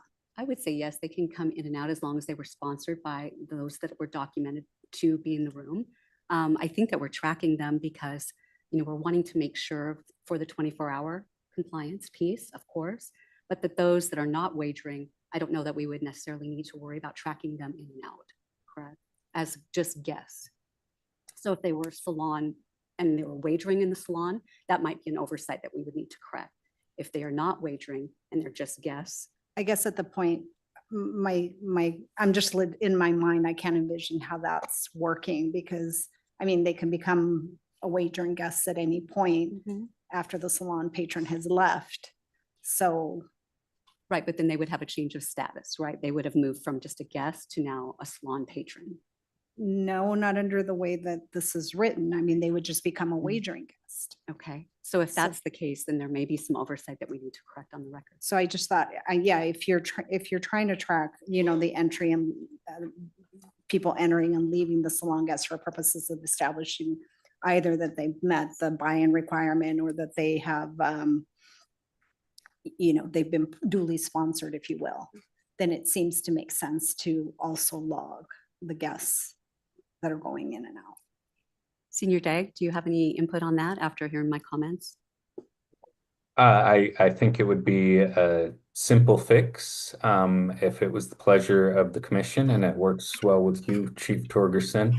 To subsection 3A2, we would just add the verbiage and wagering guest after salon patron. So it would read times each salon patron and wagering guest enters and leaves the gaming salon.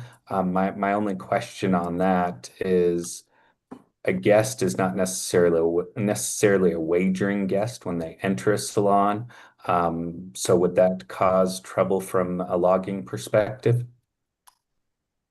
I think that's more operational in, our questions. And so maybe we would need to hear, from our operators to see how they would feel about that as well. But I think that if there's a change of status, that they would be required to change that status on the log, whether that's going to cause problems for them or be difficult in their operations. I think that's something we would want to have input on. And I don't know why we'd want to limit it to only wagering guests on that. I was envisioning if a change was made that it would be to each salon patron and guests as far as logging it, because you don't know at what point they're going to turn into a wagering guest the way that you've described, how this process works.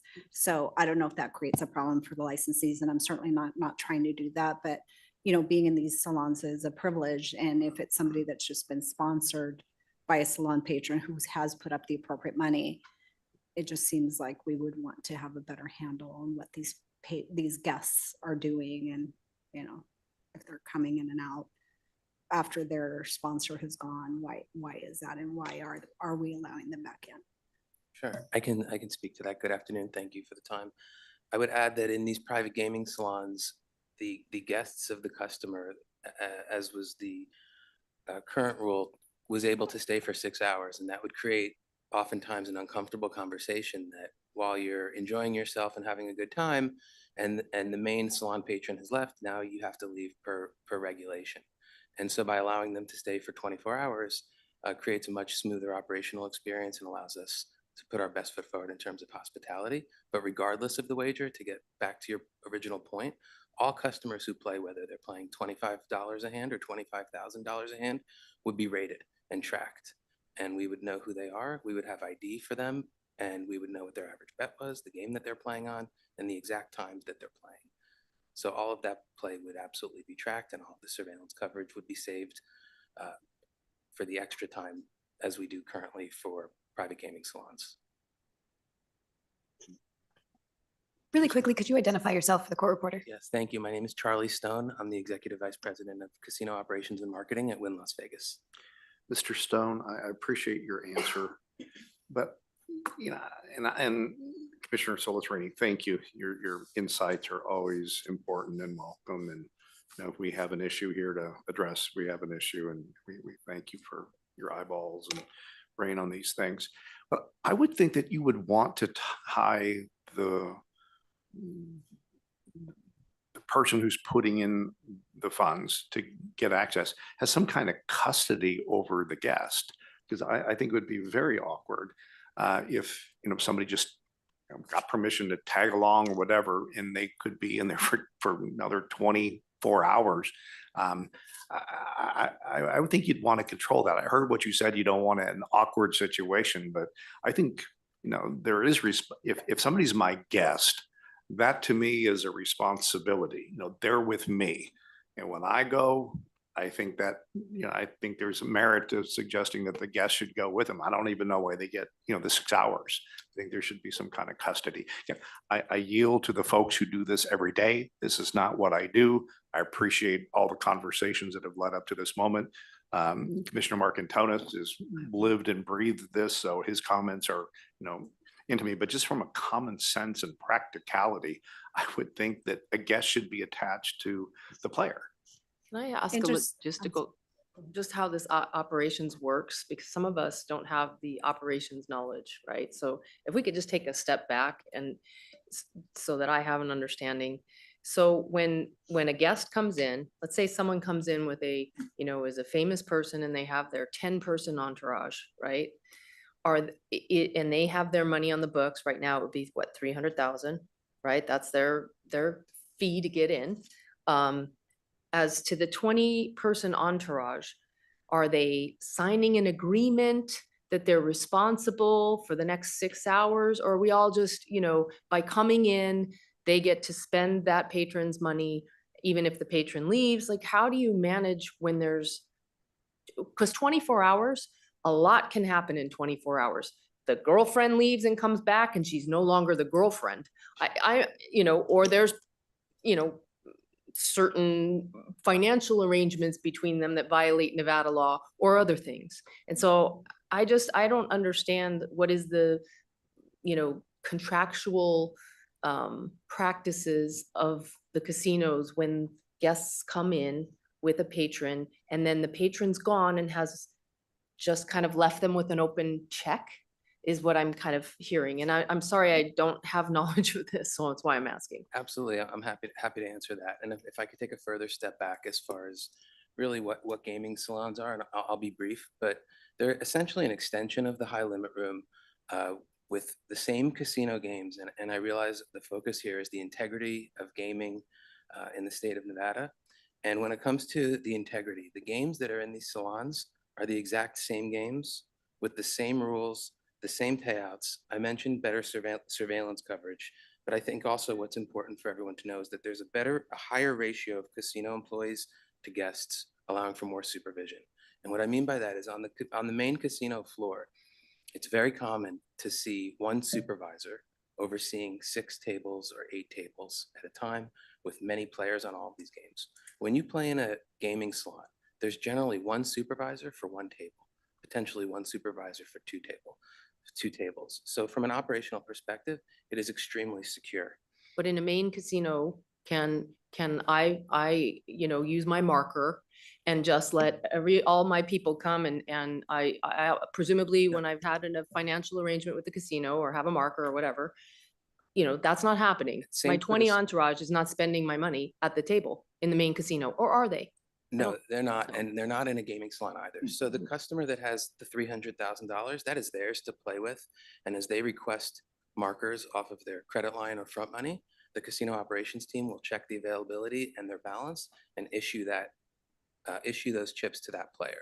None of their entourage has the ability to access their funds. They will play with their own funds. So the guest is putting their own money up. So generally, that $300,000 player will have friends or family with them that want to play at a lower amount, and they will have to do that on their own on how they acquire funds. So they may only have $500 cash in their pocket, and we want to be able to accommodate them as a way of accommodating that main player. That's our main goal.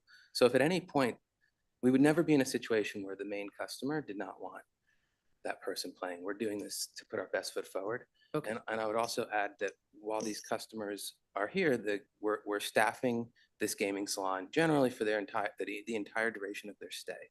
So they might be here for 3 days and the salon will be open for 72 hours. What is the vision? A patron comes in, because again, I'm not operationally familiar with this, so that helps me understand what we're talking about. But a patron comes in, they have their entourage, right? And then the patron leaves 6 hours, 8 hours, 10 hours. Guest is there, doesn't bet, just schmoozing with all the other wealthy patrons. That's what we're talking, that's not, they don't have to bet, they don't have to play. If they weren't wagering, I would tell you from my experience, they wouldn't be in the room. There's not much to do in the gaming salon other than to gamble. We do again supply food and beverage to Does make that sure change with poker?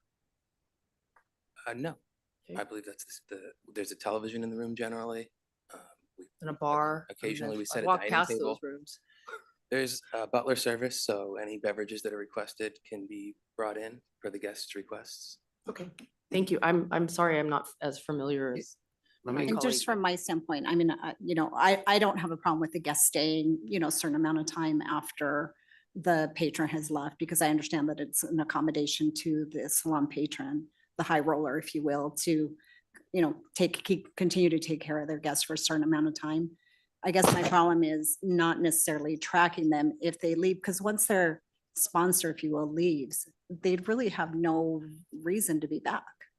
I mean, they shouldn't be back in the room, or if they are going to be allowed back and forth in the room, then we should track them the same as we do the salon patron.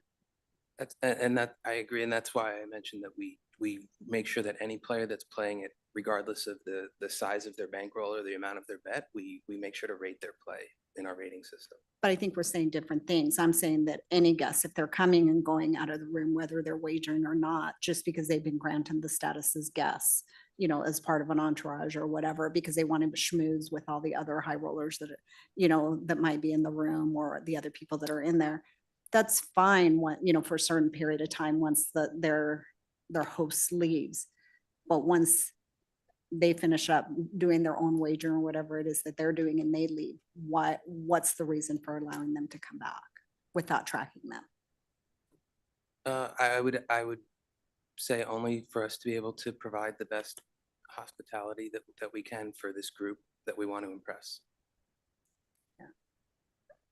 Okay, that's the part that I'm hung up on. And I think that, if you're going to be tracking the salon patron, who are the deeper pockets and are, putting up a significant amount of money, and is basically the key person that you're trying to impress, then I don't see why you, I think from a policy standpoint, if we want to know, what's going in, who's going in and out of these rooms, then that applies equally to guests. And you certainly have the staff, because I understand that, they're more heavily staffed. I've seen, how you have, you certainly have somebody at the door making sure that everybody that enters is entering under somebody's authority or somebody's invitation. So tracking them doesn't seem to be a huge hardship. Yeah, I would just point out that by entering a gaming salon or leaving a gaming salon, no transaction has taken place. It's simply entering another room that has table games available to guests. So there is no cash transactions or financial transactions taking place.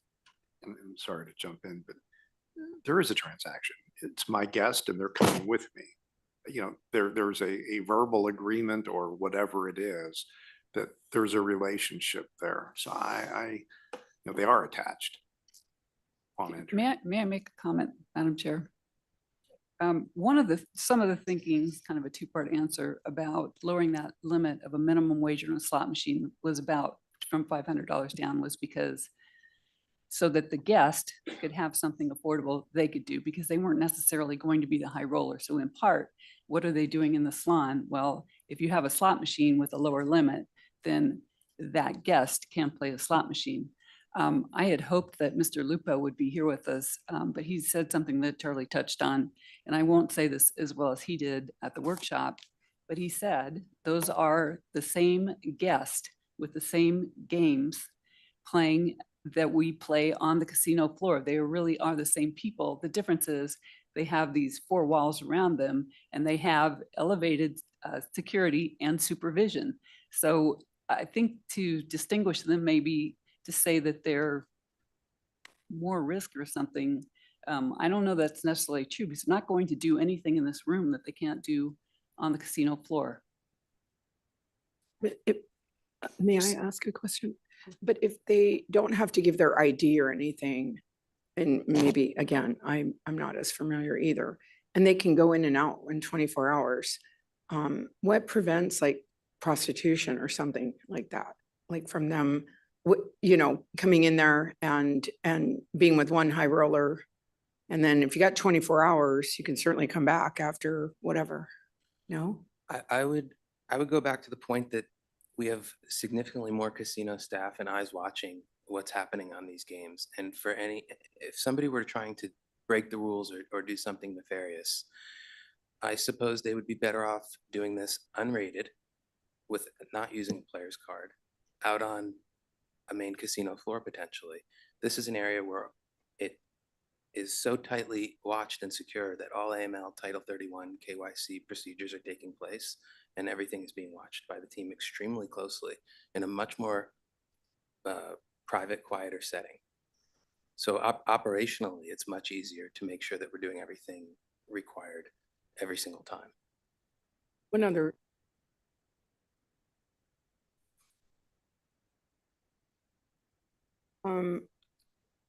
Well, I had a question on, it looks like it's subsection 6 of, oh gosh, 3? No, wait, anyway, it's the one where the chair may authorize something different financial criteria. Again, I'm not sure I have as much obviously experience, but what if it wasn't our, Chair Dreitzer or Chair Hendricks, and there's a new chair in town and this regulation's in place, and for when it's 20,000, but for, Caesar's, the limit's 50. I mean, what if there's like a difference by the chair? It's at their sole discretion. Whereas right now it's uniformly, the proposal is uniformly 20,000. I mean, is there any concern on that at all? That say a chair, not that it would be our chair, but that could treat properties differently. I would speak for myself and my own property in saying that I would ask that it's as low as possible, even down to 0 would be my recommendation. And I go back to the point originally stated around privacy. I believe the main difference between many years ago and today, and as times have changed, is that everyone has a cell phone in their pocket, and privacy is more important now than ever. And we're hearing that from our customers. And it's not just celebrities, there's CEOs, there's extremely high spenders in the convention space. And there's a variety of reasons that people want privacy when they come to town. And these gaming salons, not only do they offer privacy and extra security, but they're also extremely beautiful, just so you know. We're in the business of providing the best hospitality in the world, and we want to show that to our absolute best customers. The finishings are different. I mentioned butler service. Again, the ratio of staff makes a difference in those service levels, and security and safety is paramount to I understand what you're saying, why you want it, but what prevents a chair from acting arbitrary and capricious against different properties is what I'm saying. If I might jump in, Okay, go ahead. Commissioner Silver. Go ahead. If Speak to it. If you look at subsection 8, there's an administrative decision. You can appeal it to the board and the commission under regulation 4. So if ever there was an allegation of being arbitrary and capricious, there is a review process in place. And if I might, Commissioner Silver, the thought process there was that, of course, given the new day and age that we're in as to these issues, we want to give the licensees as much flexibility as they've earned, right? And so they would have to provide to myself, future chairs, others, a full showing that they deserve to go lower than that. And we're going to have a very specific approach to that. Now, what I'm going to tie that to is working very closely with the enforcement chief to make sure, of course, that when this hearing's done, that we at the board and Chief Torgerson and her staff can act properly enforce this. And so 20,000 we felt was a number that made sense for all of those, frankly, who weren't in the room, because many of the individuals and the casinos that were in the room when we had the hearing, they had earned the right for further discretion. They've earned the trust through years, in some cases decades, of the ability to run the salons properly. And so that's where we came up with that number. I was going to say that to Senior Deputy Michaela's point, there is the ability for them to appeal that in certain circumstances, but I can assure you, as with many areas of administrative law with the board, we're going to create a policy that speaks very carefully to how we've made the decision to go below the threshold, and it'll be based largely on earned discretion, as I call it, based upon the track record of the individuals, the capabilities, and what has been, frankly, over the course of the last 2 decades, a very good track record of operators acting very responsibly in the areas of salon gaming. So those would be my thoughts. Perhaps Chief Torgerson has further thoughts. So in a written order, or what would be the procedure in a written order, or is there some somewhere it's documented? Yeah, so we're working through that now, obviously subject to today's result, but of course, again, I tie it to the Chief Torgerson and her capability. And so working with her to establish, the way I see it, it'll be a documentation where the licensees who seek to go below that threshold, they will provide evidence to show that they've earned that they have a long track record of being able to run salons properly with no problems. And to Mr. Stone's point, from an enforcement standpoint, the salons, the ratio is lower, and there is, fewer opportunity as there would be in some areas on the floor to actually do some nefarious things because they're watched even more closely. The ratios are a lot lower. So we would look at the history of the licensee in operating salons.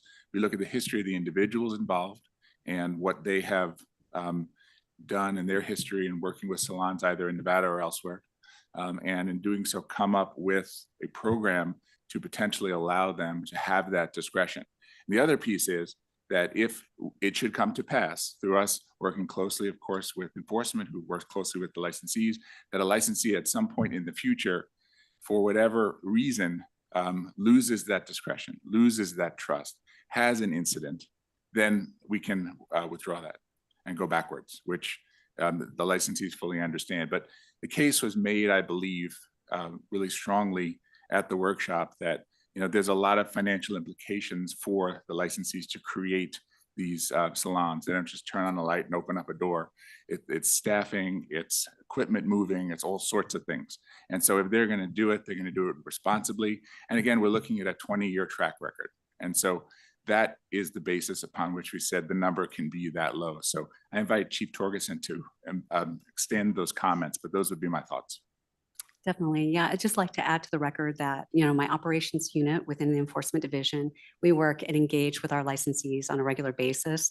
So they are a known quantity to us, especially those that have proven themselves as operators of gaming salons. It's been a long journey and we've had a lot of success working with our licensees. I'm just very excited to see that in some respects that we're able to open some things up because a lot has changed for them. Although I'm very conservative in my opinions as well, and I'm kind of old school after 28 years here with the board, I do know that we have these great relationships and partnerships. And I do have to say that for some type of request like this to come in, it would come into the investigations division, but then they partner with enforcement because we actually maintain records for compliance. So if there was an incident out there, we would have that in our database. We would be accessing that in support of their request. We also go out and we inspect their operations when they first establish and also spot check along the way. So anything that has come to our attention would be documented as well. And all of this information would be given to the chair, current chair or future, in support of that and doing the right thing and making that determination. And it is merit-based, based on their reputations, what they've proven to us as far as compliance. And I think it's really a great sweet spot that we have found here for current operators.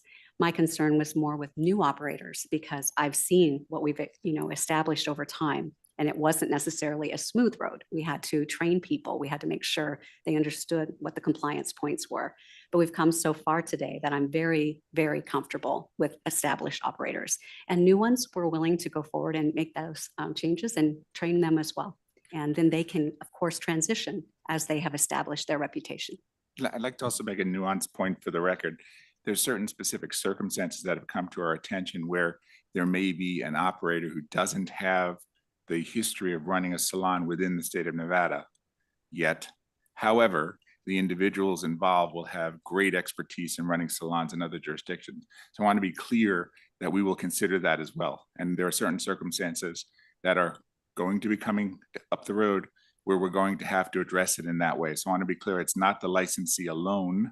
It could be the individuals who work for a licensee. I want to make that point. Thank you. And I'll just further supplement, if I might. Subsection 6 is directly in line with the statutory language in NRS 463.4076, subsection 1A, which says the admission of a patron to a gaming salon may be restricted on the basis of the financial criteria of the patron as established by the licensee and approved by the board. So the subsection 6 is directly in line with the statutory language. So we have some comfort, and don't go anywhere. I'm coming back to you, but Chief Torgerson, I had a chance to listen to some of your presentation and real time when we were talking about these, and certainly the transcript of the meeting. But you made a point of the need to have the right resources. This was about striking a balance between industry flexibility and regulatory capacity. Are you comfortable that you have the resources? Because you even talked about needing legislative approval for new employees potentially, but could you just talk about that and then I'll come back to the issue at hand? Yes, although it's always a concern with, our current resources, because sometimes they are limited depending on different priorities and statutory obligations. I will say that, we are doing a lot. I have currently 11 reg projects that we're hoping to bring forward to you at some point. And that is to streamline a lot of the things that are old, antiquated, or duties that really are no longer serving the board. So with that being said, after the last workshop, I went back and looked at what kinds of things can I get rid of or streamline that are no longer serving us, and how can we fulfill this obligation if this were to move forward. And I think with, the current operators being allowed to set their own limits, then we will deal with the other industry requests. I've already spoken to our northern offices because they don't have salons currently, and we would be happy to send a team up there to make sure that they are trained properly to address compliance issues in the north. So, and that's a great answer. So I can move that off to the side. It was just sitting there and I needed to hear it. And I think that's an important part of this record. So back at the issue at hand, I totally get the competitive aspect. I mean, the proliferation of jurisdictions and other folks doing that, not in Nevada, international. I totally get it. I totally get the privacy issues. I mean, absolutely, people want to be comfortable in their environment and not, have their physical space invaded or at least a concerted effort to reduce the opportunities for a cell phone photo, of what's going on. So I want to get to where you want to go. I still have an issue about the guests, though. What I just said, we don't know the quality of the guests. It could be somebody that a player may not even know, but wants to come in with them, with a cell phone. So I would think you would want a rule that would, cause these people to have to exit when the primary player exit, unless they become a wagering guest. Again, this is not my expertise, but I would think the variables that are causing your customers to want this experience, why not diminish the variables that could harm that experience or lose control? I know it's supervised, I know the intensity, but it still doesn't stop someone from taking the picture or having proximity. So, I think, I fully support this, but I just wonder, and I go back to Commissioner Solis-Rainey, and I still want to hear about guest experience, why the guests are there. Just compel me why as is, this is sufficient, or are there some tweaks that we need to do? Or, what you represented today is done deal. We've talked about this since December of last year.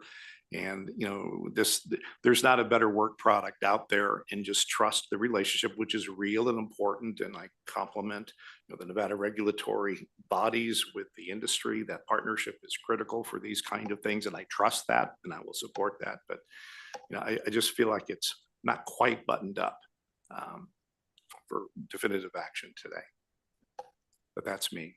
But compel me why the guest policy is appropriate, and why, some of the comments Commissioner Rainey has made, Solus Rainey, do not need to be incorporated into this document. Yes, thank you. I would add, in the context that we're discussing guests, these are friends and family members of the person in the salon. Maybe. Well, from my experience, that is, we wouldn't allow a stranger to enter the gaming salon for a huge customer that is playing. If I'm a customer, I don't mean to be argumentative, but if I'm a guest having access to the parlor, the salon, and somebody makes some appeal to me like, oh, can I be your guest and go in there? People are going to say on regular occasion, sure, why not? Can you control that or not? Yes, and I would tell you that example does not happen, because the casino operations team will ensure that the service levels are so that the guest is not put in an uncomfortable situation like the one you just gave as an example. So at the operator's discretion, we allow people to enter the gaming salon, or do not allow them to enter the gaming salon. But generally speaking, it's a very easy process, because they're entering with the main customer and they're departing when that person leaves. And at the end of the main guest's trip, we close the salon down completely. Let me ask you this, is the salon, gaming salon generally like what, I'm sorry, the gaming salon and the salon patron, is that generally on one-on-one? Sorry, opening a salon for one particular guest? Yes, And it's only that person and their guests? yes, And is it for the duration, you said for the duration of their stay, so if they're here for 3 days, you're committed to staffing and, providing the increased levels of service to that salon for the duration of that stay, whether or not they're there? generally, yes. They don't, so you might have people. If I know, as an example, that a customer is going to the Grand Canyon for a day and a half, I'll close the gaming salon. But the But what if purpose they're, is, okay, because their guests can't come in without them? I'm closing it because I know that they're not going to be in town, for example, for a day and a half, but they're coming right back, and I'll make sure that it's open before they arrive to property. Okay, but when you say that they're gone, is it the salon patron that's gone, or is it just the salon patron, or is it them and all their guests that have to be gone? It could be either or. We would manage accordingly to make sure that it was the best experience and in the best interests of the guest. But the guests couldn't gamble anyways unless that person That's right. came in with them on day one, or is it on the portion, hold on just 1 second, where was it?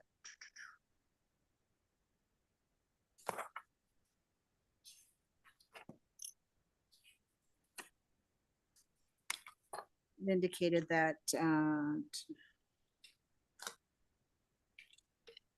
lost track of where it is, Dag Michaela, it was where the salon patron has to be present before a guest becomes a wagering guest?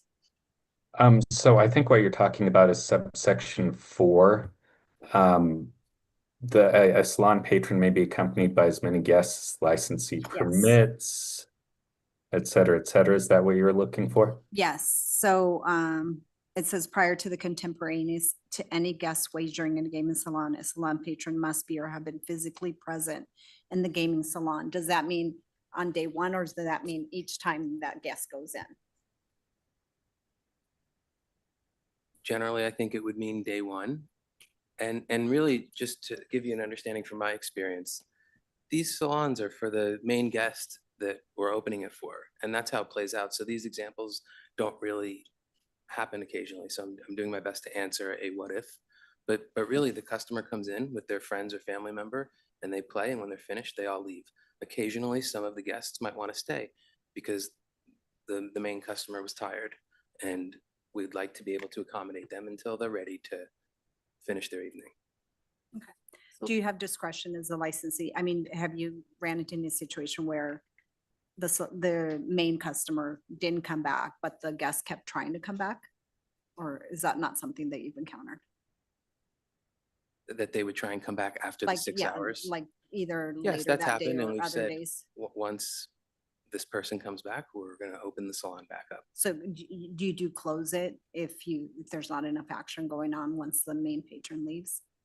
I wouldn't necessarily close it, but I would still, under the current regs, I would still deny access until the main customer came back after that 6 hours. Can I ask one more stupid question? Thank What is the financial incentive to do all this for someone that you would say zero for? Because they're famous, or what is the interest of the I think there's operator? a lot of examples of relationships and customers. Even think about the gambling example of a really big casino customer who's loyal, comes to Vegas often, but this particular trip, they're here for a football game or an event at the Sphere, and maybe decided not to bring a large bankroll with them, but they still expect the same, again, hospitality and experience that they're used to. I'd like to be able to accommodate that for them in the Okay. interest of loyalty and future business. Understood. Thank you. Go back to Virginia Valentine again for the record, but one of the examples that was given to me by one of the operators is that you might have someone who's in for a convention business, so they're not necessarily a high roller, but they bought 6,000 room nights to you for an event, and so you want to create a special experience for them. So that was one example. I think they're also, I see. The impressions on social media, as you know, are not always what we want, but sometimes they're fantastic, and they go viral, and they show some celebrity who's playing at your property. And those kind of impressions are invaluable to us in terms of marketing the destination. And so there are I think the definition of a high value patron has changed because we now have all these new offerings. So the idea that you can have people who are very high value, but not necessarily on the gaming side, but they might be on the lodging side, or the food and beverage side, or the celebrity side. Those also have very high value to us. And that group we're trying to create a very curated special experience for, and they may not have the same financial capability that a traditional high roller has. Or they may just not gamble, like maybe Taylor Swift comes here and she wants to go to the salon, but she's not a big gambler, right? Let's say. I understand it now. I appreciate it. And I know some of these seem very basic to someone in your position, but it's why the statute requires people of different backgrounds, right? So that there is a consideration brought here from different perspectives. So I appreciate your patience. Thank you.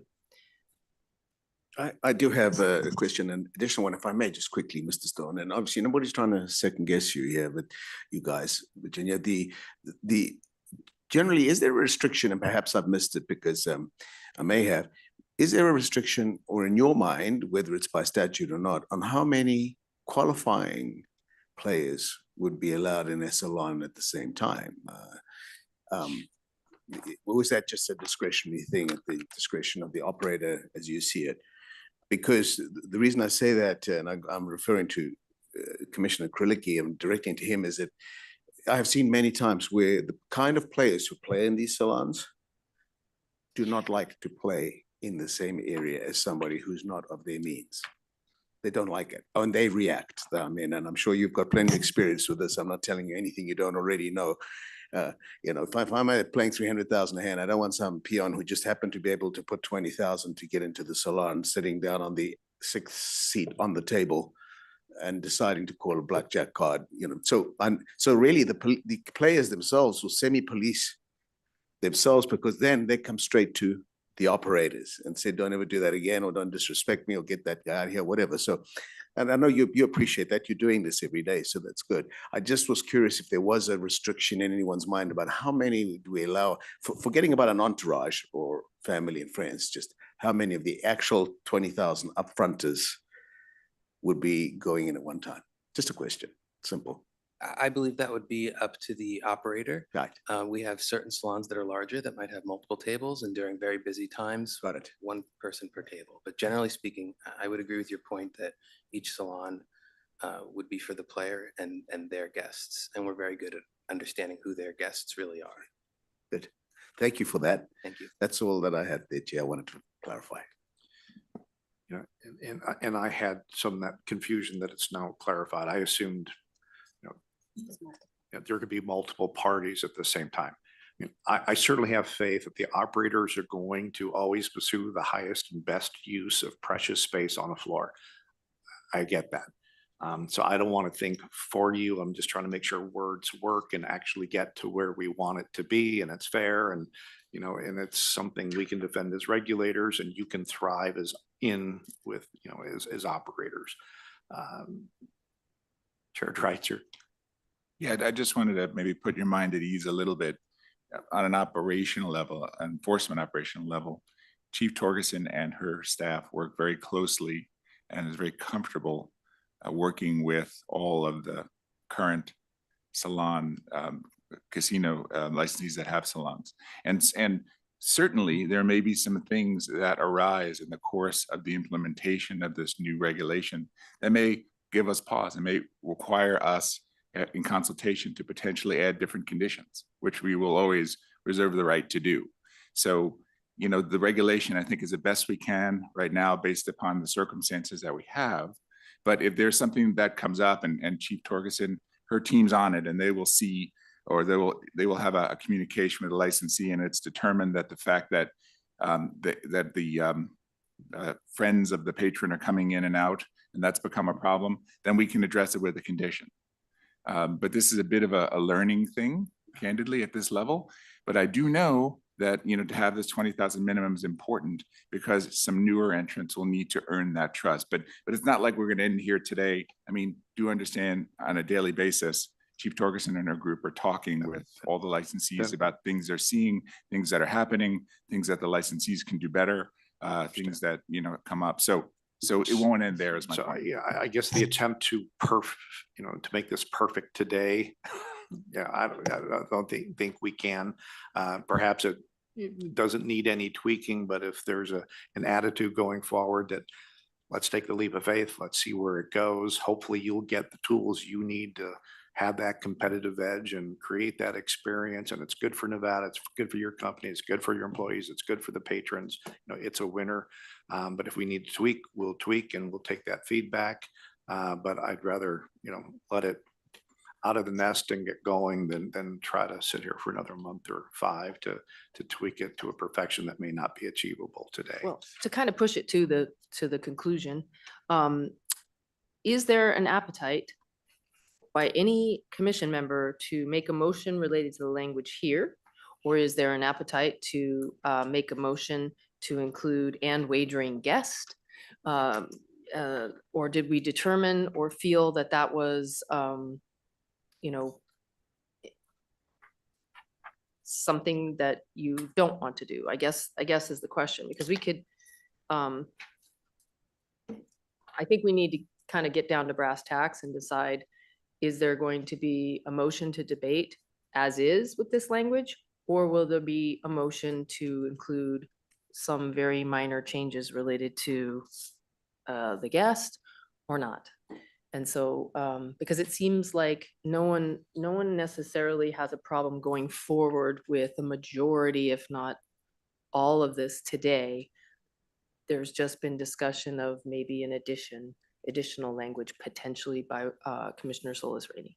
If I'm interpreting that incorrectly, and there's people, any one of my colleagues is, no, I don't want to see any of this today, and I'm not going to support it. That's fine, obviously, but I'm not getting that sense. So in light of that, I'd kind of like to push us forward to a motion and ask if any one of you has strong feelings either way. A motion with the language tweaking the wagering guest and including them, or just accepting the language as is and taking that leap of faith and addressing it if their problems arise. I would be prepared to make a motion with that change on subsection 2 to add guests. I think especially if you're going to track, if this sponsoring salon patron only has to be there day 1 and the salon is open for 4 days, I think people should just be logged. I have no problem at all with allowing the licensees to make decisions and use their discretion and, you know, what the limits are depending on the circumstances and the value that each of these customers bring to them. And I think it's great that you maybe will get more use out of these beautiful spaces that you've created.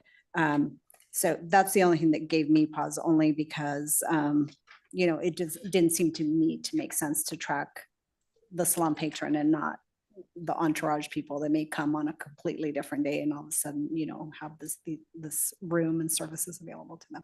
But that was the only change that I would suggest. So before I ask if she would like to formalize that motion, can either one of you speak to, or the chair, or the chief, any of the 4 of you, speak to any objection or hardship or concern that you would have if 5.200 subsection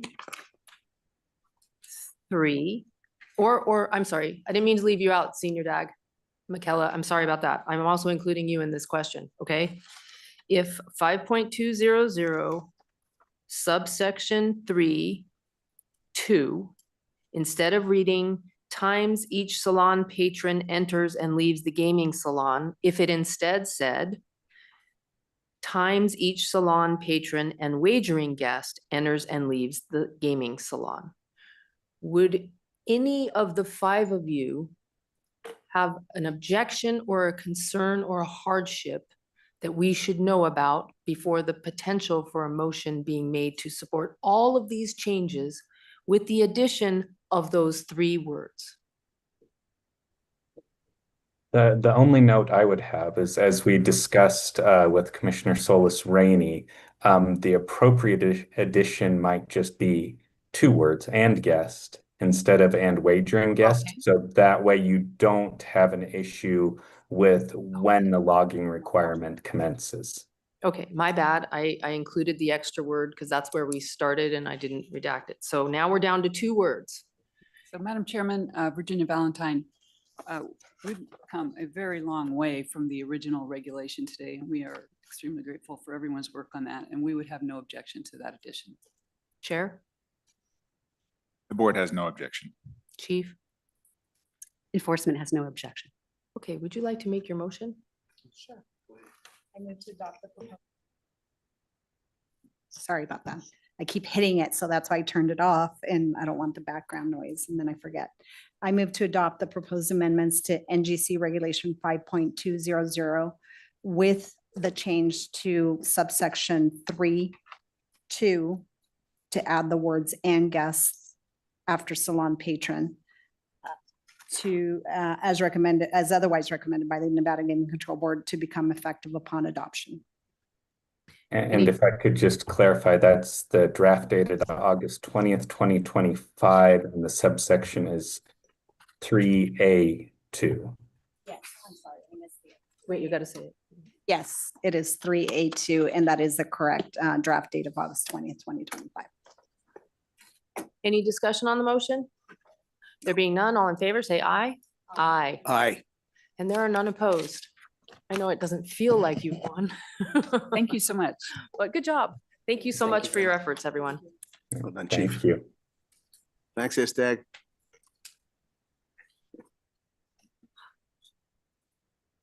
Next on our agenda are the administrative reports. If we could start with Chair Dreitzer. Yes, thank you, Chair Togliatti. The next meeting of the Nevada Gaming Control Board, apologize, will take place on October 8th at 9 a.m. At that time, there will be 12 non-restricted items, 16 restricted items, and 2 final approvals for new games, specifically Family Feud, as well as a new system, Big Six Mega Money Wheel. Thank you. Thank you. Anything from our Attorney General today? No, nothing today. Thank you, Madam Chair. All right. Madam Secretary, let's close with our last agenda item, public comments. This item is placed on the agenda to give the public an opportunity to comment on gaming-related matters. I'll first go to Carson City. Anyone wishing to make a public comment, could you please step forward to the podium? There being no one in Carson City wishing to make public comment. Here in Las Vegas, anyone present that wishes to make public comment? There's no one here in Las Vegas that wishes to make public comment. That will close our public comment section, and this concludes the Nevada Gaming Commission meeting for the month of September. We are adjourned.